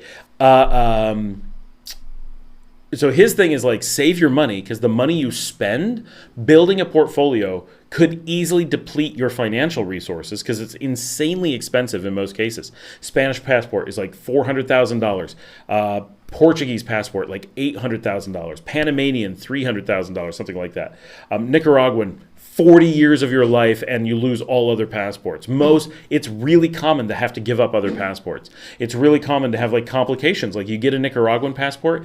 If you then come into Nicaragua, accidentally show the wrong passport, it's considered voluntarily giving up your passport. You could lose it just like that, right? Because you showed the wrong passport that you weren't supposed to show, because that is a form of renouncement in Nicaragua. It's on the books.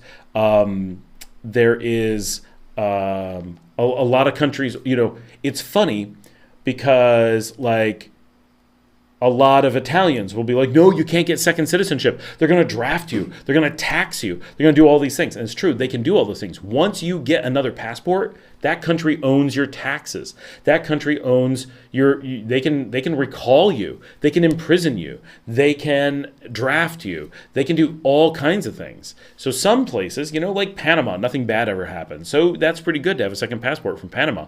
But you get a passport from like, I don't know, who just drafted everybody? Finland, right? Finland, everyone has mandatory compulsory military service. Suddenly, now they're not really strict about it. Like it's Finland, they're a super chill country. But you go get a Finnish passport and be like, cool, I got a Finnish passport. And suddenly you're getting a summons. It's like, when are you doing tank training?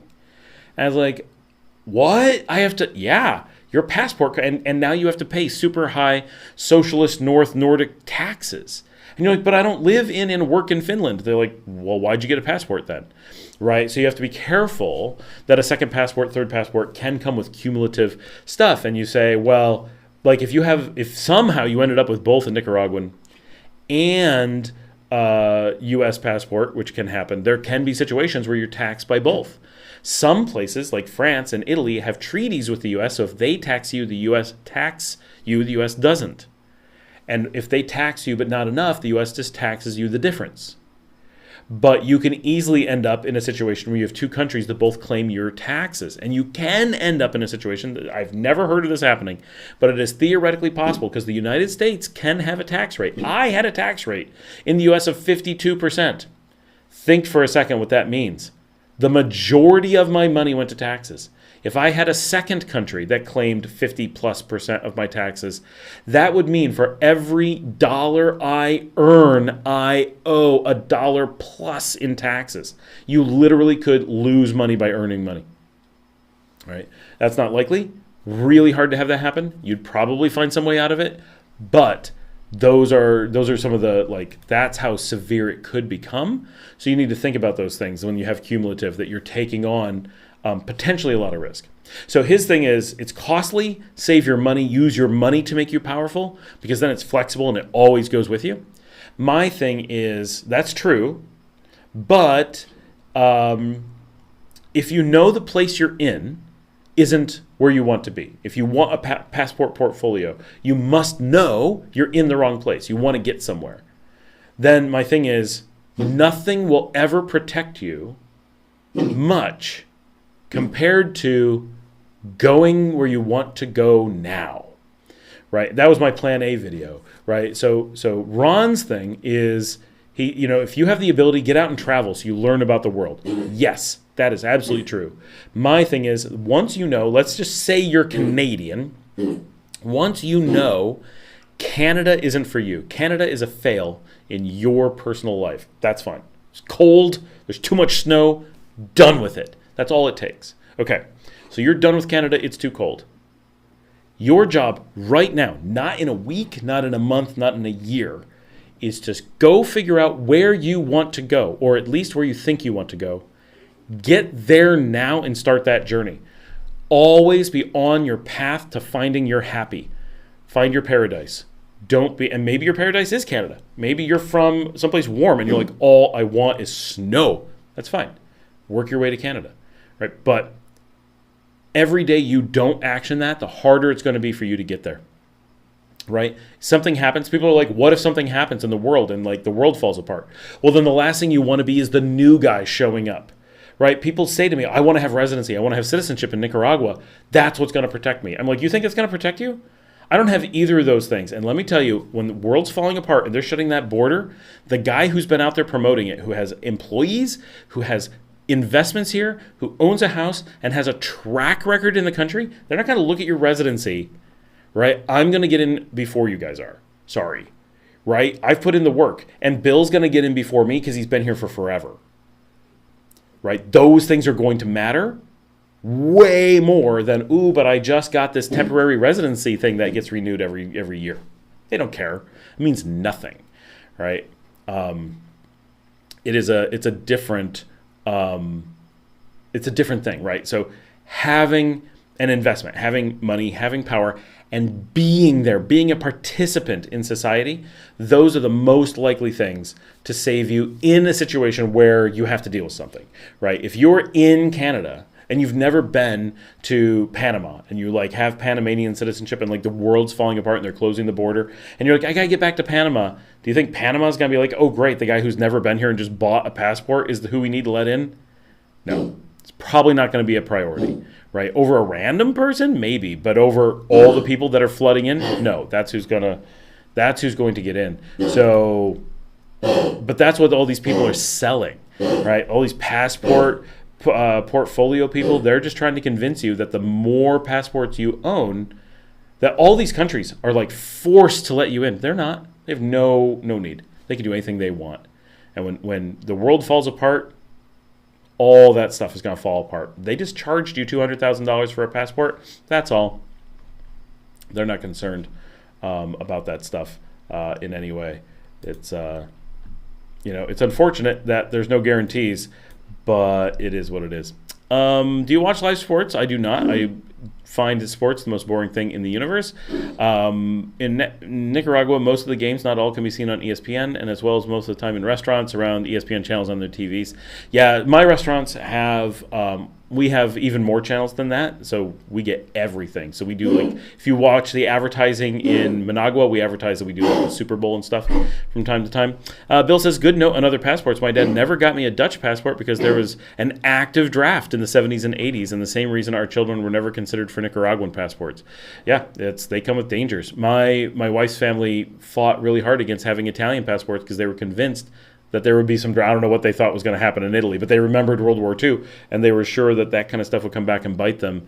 They also thought that they would be taxed for all history, for all the people who hadn't paid and stuff. So they were always really, really terrified of having being forced into having another passport. Everyone says, except in weekends when most of the games are aired live, is soccer, Spanish La Liga, German Bundesliga is broadcast, and Sky Sports. Yeah, I only care about Nicaraguan sports, really. I will watch like Mexican League football a little bit, just because one of my employees played for Chivas in Guadalajara. That's about it. Other than that, if Real Estelí is playing America, yeah, like that's cool. Like that was super exciting. But pretty much if it's football, I cheer for Real Estelí. If it's baseball, obviously Leones. Heck yeah. That's it. That's my limit of sports. The only American football I ever watch is in Managua. There's Nicaraguan pro teams out there, very small, and that's like it. That's not into sports, especially from all over the world. Like I find it just, it's great that you can see it. I find sports just so boring. Coming from the U.S., where all sports are franchised, they're not even separate teams. It's one big company playing against itself. It is the very definition of boring. It is. I always compare it to, imagine a bunch of different McDonald's and people, fry cooks competing against each other, all trained by the same guy, all held to the same standards, and just seeing who can pick out the fries better. Like it's so droll. Just can't take it. This dog just keeps coughing. I don't know what's going on with her. Yeah. So what else we got going on? It is 10:06 here. What time is it for everybody? We've been on for just over 4 hours. Not too shabby so far. I have been commanded to find a ringside seat at Stadium Alexis Aguillo this fall. Is that? I don't know which one that is. That's the one in Managua? Who's fighting there this fall? I don't really follow boxing. I'll watch it when it's Nicaragua. Like I'll be like at the bar. I'm constantly tasked with Saturday boxing as my wife is a big fan. Aha. 11:06 for TJ. No one here is a big boxing fan. Here, like my family and stuff. Like just my wife doesn't like any sports, but she's like her mom. A lot of her family really into baseball. She's not, but Leon, of course. So we're big Leon fans. That's the one thing, because it's our team, and like we know that, like we see them at the bar and stuff. Like it's different than in the U.S. where they're all from other places. They have no connection to your local town or anything. And in the U.S., you know, all the stadiums and stuff are just stolen tax dollars. So it's very crappy. Like it's all it's a slap in the face to Americans. Haha, some big company paid your government to give them your tax dollars. It's awful. But here in Nicaragua, where it's like, you know, this is all the stuff is owned by the city, and the teams play for us, and they're actual hometown kids, and like it's a totally different thing. So it's a lot of fun here. Edwin says, I was very happy when Real Estelí beat Club America here in Nicaragua. Sadly, now in Mexico City they turned around. Yeah, I know. Of the week earlier, knocked Estelí out of the CONCACAF Champions. I know, I was really bummed by that. I sent some people up to Estelí from my channel actually to watch that game. I wish I had had enough warning and time. I would totally run up to Estelí and like go to the stadium and watch. That'd be really cool. Just me and the Pools is here. Good thing I did my Duolingo earlier today. Yeah, I needed to. My day was busy. I always have these big grand plans. It's Thursday. I'm good. First thing I get up this morning, some of you saw, right? What did my wife do? Overstayed her visa. I'm her only driver, so we had to do an emergency run to Imigracion, and that was just the beginning of my day. Like from then on, it's just like all of my big free time ready to do the live stream and everything. Nope, just there goes my day. I like the Savannah Bananas baseball team. All the other sports teams I don't care about. The Savannah Bananas are pretty cool, and of American cities, Savannah is one of my favorites. My wife and I took a vacation to Savannah. Like 2002? My gosh, but what a cool city. Love it. Midnight in the Garden of Good and Evil and all that. It's pretty cool. I like Savannah. It's got just such interesting history and vibe and food and architecture and streets and the little circle square things all over the place. And the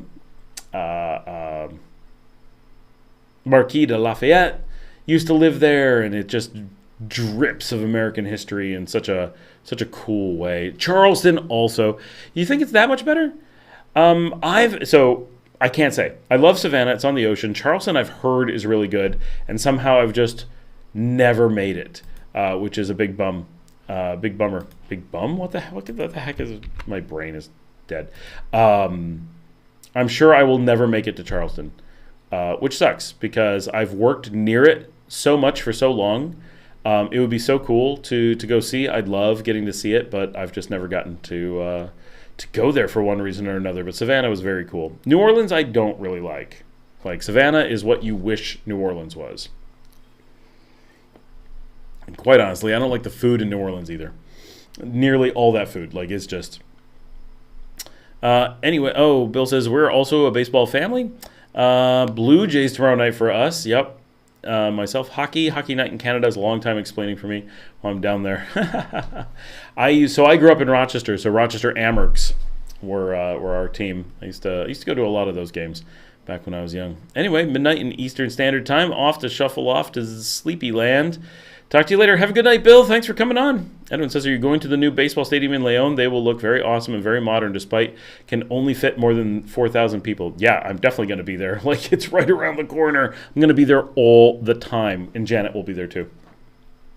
We will be there. I'm actually, I keep meaning to ask. I'm going to poke some people to try to get a tour of the stadium so I can take you guys out. I want to get, like, in the middle of the stadium with a 360 cam and get, like, shots of the whole thing so you can see it like in the state that it is now. It's already looking amazing. I filmed it some, but yeah, Edwin, I used to go to the VIP in Heroes and Martyrs, the current stadium. So we would sit up there and watch the games. It's amazing. So we're really excited about the new stadium. We plan to be there quite a bit, possibly all the time. Charleston has a much better everything, especially restaurants and beaches. It's just crazy hot in the summer. Well, so Savannah, their whole area. Check out the pic. You'll find it more familiar. All right, I'm going to go look at this. Hold on. Got something having a problem there. All right. Email. Oh, a new email. Share from Lightroom. Oh, yes. Yep, the cross out on the other rocks. That is a really good picture. I like that. And you can see the fishing boats in the distance. That's really cool. Everyone's wondering what we're talking about. Hold on. Oh, that one I was able to download. Why did that one work? Oh, it was included a little bit differently. Let's see. Still got 30 people on. We're doing awesome tonight. And we're up to 440 views. It's not a record, but we're doing well. Every week. So that 1 week where we had the Canadian news going on. Okay, this is how lightheaded I am. I just turned my head and whoo, I swooned. Probably need food and a little bit less beer. Let me see, where's this picture need to go? Number 5. Oh, no, wrong picture. There we go, much better. All right. This is the Cross on the Rocks in Las Piñatas. Well, it really separates Las Piñatas from Ponaloya. The Peña del Tigre has the Isla del Tigre, not to be confused with Honduras's much larger Isla del Tigre. And those little dots in the distance are fishing boats. Those are the late night lights on the fishing boats out there. So this is, so right next to this Solomon Islands photography is, they just built, and this is on my list to go film maybe this weekend. I need to film some stuff this weekend. A new playground was just built out there in between. So right next to this. There's so much new stuff in the last year and a half has gone on right in that little Malecon area. It's super cool. Very, very nice. So I want to get out there and show some of that. That would be cool. Let's bring me back. Where am I? I forgot where my button was. There we go. TJ, I've been all over the world, and a lot of people talk good things about Paris and New Orleans, and I dislike both of them. So, TJ, I love Paris, but not the Latin Quarter. But I like the 13th arrondissement, that kind of area. But New Orleans, oh, no, not good at all. Paris, you have to get away from the touristy stuff. But it's a huge city. So, I mean, it's not my favorite city by any stretch, but I found it very, like, if you said, Scott, you have to live in Paris, I wouldn't be, I'd miss Nicaragua, but it's okay, right? I would be, well, that's all right. And I did at one point take a job. We almost moved to Paris a long time ago. Boy, I guess my daughter was born 14 years ago. We almost moved to Paris. That was very close to becoming a thing. And that would have been cool. Like, I'd have had a good income. Like, we'd have lived okay in Paris. It would have been pretty comfy. But just didn't end up happening. I didn't end up going to Paris for a long time, but I was there in 2019. And I really need to, okay, you guys, how many of you have ever gone and watched Take Flight with Scott, one of my old channel for travel? Like, I really want to know. No, Edwin, I don't know which is my favorite for Tonga. I know you're using Google Translate. I have the same problem all the time. It doesn't pick up the thing, and then it also sent another one from my boat on our beach that's a little bit more wide angle. Yeah, I did see that. Charleston is also a million times better than New Orleans. Well, it would have to be. So awful. Let me grab. I really want to know how many of you have been to this channel and have you subscribed? I almost never post anything, so you're not going to get spammed by being on this channel, but please go subscribe. I really want to get this up to something. It's only 10 videos. I have like 4 more to do in this series that someday I'll get up to. Edwin, you asked me that. I don't know. I don't eat fritanga because I'm vegetarian. So it's very hard to say. I've watched some videos on Take Flight. Oh, thanks, just me and the poodles. I really like these because they're just such a different vibe. They're so completely not what I do on this channel. And right now it's mostly Greece and Rome. It's Athens, Crete, Santorini, Crete, and I used to live on Crete. So it's kind of cool because it's all right around my old house. All the other stuff is like way off in Italy. I did live in Italy, but nowhere near these things. But the stuff on Crete, which is episodes, I think, 3, 4, and 5. Hold on. Episode 1 is Athens, never lived there. 2 is Santorini, never lived there, but I lived just over the horizon. And then episode 3, 4, 5, and 6 are all right around where I lived on the island. And then we do Rome, Pompeii, Orvieto, and Chianti, and then Tuscany, Florence, Montecatini Terme and the Cinque Terre, and then I'm working on a few more that someday I'll get out. I feel like it's just one or two more. I think it's like Paris and Barcelona. I don't even know where the footage is anymore. I got to track it all down. But that was a really, really cool trip, and I really like that. Edwin says, okay, good night, Scott. I'll see you next time. It's been a pleasure. Yeah, Edwin, thanks for coming in. Yeah, definitely. We tried to do this every Thursday, everybody. So great to see everybody back. Mary says, where can we buy a good fishing pole and reel in Nicaragua? I'm probably a bad reference for this because I don't fish. And I don't know anyone who does go out and buy stuff, but if I was doing it, I mean, probably you can do it all over. Probably Managua is good, probably a number of places, but very likely San Juan del Sur is probably a good place. That is my guess, because I know that there's fishing excursions down there and people sell that kind of stuff. That's kind of a luxury item in Nicaragua, so that probably would be the sensible place to get it. I know that like Las Bonitas, Ponaloya, there's nothing like that out on those beaches, which means why would they sell it in Leon if they don't sell it in the beach? Like, it probably just doesn't really make sense. So I think that is where you would almost certainly have your best luck, because I do know that there are shops for it there. I like the video footage from way up. Yeah. Thank you. Yes, the Santorini episode got some really beautiful footage. You have to really work hard to get that in Santorini, because everything that isn't in the camera is awful. Like, I don't ever want to go to Santorini again. That was not a fun place. I did walk across the island, and that was really cool.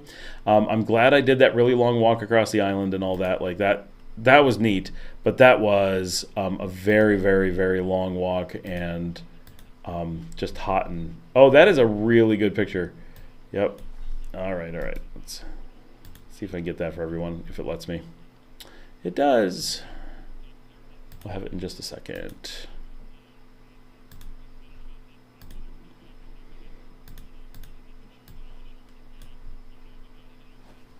All right, here we go. Sunset in Las Bonitas. I assume that's Las Bonitas.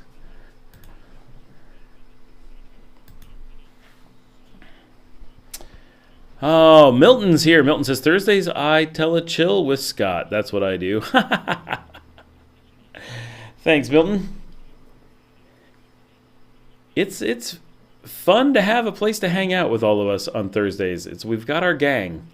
It's pretty cool. It's like solidified into a group. And we got a good, healthy group of people. Yeah, he says, yes, this is definitely Las Bonitas. It is, there's no rocks. Whoa, wait. Oh my gosh. Okay, this is great. So that first one was taken in front of my original house, that it's still my house. I recognize those other rocks. This is actually in front of my other house. What year is this from? Because those are the other rocks that are just north of the Suyapa ones from the first picture. These are the ones that are farther out, and then the cross is farther down in front. So this is in front of, 12 years ago or something like that. There must have been nothing there back then.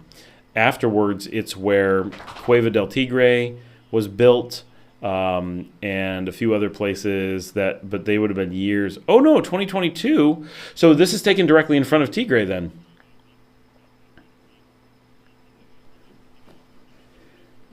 That's funny. So that's the place that's now Jake's on the Beach. Yeah, apparently.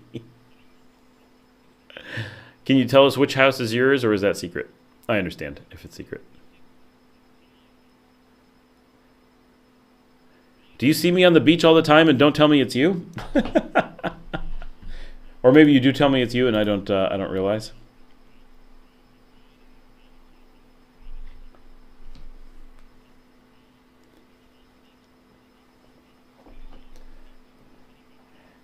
Because that's very close. So the other half of Tigre is my other house now.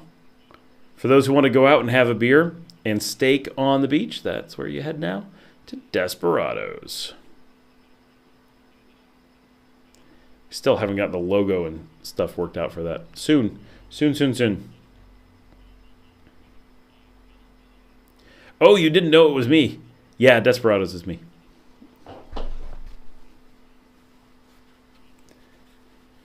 Only since 2023. So when you took this picture, no. But now, yeah, that's... so I was 2022... So 2021, I was living down at the Other Rocks, where your other picture is.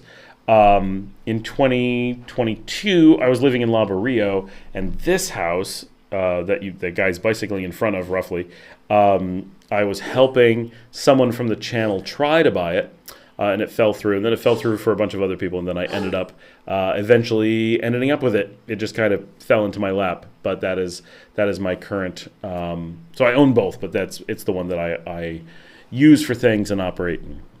That's where my pool is. Mary says a friend had to. Oh, that's what you said. A friend, and then nothing. A friend had to get a cell phone. Got a Xiaomi at your previous suggestion. Thank you. Is there a place like Geek Squad US that can help transfer data to new phone? Yes. What city are you going to be in, though? Like here in Leon, I would just go to Tecnonica, which is on Ruben Dario. In Managua, there'll be tons of places, but I don't know them. It's not a service I normally need to use, but they'll be all over the place. Like that's a pretty standard thing that people can do, so it won't be a big deal. We have more people now than we did an hour ago. I just want to point that out. That's fantastic. The show just goes on. More and more stuff. And then we got one other picture from the beach here. We'll show it while people are asking questions and stuff. I wish that sometimes I could watch the live stream. I mean, obviously I can watch it, but I have to watch it after the fact.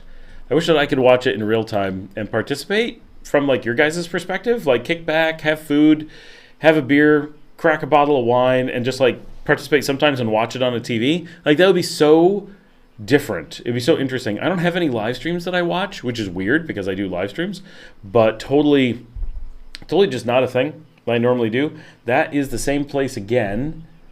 So yeah, that's crazy. My current house must be right, like straight behind the rocks, kind of on the left-hand side where it's kind of grassy now. That's so weird. I can see this blown up on my screen a little bit better.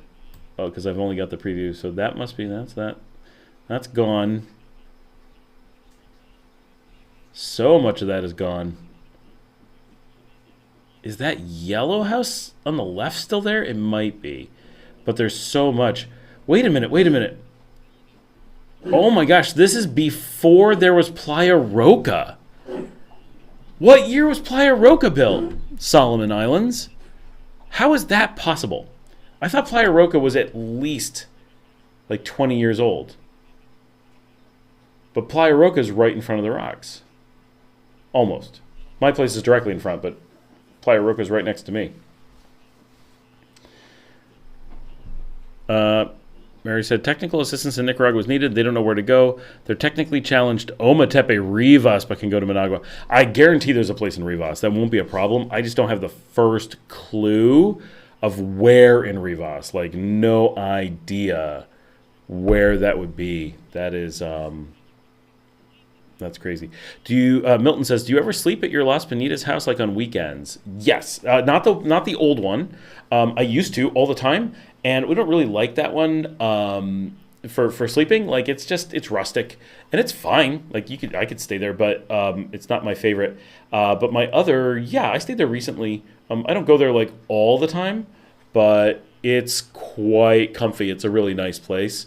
That's one of the reasons we got it, because our first place was like, we need a house, and then we got a house and we're like, it's okay. And then we found ourselves in the city a lot. And then when we wanted to be out on the beach, we're like, it's not really. We like going there, but it's not the place we want to stay. But my new place is super comfy. I've got king beds, air conditioning, tile, everything, modern bathrooms, really, really nice. And I've got multiple apartments at my house, so I stay in the. I stay. Sometimes, but the one I try to stay in is the secondary master suite, because the main master we have to do work on. Once that's done, I'm going to be out there a lot more. We only got the place like 9 months ago, and we just never prioritize anything. But we do, like, we hold our parties out there. We do that a lot more. Rather than staying out there, we often send friends out there to stay, but we don't stay there that often because we live so close. Like, I can just run home in a few minutes. But if I am going to stay, like I'm going out drinking, if I'm going to go out and party at Pelican Surf, which I do like to do, then I like to go down because I can just go crash. You know, I just walk in and I've got staff, so I can crash there. I don't have to worry about anything. They clean everything. They take care of everything. All I do is walk in, plug in my phone, sleep, get up, leave, and it's done. And I can have them cater food and stuff. So I can have beer, I can have food. Like, I don't have to worry about anything. I have 6 fridges, so it's very, very comfy to be able to go use it. So the new master is the size of the little master. The grand master is on the second floor. It's huge, and it's got an outdoor kitchen and a double-story balcony thing. So really, really great views. So like where that shot we did where the guy was bicycling by the sunset, I can be on the 3rd story there with those views, completely private, which is really nice. So sometimes I like to sleep out there, but mostly it's more like chill in the evening and then go home.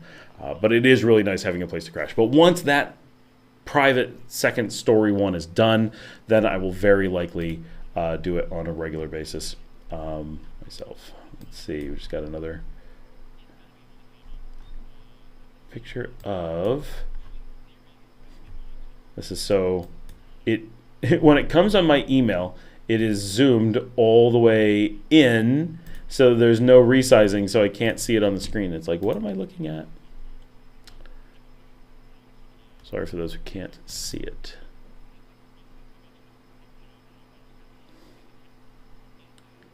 Which place is that?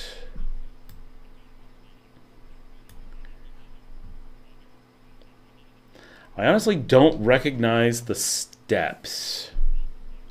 I don't walk the beach that much. It's funny, when you're on the beach in places like Las Piñatas, I find it really, really hard to identify the places from the beach side.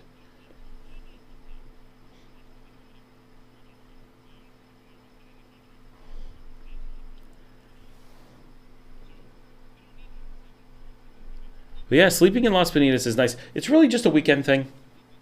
During the week, I mean, I could, but I've got the dogs and everything. That's the biggest thing. It's like my kids don't like staying on the beach, and taking my dogs out there is a big pain because they're nervous wrecks. They just have so many problems. So in most cases, we end up coming back to Leon most of the time. It's only like if I'm out with friends or something, or if my wife and I want to do a getaway, because it's mayhem here. So sometimes we'll be like, hey, let's just go stay on the beach. Well, we haven't had that for that long, so it's still kind of a novelty sometimes to be like, oh yeah, we have this nice place on the beach we can go stay in. Let's go check it out. It's funny that's like, it throws me off, but it is. Yeah, it's weird. It's weird having places on the beach. What's happening for U.S. Independence Days? I have no idea. No clue at all. I forget that is Independence Day. Like, July 4th is such not a thing here, obviously, that I don't think about it. July 7th is big here, but not July 4th. So on the 4th, normally back home, do you have a yard for dogs on the beach? So I kind of do. I have an enclosed small yard with a pool. So if I take the dogs there, I can definitely lock them into the yard safely.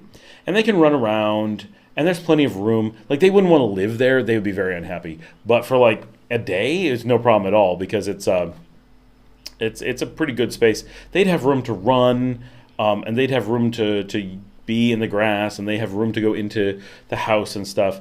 It would be nothing like they're used to at the house here, but it would be pretty good. Yeah, have a good night, Solomon Island Photography. See you soon. That name is very hard to reference in any particular way.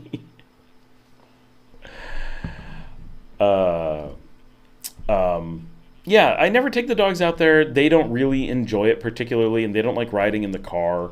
And it's just, normally we keep someone at the house here, and then they're fine. But if we do need to take them out, definitely. But also Jake from Jake's on the Beach likes to frequent at my house, and they would not get along. He's way too big of a dog, and my dogs would freak out. So he's a nice dog. Like, he's just they would not react well, I don't think. I'd be a little bit worried.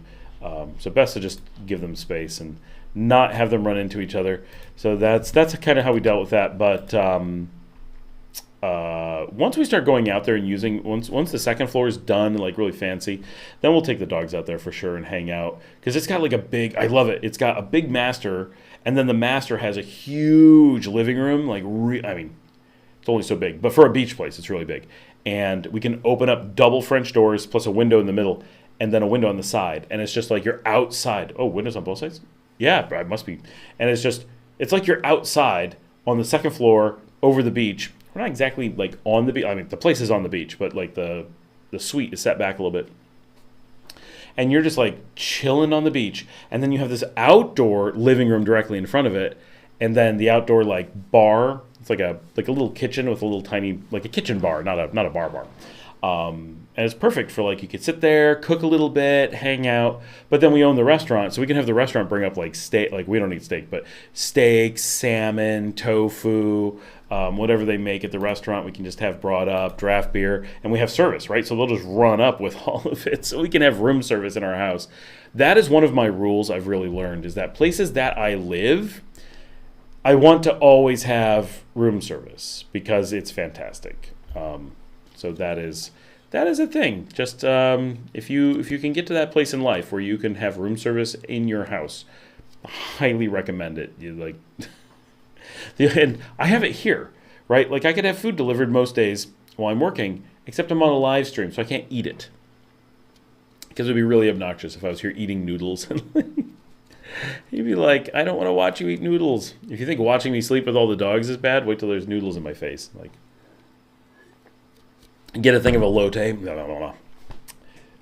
Someone asked me, do I eat elote? And I'm like, do you see this beard? Can you imagine me eating elote? Not going to happen. No. I wouldn't even do that in private, let alone somewhere else. Yeah, TJ, it's funny. It's like, it's one of the easiest things, and yet it sounds like super fancy, but it just makes sense sometimes. It just worked out that we end up having room service everywhere that we live. But once you have it, it's like, I can't live without this. Like, it's fantastic. Sometimes it's when people say, why do you run businesses that don't make money? I'm like, trust me, there's reasons. You hope that they don't lose too much, but there are, when you're like, oh, all of our friends are coming over. Oh, are you going to prepare for the party? Prepare for the party. We're just going to call and have some food delivered. Bawling out of control. Wouldn't room service be the same as getting DoorDash or another delivery service? That's kind of true. So first of all, we don't have any of that on the beach. No one does delivery like that. I actually want to put that in because there's only a few good restaurants, and they're kind of spread apart. So those who don't follow all of my different things and realize, like, you can put together the story, I have places on the beach that are on the sand. I own a spot where we're building a house off the sand. My long-term dream is to move to the off the sand place and out of Leon. Like, Leon is cool. I like being in the city. The beach is cool. I like being on the beach. Something in between that kind of merges the two is kind of my hope. And then I'd kind of like an apartment in the city, like my original dream was, and have a great, huge space for the dogs on the beach and just put things together. And I want to have the new studios. And my wife has approved, loosely, building the new podcast vlogging studio out on the beach. So that's going to take a long time, but the goal is to have like a real studio where we've got space for doing different filming. Like, these live shows will be so much better because they'll be, first of all, it won't be in my house. So don't have to worry about that stuff. Second, it'll have room for staff, and there'll be people based there. So like having people come to work and stuff will be easy. And like, we'll have space that we can like have multiple cameras and move around and do things. And then like a podcasting booth so we can like really do interviews with multiple people, like, and like film it, like have it like an entire structure built for filming. It will be cool. That is my goal. One thing. And then the house there. Once the house is there, I need the places that I have that currently do room service to themselves able to deliver to my house, because I will order from it all the time. I'll be like, okay, I need food. Okay, I need food, right? Like, it'll just be a really easy part of life. Right now, one of the problems we have in Leon is that, one, Pedidos Ya, the DoorDash or whatever, shuts down every other day. We can never order anything. It's been 2 weeks since we ordered food because every restaurant either shuts down their menu or they shut down delivery. One of those two things happens like every day. So like we're never getting delivery anymore. And so, but even when we can get delivery, our selection of stuff in Leon is pretty weak. My kids are not particularly thrilled with the pizza selection. It's okay. But the best place isn't on Perdidos Jaw. They're tired of most of the restaurants that deliver. And of the restaurants that deliver, most of them just keep taking the things we want off the menu, right? Subway used to have tuna. They took it off the menu. If there's a veggie burger, they take it off the menu. If Little Caesars, they took everything off the menu that doesn't have meat on it. We used to order, I don't like Little Caesars, but other people would be like, I want Little Caesars. I'd be like, okay, I'll just order something. And we get something that's a cheese pizza. They don't offer that here, right? It's got to be meat. And so all these things are really limiting. And it's like, we actually constantly say, okay, let's order some food. And we're just like, we can't find anything. And we give up. And if we're on the beach, we have one of the few restaurants that we like in Leon that we used to like on delivery is Sua. Well, Sua doesn't deliver in the city anymore. They stopped. But they still deliver on the beach. Or they would deliver on the beach. They're really close. That's the same one. The Simple has amazing food. There's better food at the Simple on the beach than there is at any place in Leon. So, and with a big selection. They have a really good veggie burger. No one in Leon has an edible veggie burger. Literally. They have amazing shrimp. There's lots of good shrimp in Leon, but it's super expensive. We can get it cheaper at the Simple. We can get really good nachos. We can get fish tacos. We can get, it takes 8 restaurants in Leon to get the same thing as just the Simple in Las Piñatas. So that's huge. Like just the Simple in Sua already beats our entire delivery service in Leon. Then you add Desperados with steak, not good for me, but my business partner, salmon of all kinds. It's going to have salmon pasta. I'm pushing for that. Tofu, if you're in the mood, and a number of other things like that, including like esquites. Really good stuff. And that's just going to keep getting bigger and bigger. I want to get them to do a really good Caesar salad because nobody on the beach has a really good Caesar salad. That's one of the things that I really, really want. And that's not too hard, right? You just have to come up with a perfect recipe. Do those things. And the Simple does breakfast, like really good breakfast. And then there's Puesta del Sol. They're the best Italian restaurant in the region, and they're right in the middle of those things. So, and we're friends with them. So getting them to deliver, no problem. And they do pizza, and so does Sua do pizza. So now we've got 2 decent pizza places. We have so much more just with those. And then way down the beach is a Polish place. Also friends with them. Sure, they'd be willing to be on the delivery circuit, right? And then there's still a whole bunch of other places that might jump on. Most of those I'm not too interested in, but maybe, right? There's a few places that are kind of like Barca de Oro. Sometimes I want food from there. Nothing on the menu really grabs me. Once in a while, it's a change of pace. That's nice. I don't need to order from there because it's like, 50 feet from my front door. Okay, just walk over there. But there's a couple other places that do have food and lots of like little fritangas and those kinds of things. So you put that all together, you can make something really good. TJ said, like I told someone the other day, anything's available for delivery if you pay enough money. Yeah, I want to have like a service that makes it just make sense, that it's really cheap, it's delivered on the bicycles, and covers the whole beach.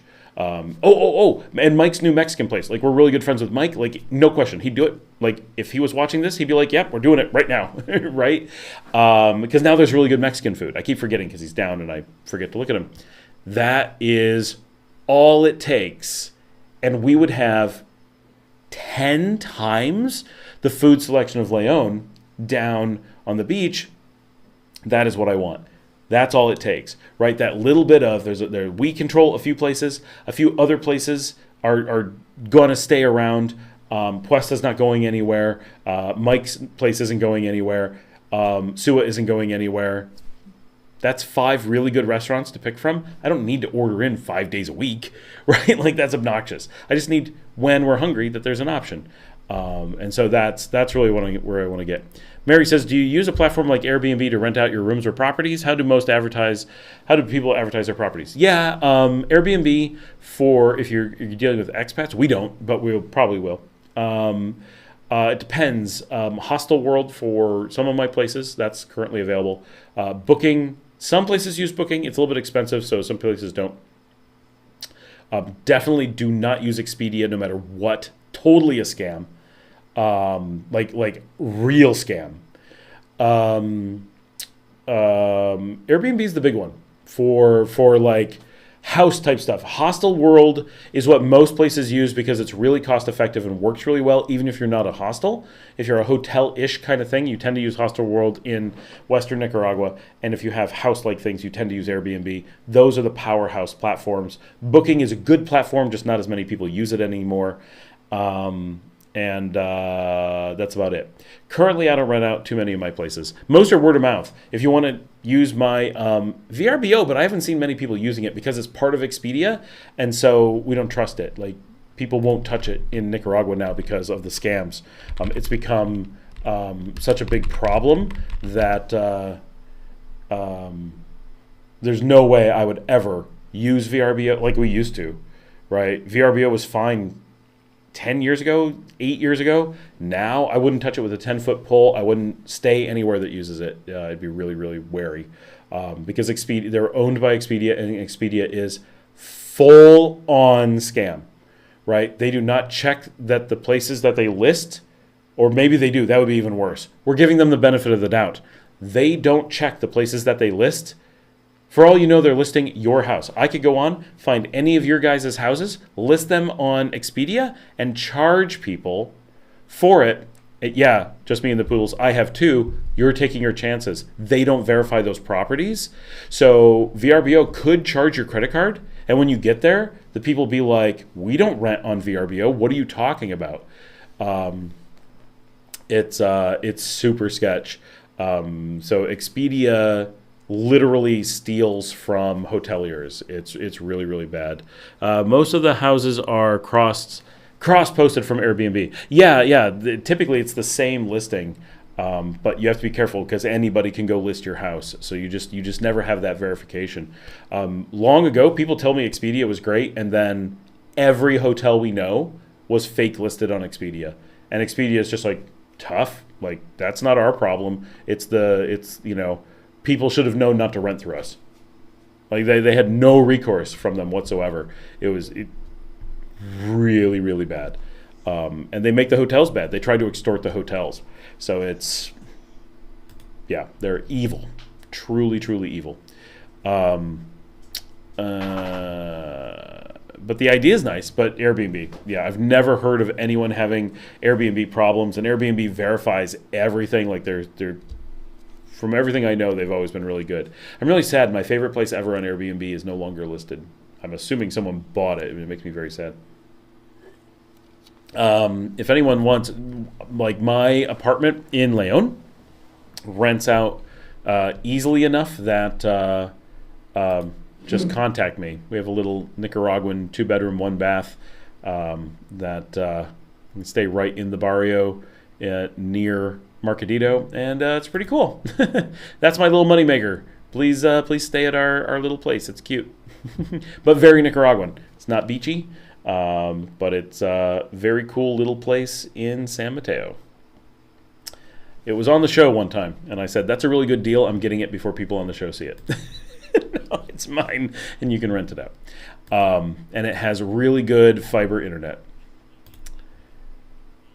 But the real thing, the reason that I like it, I like having a little place that is Nicaraguan. Like, I go there and I can stay there, and I'm like, when I stay on the beach, it's like, here's my beachy, expat place, and when I'm in San Mateo, I'm like, this is my I live in the barrio of Nicaragua apartment, and I'm in a strip of apartments in a gated little thing with like young early professionals who, these are like great little family apartment homes, and they're bigger than the houses that are about the same price. Because it's an apartment building, they're able to make the apartments a little bit bigger than you would normally make a house.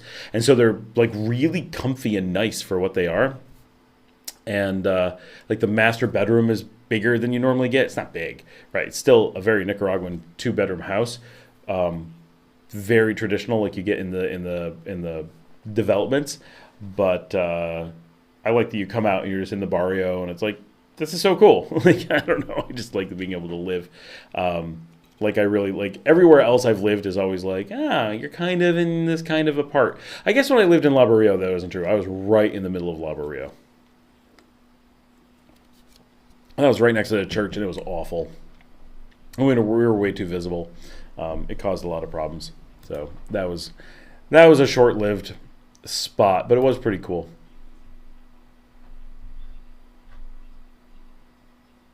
Oh.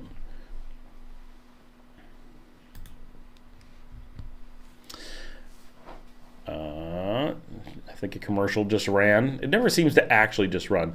Who knows what it actually does? I don't even know why it bothers telling me anything, as if I can use that information in some meaningful way. It's so just, who knows? Who knows?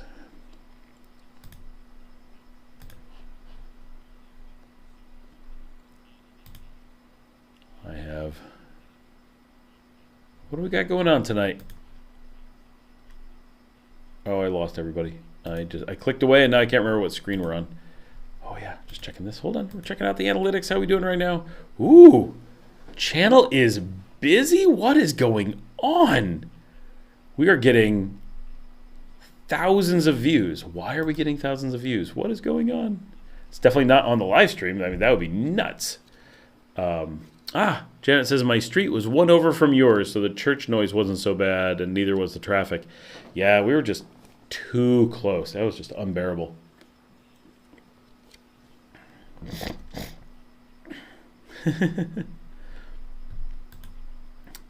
Yeah, we're getting almost 1,000 views per hour right now, which, for those who don't know, that's really good.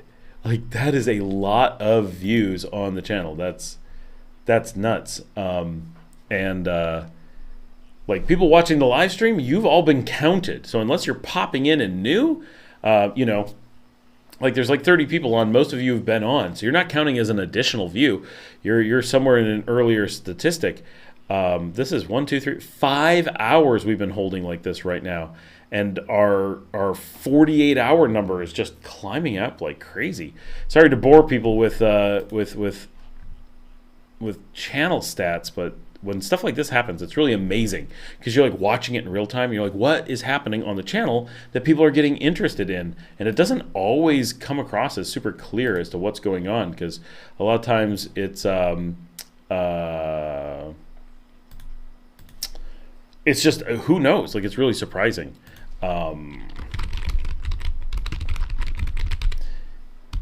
So someone just popped in and said, this is Vexus Xenos 4188 5 minutes ago on the Lincoln's Faces Melton. Oh, I misspelled that. And you think Nicaragua is hot? Short.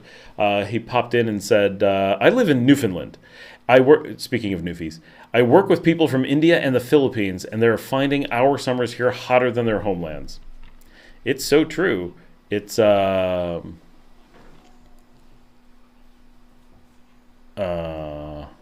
driving distance arguments. What? I have no idea what that is about. New York can be brutal on both ends of the spectrum. Yeah, maybe people are really jumping into the hot temperature video. That's crazy. That's wrong, but I get it. It's super hot up north in the summer. New Yorker here. I gotta fix that spelling. That's ridiculous. How did I misspell the dumbest things. They're so hard to catch because you have to do it on a phone so much of the time, and it's just really hard. And hopefully that doesn't cause us to lose all the people who are finding it, and that now they're like, oh, this is even better. Now that it's not misspelled. All right, where did I lose you guys? There we are. Janet says, TJ says, when are you going to start getting a check from Nicaragua for all the good publicity you're giving them, right? One can dream. Oh, wait, I've used VRBO, both my rentals, mostly, cross-posted. My street, oh, no, I didn't miss anything.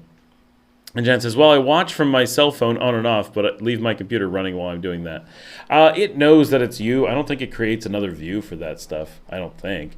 I mean, it would have to be a lot, right? Because it's thousands per hour. Like, it's pretty crazy. But we are up to 475 on the live stream. So, I mean, it's a little bit of real views on here, but it's a pretty small number of the overall, because it's been, well, I guess it's 10%. You guys represent 10% of the current viewing, which is actually, that's a lot. That's pretty cool. Thank you, everyone, for being here. This is fun, and it's pretty awesome. Yeah, Nicaragua should be paying me. That is definitely true. What I really want is just them to provide things that I want. Like, I want access to places. I want like the Department of Tourism to call ahead and be like, Scott's coming. Show him around. Let him in. There's so many places that it's like, I feel, I feel like an intruder a lot of times. Like, I'm a random gringo showing up and I'm like intruding on things. And if you watch, there's like always like one or two other gringos somewhere. And you're like, these are obviously tourists in many cases. And it's like they're filming something and it's just like, look at what people are doing. And I think it would be nice if I had some amount of credentials that the government was like, this guy is actually attempting to document and show some stuff. And it would be cool. It's trying to be supportive. So, for example, a really good example is there's a new plaza someone just talked about being open, and I can't remember where it is, but there's some new plaza, and it would be great if I had something and the government was like, he's not here to spy on you. He's actually promoting Nicaragua, and if you've got something that's worth filming, that would be cool because like Plaza Cayy in Ciudad Sandino, people really want to see that. And that kind of stuff really benefits the country when people are like, oh, there's nice places to go like this in a neighborhood we're told is bad. Like, that's a really big deal. And it's really good for Plaza Cayy because people will show up and be like, hey, I saw this place on the show. I'd like to get a place here, or I'd like to go out to eat here, right? It drives traffic. Maybe not a ton, but I have sold houses in there from the show. So, like, it's real, and they're like, you can't film here. Like, seriously? Like, who are you trying to help by blocking me from filming? But because no one knows who I am, I'm just some random gringo that they don't like showing things. They feel like it's an invasion of the privacy or whatever. And if it was like, oh, this is someone who's actually doing promotion and actually trying to just show all these places. I want to be able to just walk in to places and not have people be like, you can't do that here. And especially if it's like official things, like, oh, it's a convention, I'm just going to walk into the convention, or it's a school thing, or the National Theater is doing something, and they could be like, no, it's kind of like a press pass, right? That's what I need, along with some information of where to go. TJ says it's supposed to be over 100 degrees for most of the next week in Louisiana. Wow, what's it supposed to be here? It's been really pleasant the last forecast. Leo, Nicaragua. Janet says, you're welcome, and this allows me to avoid doing my real work. Oh, right. Wow. Oh, no, that's just today. I'm like, every day is like that. The forecast in Celsius, let me take this to Fahrenheit for my viewers. So when people are saying that Nicaragua is so unbearably hot, our highs, not our average, our highs for the next week are 85, 81, 84, 89, 89, 88, 86, 86. And over the next several hours, 74, 76, we're going to get up to 81. But like during the night, we're going to be 74 degrees. And people, like so many people come onto the forums. They're like, you can't sleep at night, Leon. There's no way you can sleep without, or in Nicaragua, there's no way you can sleep without air conditioning, all this stuff. Like, seriously, 74 degrees. Like, I understand. You're going to bed at 8 o'clock. It's going to be quite a bit warmer. People like me who go to bed between 1 and 2, it's routinely 74 degrees. If you look like on Sunday, it's going to be 72 degrees. We're used to warm all day long. You get to 72 at night, we're shivering. We don't air condition to 72. We air condition to like 78. So like if we open our windows and put on fans, we'll be freezing at these temperatures. And this is Leon. We're the hot city. Imagine Ciudad Sandino, Managua, let alone. I was in Catarina yesterday. It was cold. Like seriously, it was cold. And it was drizzly. Let me see if I can get a forecast. I don't know if there's a way to get a forecast out there. That is not what it. No, they're definitely showing a nearby area. I think they're showing Messiah because they're only showing good. I mean, their high is 84 for the week. They've got some days that aren't even going into the 70s, but there's no way Catarina is that warm from when I was there. Mary says, enjoy hearing about your stats. Happy that your channel is gaining more traction. It's so nice to point people in your channel for good, honest information. Thank you, Mary. I'm glad the stats are interesting, because to me they're interesting because it still catches me by surprise that there's so much going on. Like, for so many years, it was like, now I ran a tech community for a long time. I still kind of do. And that at its peak was so busy that like any moment of the day you could just see questions and answers just popping up. It was amazing. And at our peak, I think we did 189 million views a month or something like that. Like, we were pretty hardcore. But it's all gone away. But like a YouTube channel, it's like, yeah, a few, I've had channels for years. Well, like Take Flight, some of those videos have 2,000 views. Yeah, after 5 years. Average that out to, somebody watches every day. Actually, not even. Like, it's a little bit less than that. It's really not that much. So it's like, okay, once, twice a day, someone's watching a video. But this vlog now is like a living entity. There's people talking to each other. There's the live stream going on. There's constant communications. Like right now, while we're doing this, there's other people. There's posting going on and stuff happening on the channel. New things are being said right now. I'm getting notifications of people commenting on things. A marble statue is melting. That's funny. I heard there is wax for the face. Not marble.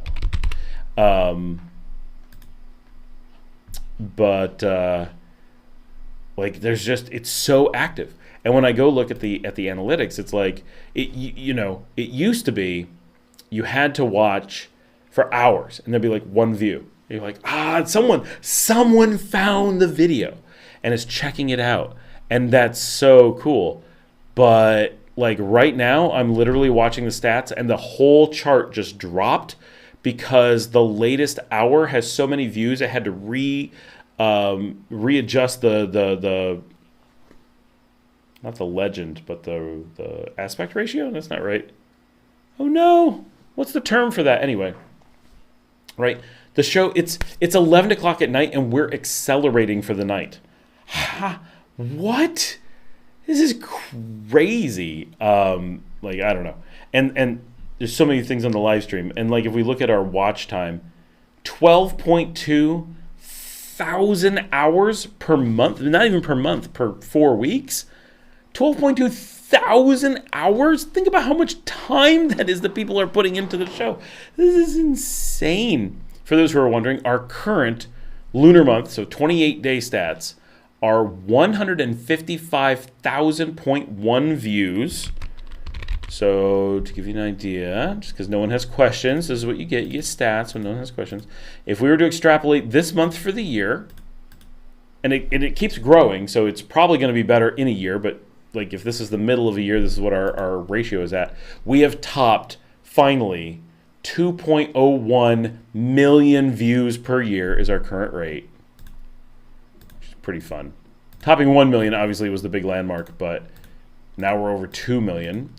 And 159,000 hours of viewing is how much people watch it during that time. That is, wow. And that's you guys. Thank you. Thank you so much for making this possible. Yeah, Jen, it's the bar graph, but it's when the bar graph is like, suddenly there's a bar that's too big, so everything has to be resized so that it fits. I'm not sure how to do it. Oh, Godzane is here. Hey, it's late, but good you're jumping in.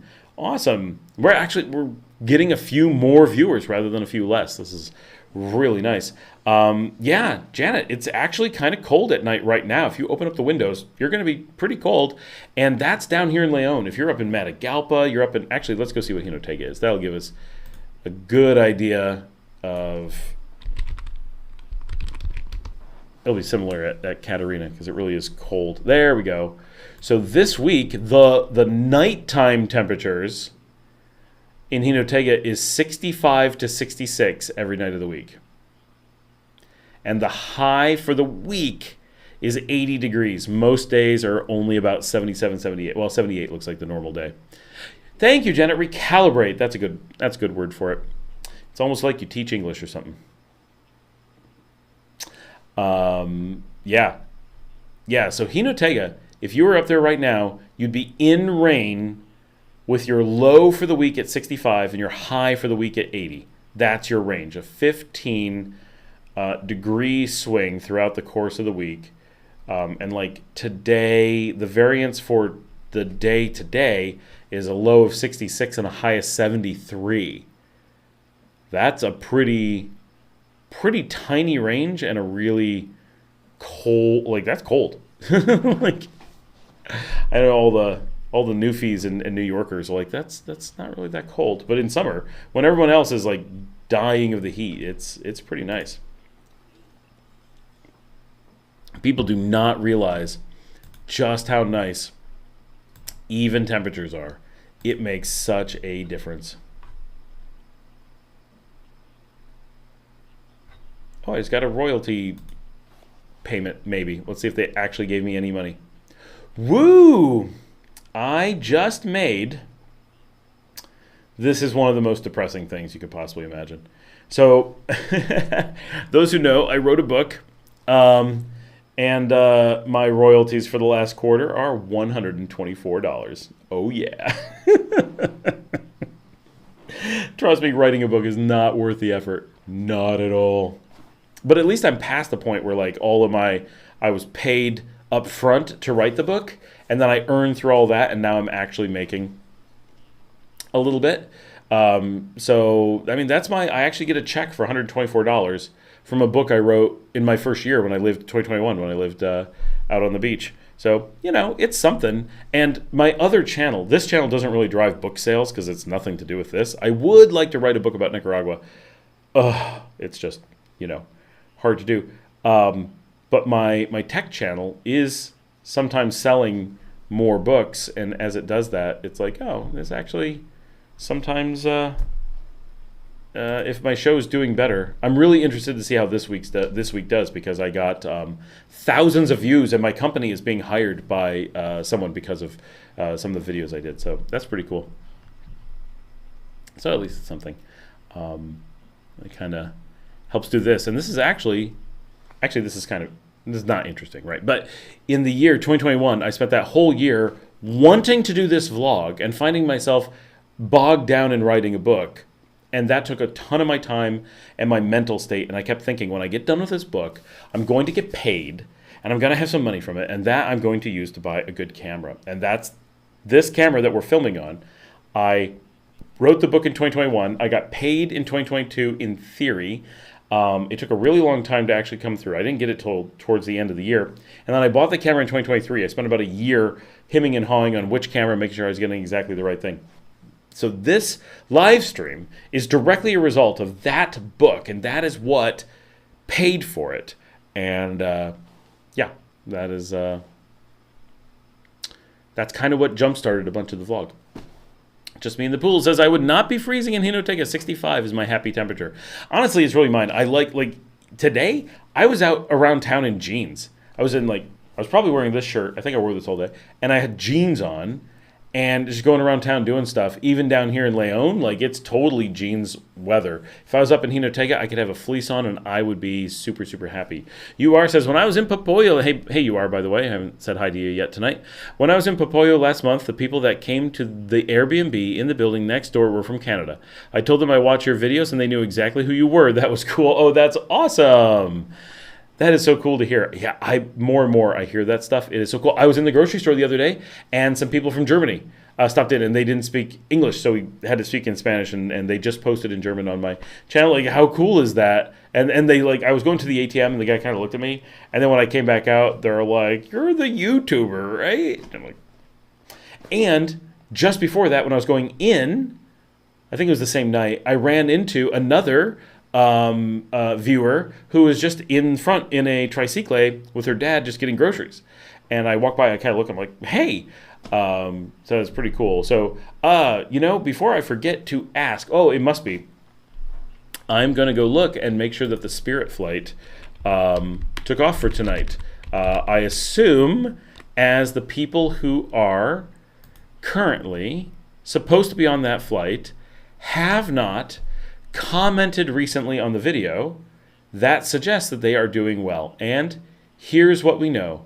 Spirit Flight NK435 is currently in the air, took off at 12:13 on time, should be arriving way ahead of time. It's not arriving at 1, it is arriving at 12:37. So it's arriving in 1 hour and 30 minutes exactly, 90 minutes from now. So they are currently, let's see, because we have, to the best of my knowledge, we have 14 plus people from our channel on that flight. How cool is that? And they are currently, they just came out the south side of Cuba. They should be, if they're looking out the windows, I know none of them have internet and are watching this show from the plane, but if they are, look out your window. You can see Juventud. That is what the lights are out the window right now. They're about to do their pass over the Caribbean, so they're going to be over the Caribbean for the next hour. They might see the Caymans, they might see Jamaica, and then they're going to enter Honduras in just a little while, and then they'll come in over Esteli. So it's kind of cool that we had our viewers, that we know there's a ton of them talking to us on the live stream, and now we know they took off and they're in the air. I feel like this gives us an even better connection to each other. I don't know. This is really cool that that's going on. Janet says, when I lived for a few months teaching at Selva Negra, I wore a sweatshirt all the time, and it was so cold in my room, we were needing a lot of blankets in Selva Negra and Matagalpa. Yeah. Seriously, it can get cold up there because no one has heat. No one's like going to warm the place up or anything. Ooh, I'm almost done with beer number 2. Bum, ba, ba. It's a Tonya kind of night. Boom, boom. Oh, come on. Boom, boom, boom. Just enough time for someone to grab the screenshot. They're not really going to, but these dogs have been sleeping in here basically the whole time. I still haven't had dinner. I hope they all made friends on the plane. Yeah, hopefully. That would be really cool because a lot of them know that they're all on there. Some don't. One that's on the plane was going to send in a video and hasn't yet. So I'm waiting to put him on the show, with a video question. That would be really cool. But that is pretty cool overall. Oh, I wanted to check my other channel. That's what I want to look at some point because my other channel has been doing surprisingly well. And I just want to see if it's doing anything. Oh, it's still, the video that's up is still #1 for the week, which is not huge. Average view duration, not great, but impressions and stuff are good. It's doing really well compared to my normal, that's for sure.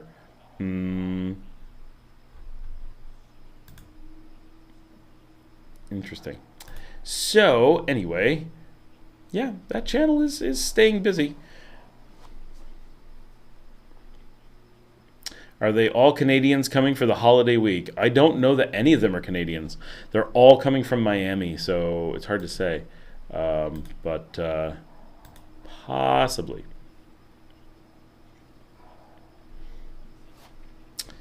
I forget that it's a holiday week, so.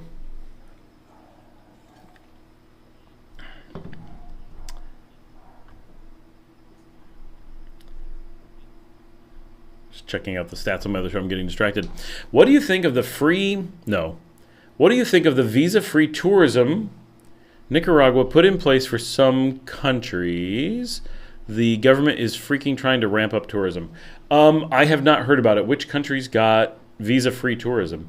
They definitely want to get tourism from more diverse places. My Boston Terrier is out barking at something. Probably an iguana. That's normally what's going on. Nicaragua, all the main countries that come here have always had visa-free. It's hard to imagine where they could offer visa-free that would actually create any noticeable change in tourism. Which channel is the other channel? Oh, Sam IT. Let me grab. Let's see. This will not be interesting. I'm not expecting anyone to go watch anything on this channel because you'll be like, what? This is boring. And I don't even have like a cool handle for it or anything. I'm really lazy about that channel. But that is it. That's my old one. That's my professional channel. It does have some cool stuff. You can go check it out for sure. how easy is it for a Nicaraguan to enter Costa Rica? They have to have a visa. They have to be approved, and it costs, I've heard some people say $30 and some people say $100, and they need it every time they enter. So, like, I have a Bolivian visa. It's $160, but it's one time. Now I can go an unlimited number of times in and out for a decade. Well, that's not bad. $16 a year, and I can come and go all I want. Nicaraguans want to use a restaurant in Costa Rica, something they got to pay $30 per person just to go eat at a restaurant. Like, that's a lot. Like, you're going to take a flight. Oh, I got a flight for $150 out of Costa Rica. Oh, now it's $180. Like, that stuff adds up fast, and that's if it's only 30 and if you know you can get it. So be sure to subscribe. I do know that, wait, did anybody? Oh, I didn't send anybody there. I don't know if anyone else subscribed. I also have Everyday Vlogger, which only has 43 subscribers. You guys will hate this channel, but definitely subscribe to this too. You guys are my loyal ones. Go subscribe to all the cool channels. Show some love. That one's only got like 6 videos, but it's new. I'm making it happen. One of them did pretty well. One of them has 1,500 views. Right? It was my second video, has 1,500 views. Now all the others are like 30. So, like, it can get out there if you do the right content, but it's really a channel about making vlogs. So it's very, very different. It just gives me an outlet to talk about stuff that no one else cares about. Nicaraguan tourism surging with its new visa-free policy to 92 countries, including the Schengen and Caribbean nations. That's the headline of the article. I would say do you have a link to that? Because it's like, they've been visa-free always. So it's not a new policy. Nicaragua has introduced a visa-free entry policy for travelers from countries like Germany, France, Costa Rica, South Korea, and Australia. This initiative aims to attract a significant influx of... Which of those countries didn't have visa-free before, though? That's the question. Simplifies travel process. Technically, it has 42 subscribers because I subscribe from both my channels. Woohoo! Thank you. Let me see if I have 44 yet. Yes, I do. Thank you, guys. First of you have already made the difference. Yeah, you are. I don't know. So I think some of those, like South Korea, are probably new. But I believe Costa Rica, the Schengen, that's been as long as I've been here. I'm sure they added some country so that the others would show up, and then they're like, now we have 92 because they had 91 before, right? But all of us have been here on visa free, and it's visa free, always was visa free for like all of my staff all across Latin America. They've always been visa free. All my friends from Europe, they've been visa free. Everyone from North America is visa free. Basically, the entire Western Hemisphere has always been visa free to Nicaragua. Almost all of Europe. Now, Australia, not sure, but I thought that was visa-free. South Korea, no idea. But, yeah. And I can tell you, tourism is not surging. Is it improving? Yeah, it's a slow trickle improvement, but it's definitely not surging, and not from new countries because, like, I operate tourist stuff here. If we were getting new people from new countries, we would definitely notice, Has it improved things by 1%? Yeah, maybe. I don't know what to look for. Especially places like Germany, the Netherlands, Switzerland. They make up the biggest portion other than Canadians already. So it's like, I don't know how you could possibly encourage them anymore. Yes, Janet, please make another channel and resubscribe to them all and watch all the videos twice. That will make a huge difference. That would be amazing. That would actually help, right? Like, that's a funny thing. It's especially good if you can do it from a completely different location and then comment on things as well. The more diversity and activity you can create, the more that it makes a difference. All the people I meet in town are from Europe too. Yeah, for the most part. It's starting to be like, Canadians were always the biggest piece, and they're always the biggest individual piece, but it's starting to be more and more Europeans overall. Well, my other channel is just my name, no videos posted. Oh, yeah. Yes, I know. I also follow you on, what is that thing called? TikTok. But I don't watch anything on TikTok. I can't stand the platform. But I post every so often, and sometimes people actually watch it, and I'm like, what? I'm going to tell my wife a message. Yes, I am. And when I ran out to grab a beer, I grabbed 2 bites of noodles off the stove. And you're on the live stream with me recording this message so everybody can see it because it's more interesting than me typing and not hearing anything. Working on the flowers one. I watch it every night a few times. Oh, that's awesome. It's funny that those don't, with all the views that you give some of those ones, it's amazing it doesn't like show up in the stats more. Yours says it says 1.3 million people visited in 2023, a significant rise from the previous years, but it never says what those other numbers are. Oh no. So tourism has surged, but for it to surge from what they're talking about, it would have to be a surge based on the actual increase from those countries. So like if they added South Korea, which maybe they did, and we suddenly had a surge of South Koreans that showed up in the stats, that would mean that did that. We have an expected growth in tourism because the country is just stable. The word is getting out. I'm promoting places. I have at least 14, if not 20 people coming in on the flight tonight. I am noticeably impacting Spirit's bottom line. I'm noticeably impacting the Best Western's bottom line. None of these places even know I exist. I am impacting Flor de Caña and Tonya. I am impacting a number of different restaurants that I recommend. Like I'm just me, right? And so if I'm doing that, imagine all these places that are getting the word out about, oh, it's so inexpensive. And, it's actually safe, not what you hear. And you really should check it out. And like, Nomad Capitalist, I don't know if you know, but he gets like, I don't know, 1 million views for every one of you that watch my video. Like it's kind of terrible. He gets he gets these ridiculous numbers of views. And he's talking about this region. So, I mean, if he goes, oh, Nicaragua, was that cool? I think it was cool. Boom. 500,000 people show up, right? Okay, it's not quite. Rick Steves would do that, right?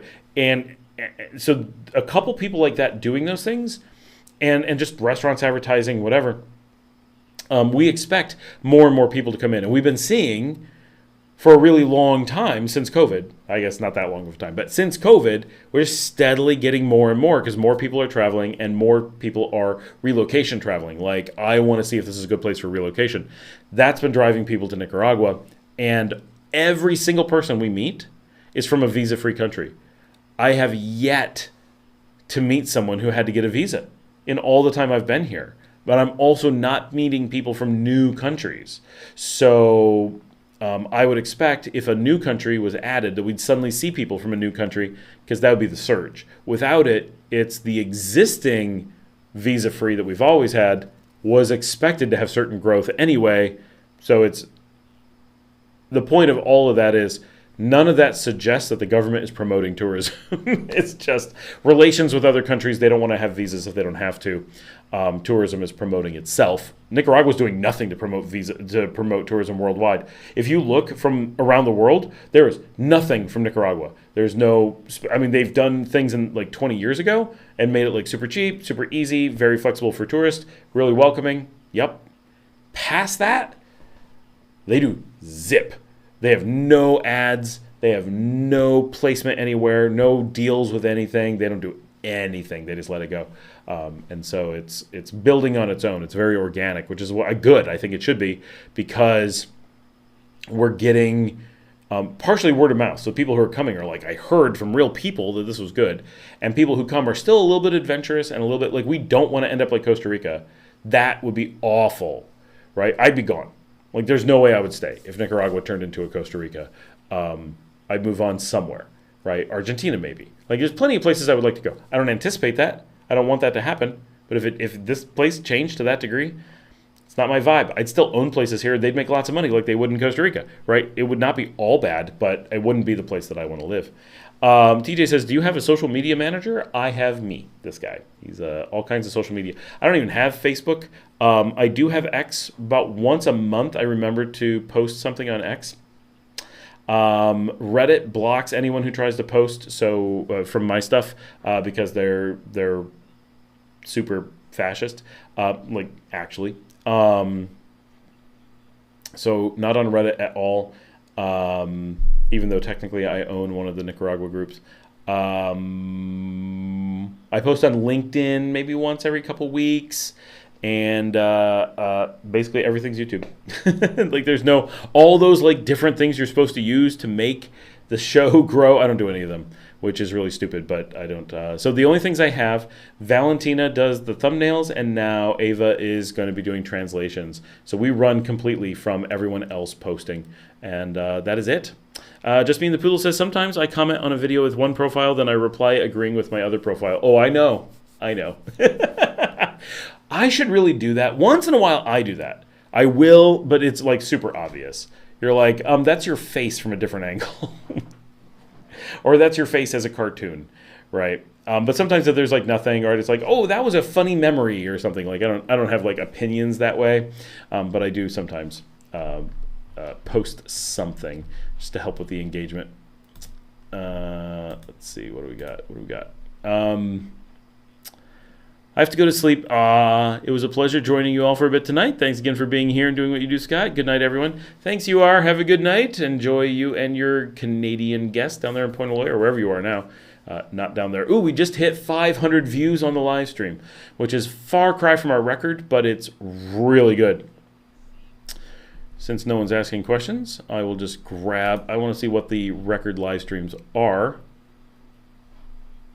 Oh, we're doing good on the next hour already.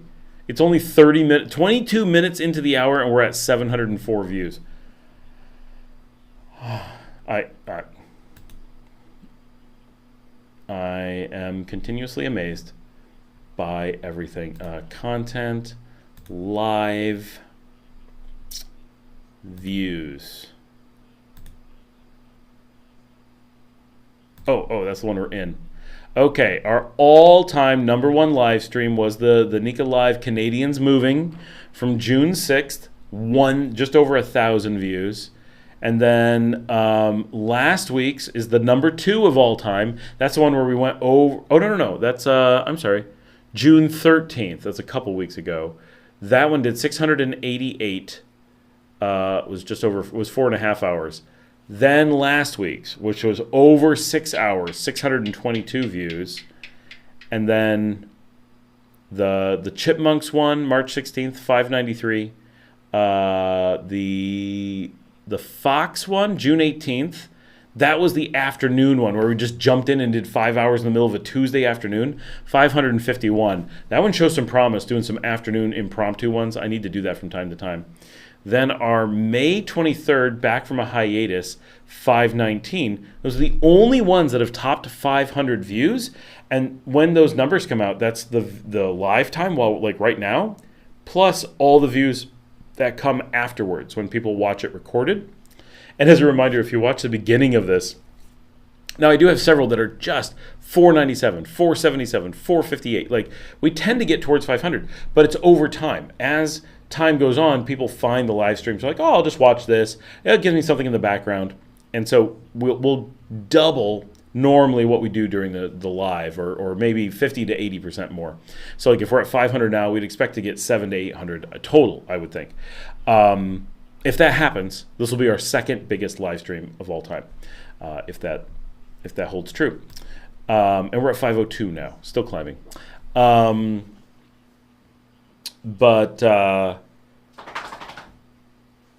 I don't know where I was going with that. But really good numbers, amazing, just week after week. Sometimes we don't have growth. Sometimes we're just big numbers all the time.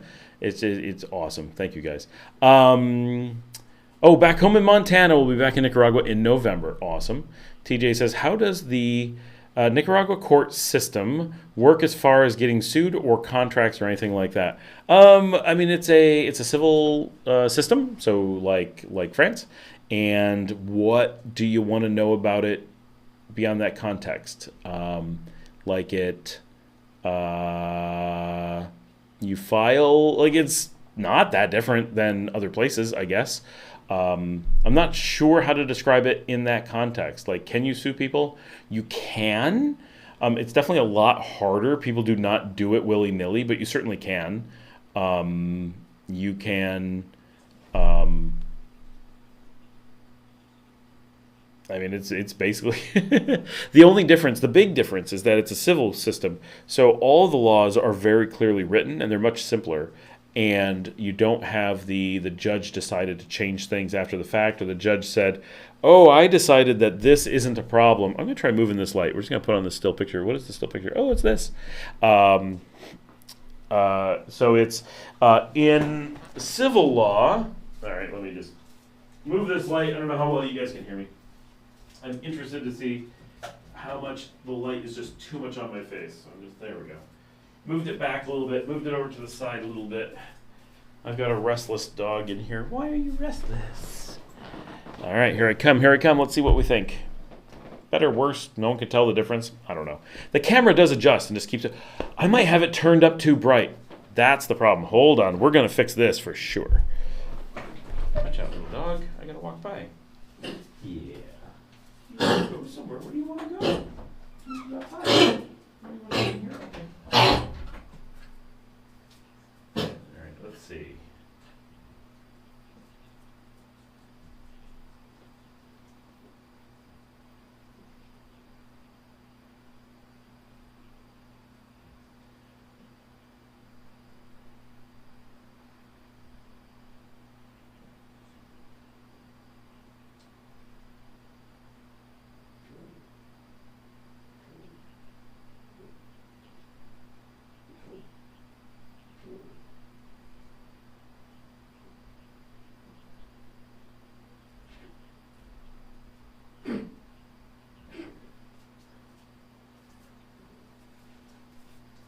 All right, I'm giving up on that. Literally cannot find the exposure adjustment. I don't know what's up with that. Why can I not find the exposure adjustment?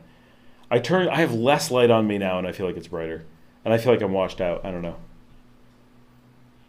I look okay there. It's the TV. I don't know.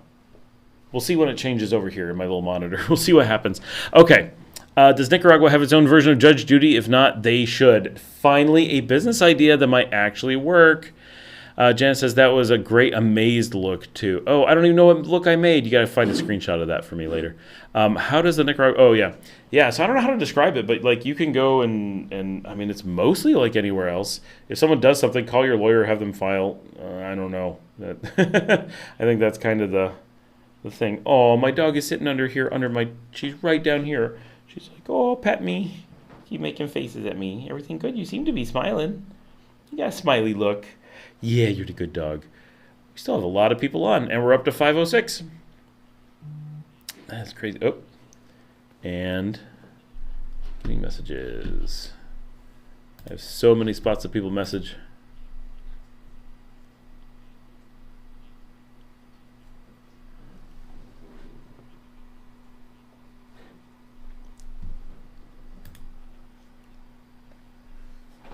Oh, cool. It's just seeing a screenshot from the show. Why did you just lick my leg, dog? You're so funny. You're so funny. You're such a goof. She really is a goofy dog. I wish I could get her up here. You want me to pick you up? You want to come up? You want to come say hi to everybody? You kind of do. Oh, here she comes. Here she comes. Okay, come here. Oh, she's got me on the show. This is my good girl. This is my baby. Yeah. Oh, you're famous. You're famous. This is Mia. She's a big pain, and she loves to give kisses. She's all about the kisses. But she's such a sweet girl. She is 6 years old now, I think. Half blue heeler, half Labrador.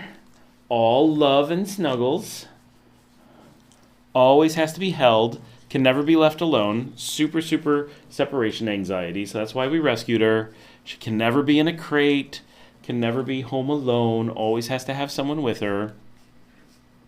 So this is the one that had to be flown in the private plane because there's no other way to get her here. 45 pounds. All love. All love. There's nothing else. Yup. She's like the mama dog around here. She takes care of the little ones. She oversees them, make sure they do what they're supposed to do and be good dogs. Yeah, aw. You just needed snuggles. You poor thing. She's like, it's getting late. I kind of just want to be held. You're in a mood. It's because the little dog is here. It's because Betty is here. It's making her nervous. Like she needs a reassurance that she's the baby. Yeah, you're still the baby. Yes, you are. I can't tell what you're trying to do. You're so big. What are you doing? Ah! This is quality content right here. Dog wrestling on the show. What are you trying to do? What? You want me to put you down? Okay, here you go. Yeah, okay. Now she's all riled up. Just came from Nicaragua. Spirit canceled twice on me in a row. Not using Spirit again for international travel. As round trip from now on, we use Spirit again. It has to be one way using Avianca now. I always use Spirit one way. I don't know if I've ever tried them round trip before. That may not be true. I can't think of it though. I always do one way for everything because I'm. So from now on, if we use Spirit again, it has to be one way using Avianca now. Let me tell you, I've had Avianca cancel on me so much and just cancel me, not the flight. Like, just be like, no, we're not letting you on the plane. And they couldn't give you a reason. Just, we didn't feel like it. And like, what are you going to do? But that sucks. Just came from Nicaragua. Oh, El Nika man, you were on the flight almost last night and you just arrived just now. So you're on the makeup flight. We had so many people from the channel on that flight. Did you arrive 4 hours ago?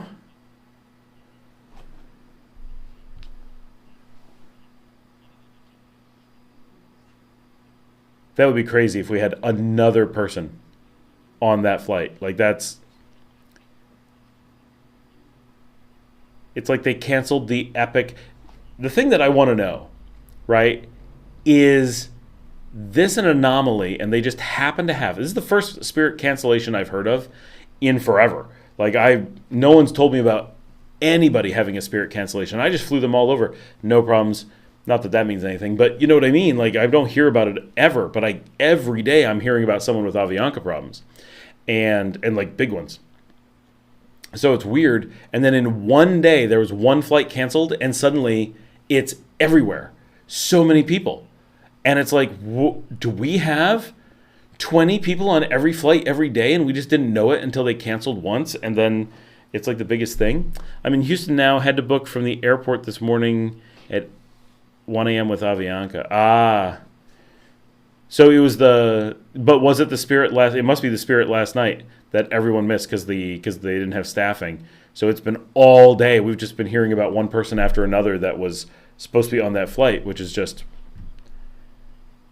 crazy. So the flight tonight, you may not have been on yet, is currently just about to enter Honduran airspace. They did make it out tonight.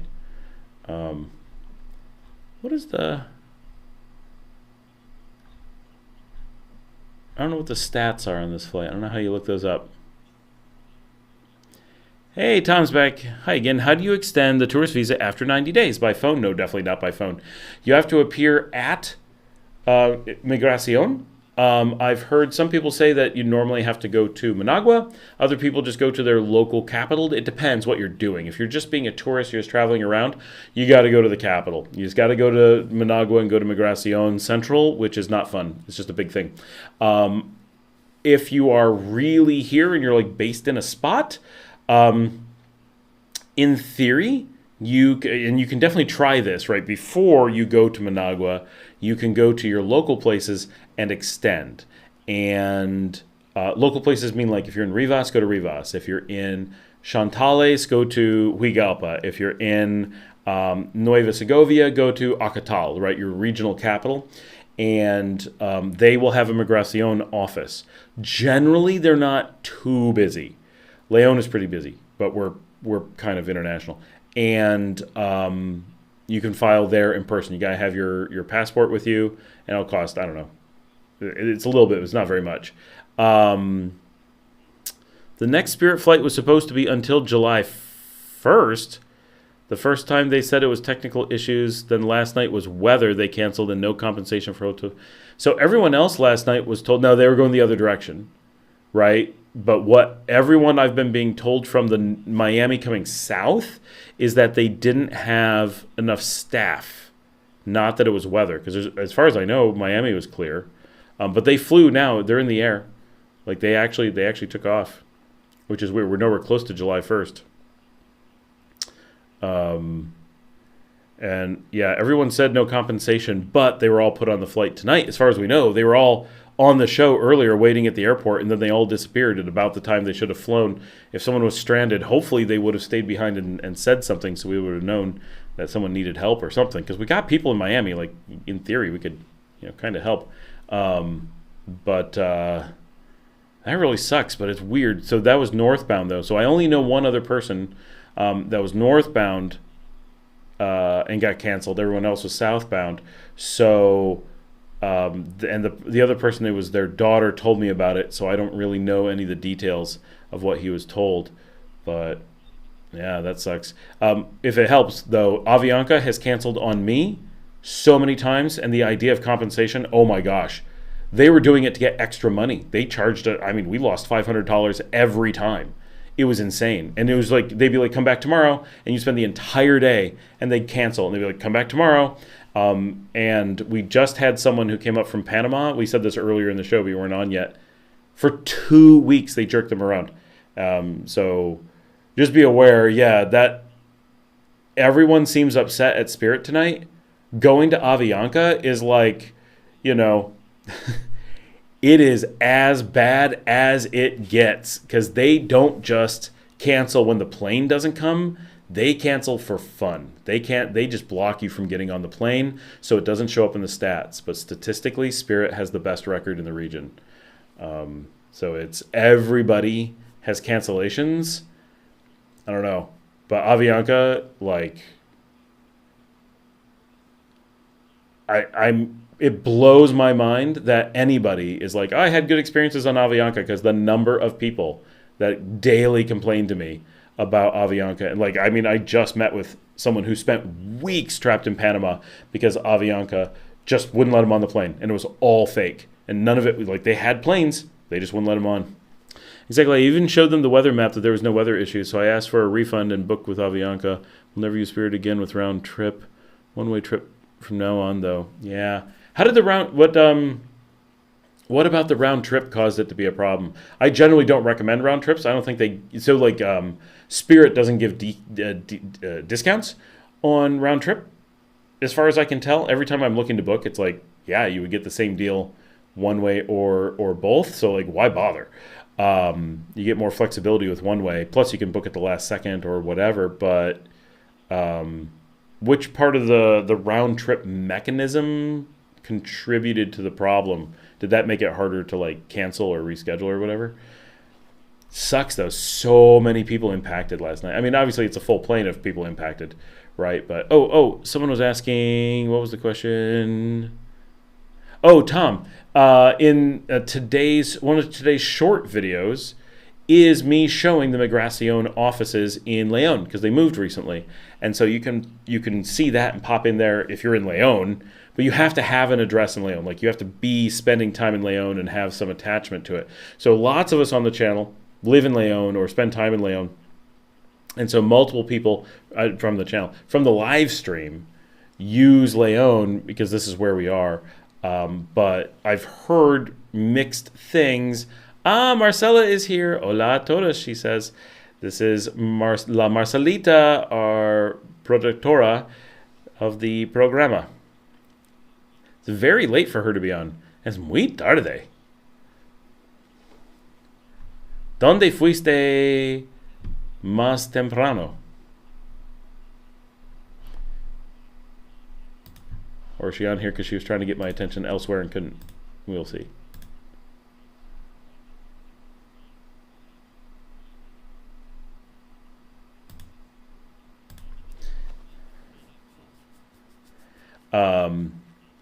Oh, there's Mia. This is how far back I am on the delay, that I'm just seeing the video now of Mia, my dog, up on my lap. That is a lot of delay. I don't know if you guys are seeing as much delay as I'm seeing. That is pretty far. Oh, and we have more people viewing. This is going great. We're having a good night. I can't stay on forever, but so many people on. It's really good. I have not had dinner yet. Wow.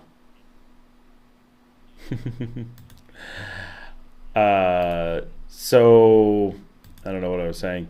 Oh, but yeah, so I get mixed reports about the situation with Migracion. I don't know what the rules are that make it that you can do it from one city or another. I know that you have to be based there. You can't do it at a random location. And I don't know if like anyone can do it or only if you're in certain processes or what. But if you're in like say Granada, you're in Rivas, just stop by your local Migracion a couple, 3-4 days before your 90 days is going to expire and just, you know, ask them. Be like, oh, I really want to extend and I'd really like to do it here. And if they say no, then you're just kind of out of luck. But if they, you know, if they let you, just there you go. That's definitely the easiest thing. And then you get 30 days, and then each 30 days you just keep coming back to the same place and do that. So it's pretty easy, but it is an annoying process, like especially the first time. So you're like, what? And then you get used to it, and it's like nothing. Yeah, to cancel and get a refund for the round trip was painful. Oh, right, because only one leg is canceled. I was in the airport trying to get a refund. Now I use Spirit one way to Miami, using points and the Avianca to Nicaragua. Oh.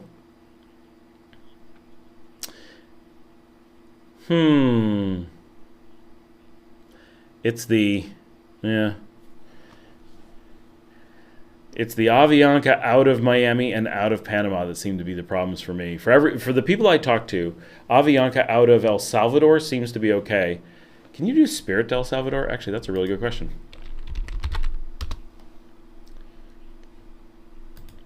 We're doing some... Where would I go from?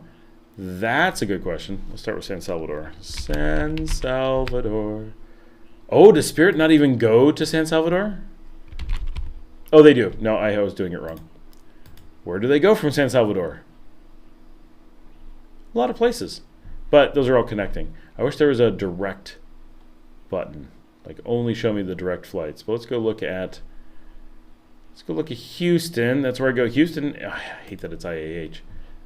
Let's go see. Let's say always defaults to round trip. No one wants a round trip. All right. August 21st. Let's see.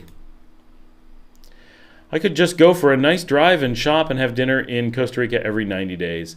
You can. Like that works. It's it really does add up and end up being exhausting because the drive is, depending on where you're staying, right? If you're staying in San Juan del Sur, then that is probably what you want to do. But if you are up north or something, like the extensions really aren't a big deal. Here in Leon, we definitely prefer the extensions over going to Costa Rica, because Costa Rica is, at least 4 hours down, at least 4 hours back, plus the time going over the border, which can be fast, it can be long, really depends. And then you can't eat at the border. The nearest place with restaurants of any reason is 90 minutes over the border. That's another 3 hours of driving into Costa Rica, and you have to figure out your car situation. So it depends. Are you living here and you have a car? That's not so bad. Are you like just here really temporarily and you don't have a car? Then that could be a really big logistical challenge that you may not want to deal with. So it depends a little bit. Hey Tony, how is Canada doing this night? This night? I guess that's a thing, but that's not how you say it. This evening. That is much better. All right, I am going to really quickly, so that we can stay on and keep this going for at least a little bit more, we're going to do a little bit, once again, of my Duolingo. You guys keep talking. I'm right here. I got it in my hand. I'm paying attention. We're up to 519 views. Our average view duration is really long. It's incredible. We got still more people. Tony is counting as another person. He is on and keeping this all going. We are just...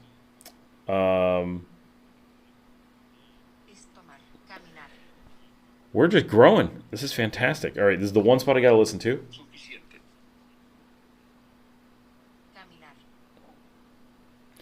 Who typed? It is hot. What city are you in, Tony? Which, of course, I asked that, and it takes like 5 minutes before he can actually answer me because the delay is so long.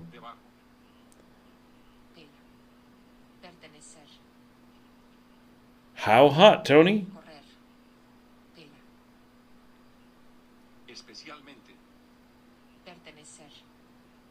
Al lado. Tomar. Cinturón. Pertenecer. Izquierda. All right, that was the only spot I had to listen to. Now I'm able to pay attention and talk.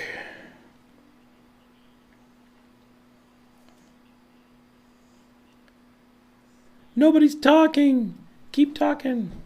I really should have another Tonya. My kids are going to be in 20 minutes to do our nighttime stuff. That is your warning. But we'll make it over the 6-hour mark, I think.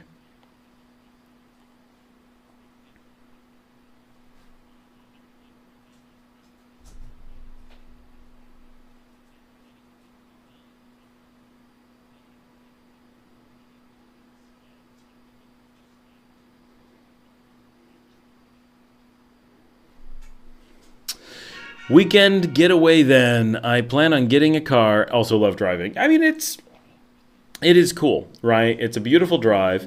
One of the things that sucks the most is that there's only one road that goes there, so it's not like you can go all over the place, and be like, different drive this time. No, it's the same drive every time. It is beautiful, right? So let's just say you're coming from Managua, because a lot of people are. Well, the whole drive through Carazo is beautiful. Then you skirt through the edge of Granada. That's beautiful. And then the long stretch down through the little isthmus of Rivas is beautiful. And you get to the border, a little bit of a pain. And then you get over, and then it's a beautiful through the teak forest of northern Costa Rica. And then you're in Liberia, and you can get some curry because it's the only place you can get any good curry around here. I did hear tell of a really good Moroccan restaurant in Messiah. Speaking of which, Tony was born in Messiah. Very hot. It is 30. Supposedly, there is a Moroccan restaurant in Messiah that's supposed to be really, really good, which is not something you're expecting anyone to say. Oh, yeah, Messiah. That's where I go for Moroccan food. I have no idea where it is, so I got to find this and check it out because variety of food is a big deal in Nicaragua, and knowing where to go. It's one thing I don't like. I mean, I do like it because it creates road trips, right? Like, there's like an amazing... Oh, there it is. Right downtown. El Arabe. Right in the middle of town. Oh, I know exactly where it is. I've never been past it. I've been like 1 block away. Something funny on my screen. There is an Avianca advertisement below the chat. I don't want to diss Avianca. Like, they were terrible... To me, for sure, they were terrible to... Okay, they've been terrible to some people. I have flown them and had good results with them, and they do go a lot of important places. And it would be great if Spirit didn't, if they sponsored the show. But they cost more, and they really do leave you behind a lot. So I'm wary. But I have to fly them a bit because they're the only thing that takes me to work. So it is what it is. Sometimes you got to go, okay, this place looks really nice. I got to drive down to Messiah and check some of this out. So I love Moroccan food. Love it. And so this is one of those things, right? Messiah. Nika Man, we were in Leon on Friday and went to Il Capricio. Oh, it was closed. By the way, send a shout out to my wife, Mariella. We are turning you on the living room TV. Hey! I hope I said it right. Mariella! How you guys doing? I can't believe Capriccio was closed. They're really good. I mean, it's not like epic Italian or anything, but it's a nice little place. Where'd you guys end up eating? Let us know. That's so cool that you're on the TV, or that we're on the TV, and that you're watching on TV.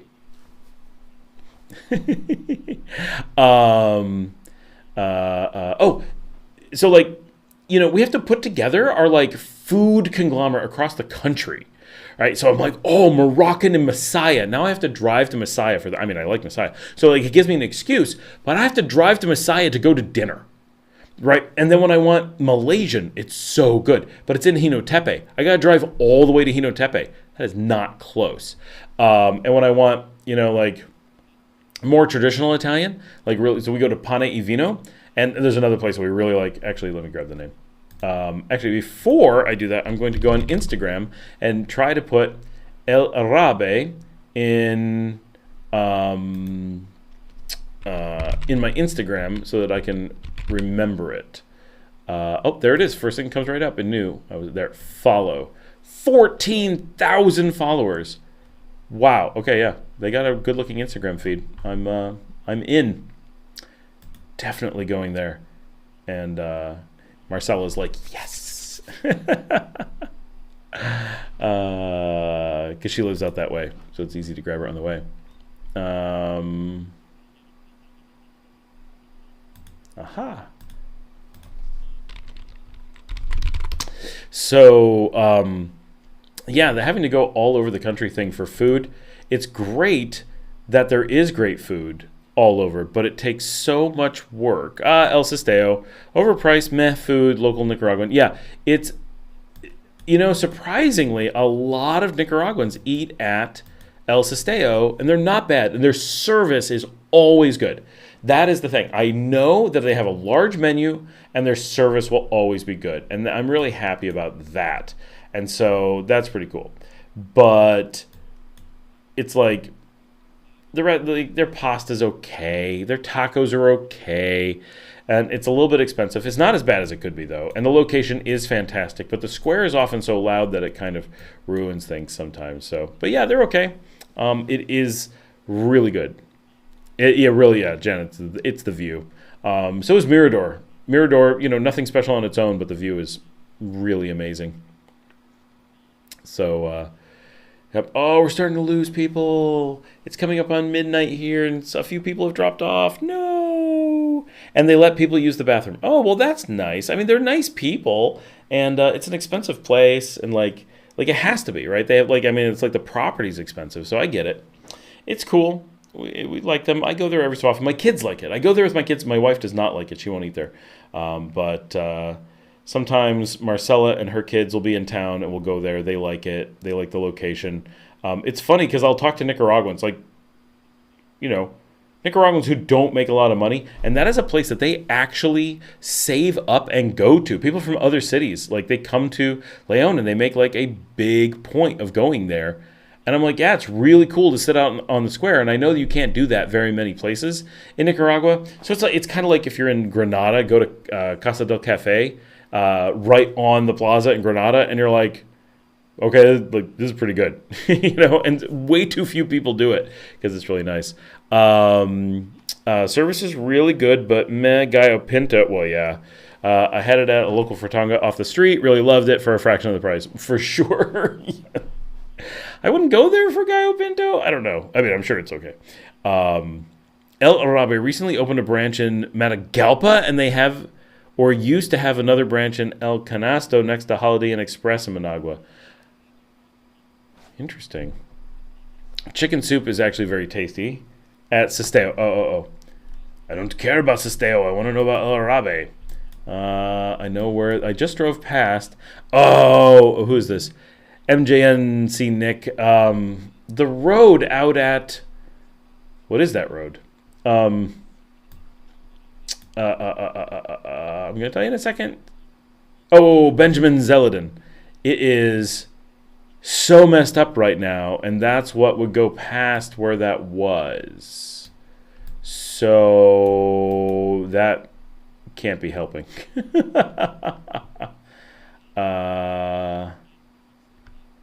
Is there actually a place called McDonald's El Guaguense? What? That's its name? That's hilarious. At Parque de las Madres. That's where I'm thinking of, right? I'm at the right spot. Oh, no. It's not on Zeladin. It's, yes. I was asked earlier about the problems on Juan Pablo II, all the upgrades. I literally drove that last night and had to drive all around because of the construction, which obviously I knew, and that's kind of what I was alluding to. But yeah, that's Juan Pablo II. It is a major, major problem. All right, so I see Vaca Gorda. Don Ceviche is out there. I'm looking for El Arabe in the area. Alados dos Pinos. Restaurant La Finca. No, I don't see them out there. I have a friend who lives right on Pista Juan Pablo II, who's going to be on the show soon. Chicken soup. Dude had a long time not going to my home country. Dude had a long time not going to my home country. All the a la carte food was not amusing to me. All I wanted was gallo pinto and rajadas verdes. All their food I was not interested in. You were definitely at the wrong restaurant then. Who does really amazing gallo pinto in Leon?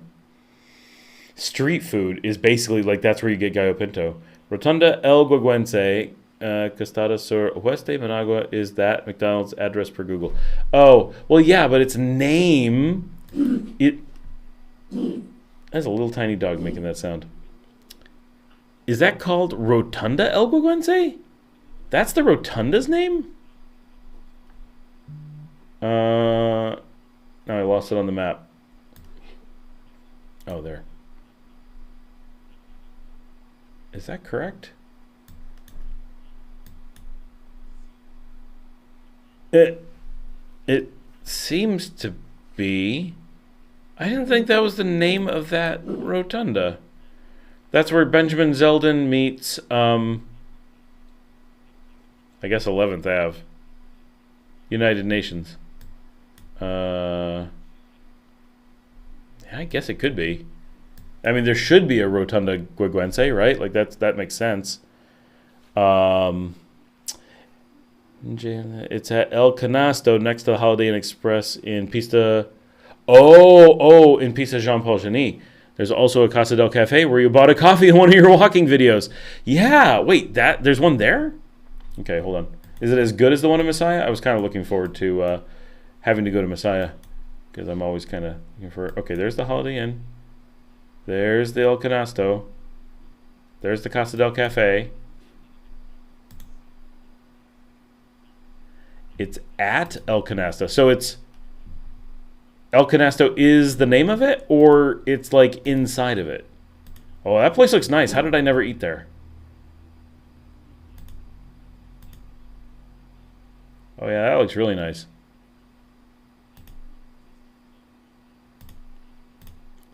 I need to get out more to these places. Oh, that pizza looks fantastic. Can I say? Comparte con gusto. Compartí con gusto. I miss Moroccan food. I almost never get it.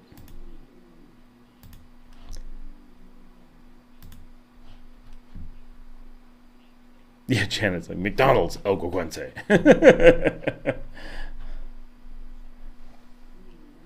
I want to know who owns elgueguense.com. What? I spelled it right?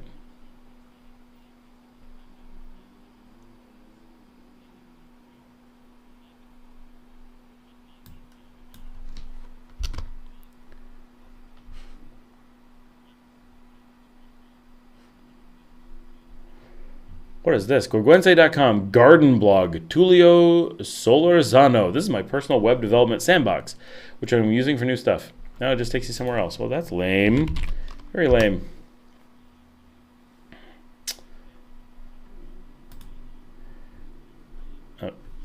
This little dog is snoring next to me. It is so funny. Oh, we just crossed the 6-hour mark for the second time ever. Hey, everybody, 6 hours. I really want to do this. Some morning, I'm going to be like, I got nothing going on.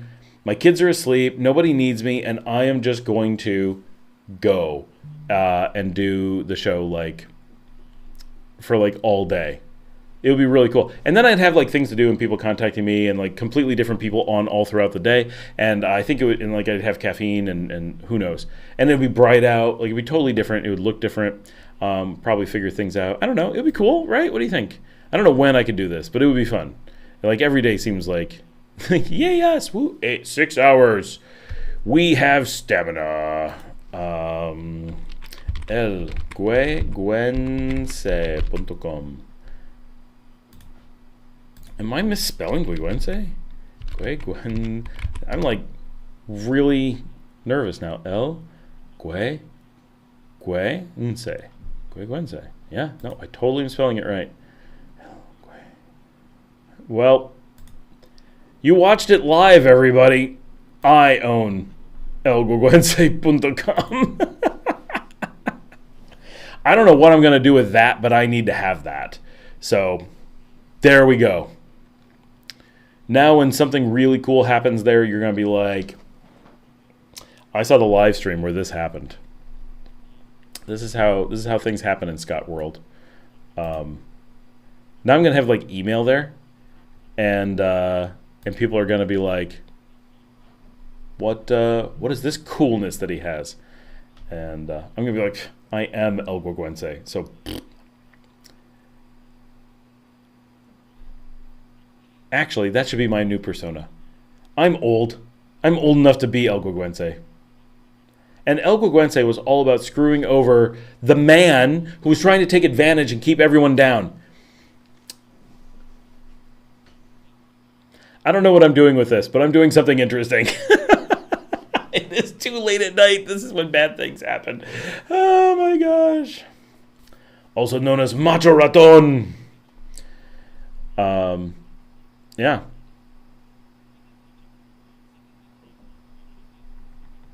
The original version was dual language in Nahuatl and Spanish. That's pretty cool. I feel like we need shirts of this. I need to find who knows a really cool modern Nicaraguan artist that could come up with something.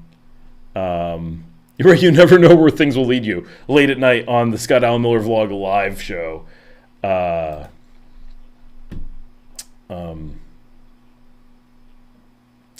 I can't believe someone in Didiamba has never gotten this. Like, this is crazy. So, okay, I gotta find some cool picture. Everyone knows, I hope, what El Guaguense is. If not, you really need... Oh, this is great. What a good picture. I need an outfit like this to just wear on things, like when I go places. Hold on, we're prepping it. Doing a lot of pictures tonight. Oh, mosquitoes in here? Normally mosquitoes aren't bad. The rainy season, this has been such a crazy season. Oh, we've got mosquitoes. It is bad. Just nonstop. But normally I don't have them in my office.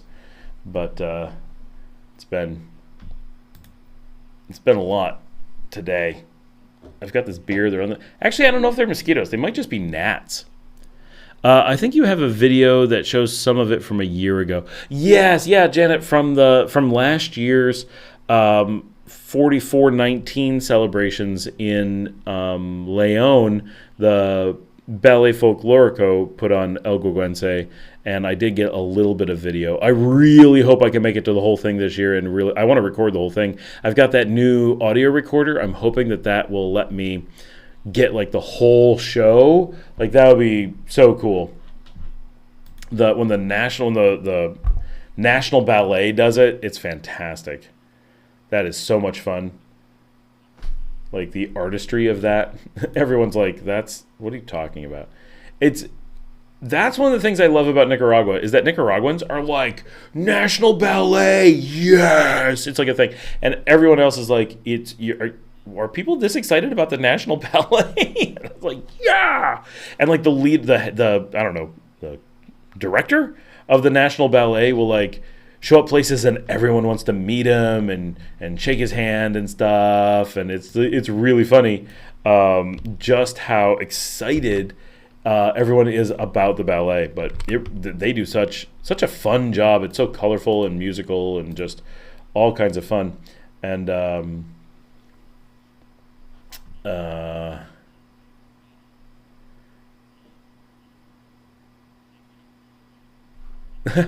I'm told El Canasto may not have the best service unless they're slow. Bum, bum, bum. This is true. I think she means that how people get so excited about the Ballet Folklorico. It is... Oh, yeah, the director. Yeah, he is really famous. It's like a big deal in Nicaragua to lead the ballet. It's really big.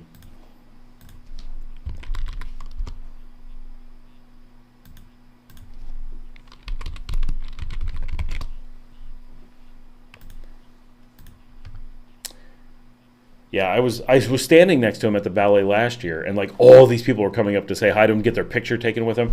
I'm like, well, that's weird. Not what I was expecting.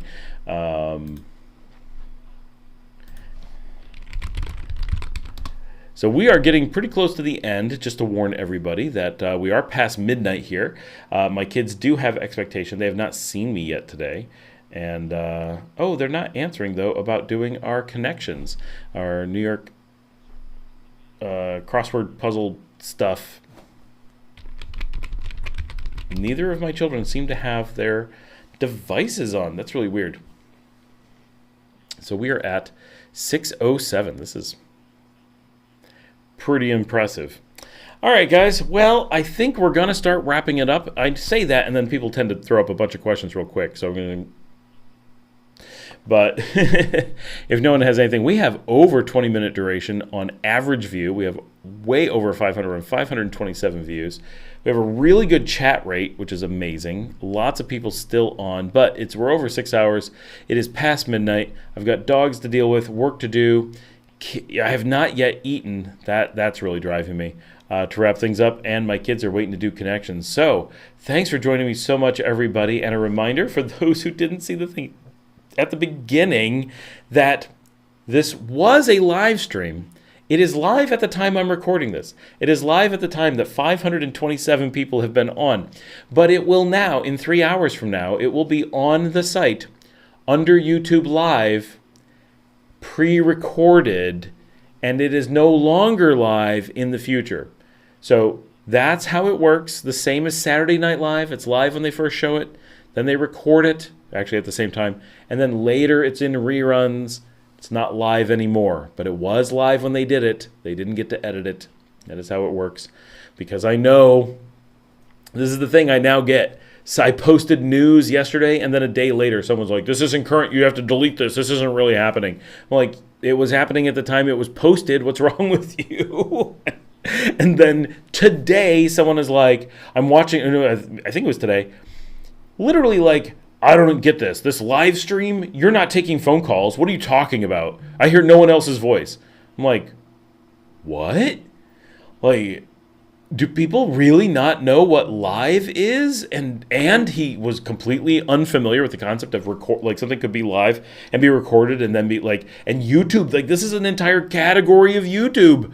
Like it's not like weird. It's not like I'm the only one doing this. It's like an entire mechanism. Good night, Tony. Thanks everybody for joining. Have a good one. I will see you on the next live stream. We'll see you on the show tomorrow. 30 minutes ago, tonight's episode just dropped. I can't even remember. So we're working remotely. Go watch it in the morning first thing. Get that promotion out there. Watch it with double accounts.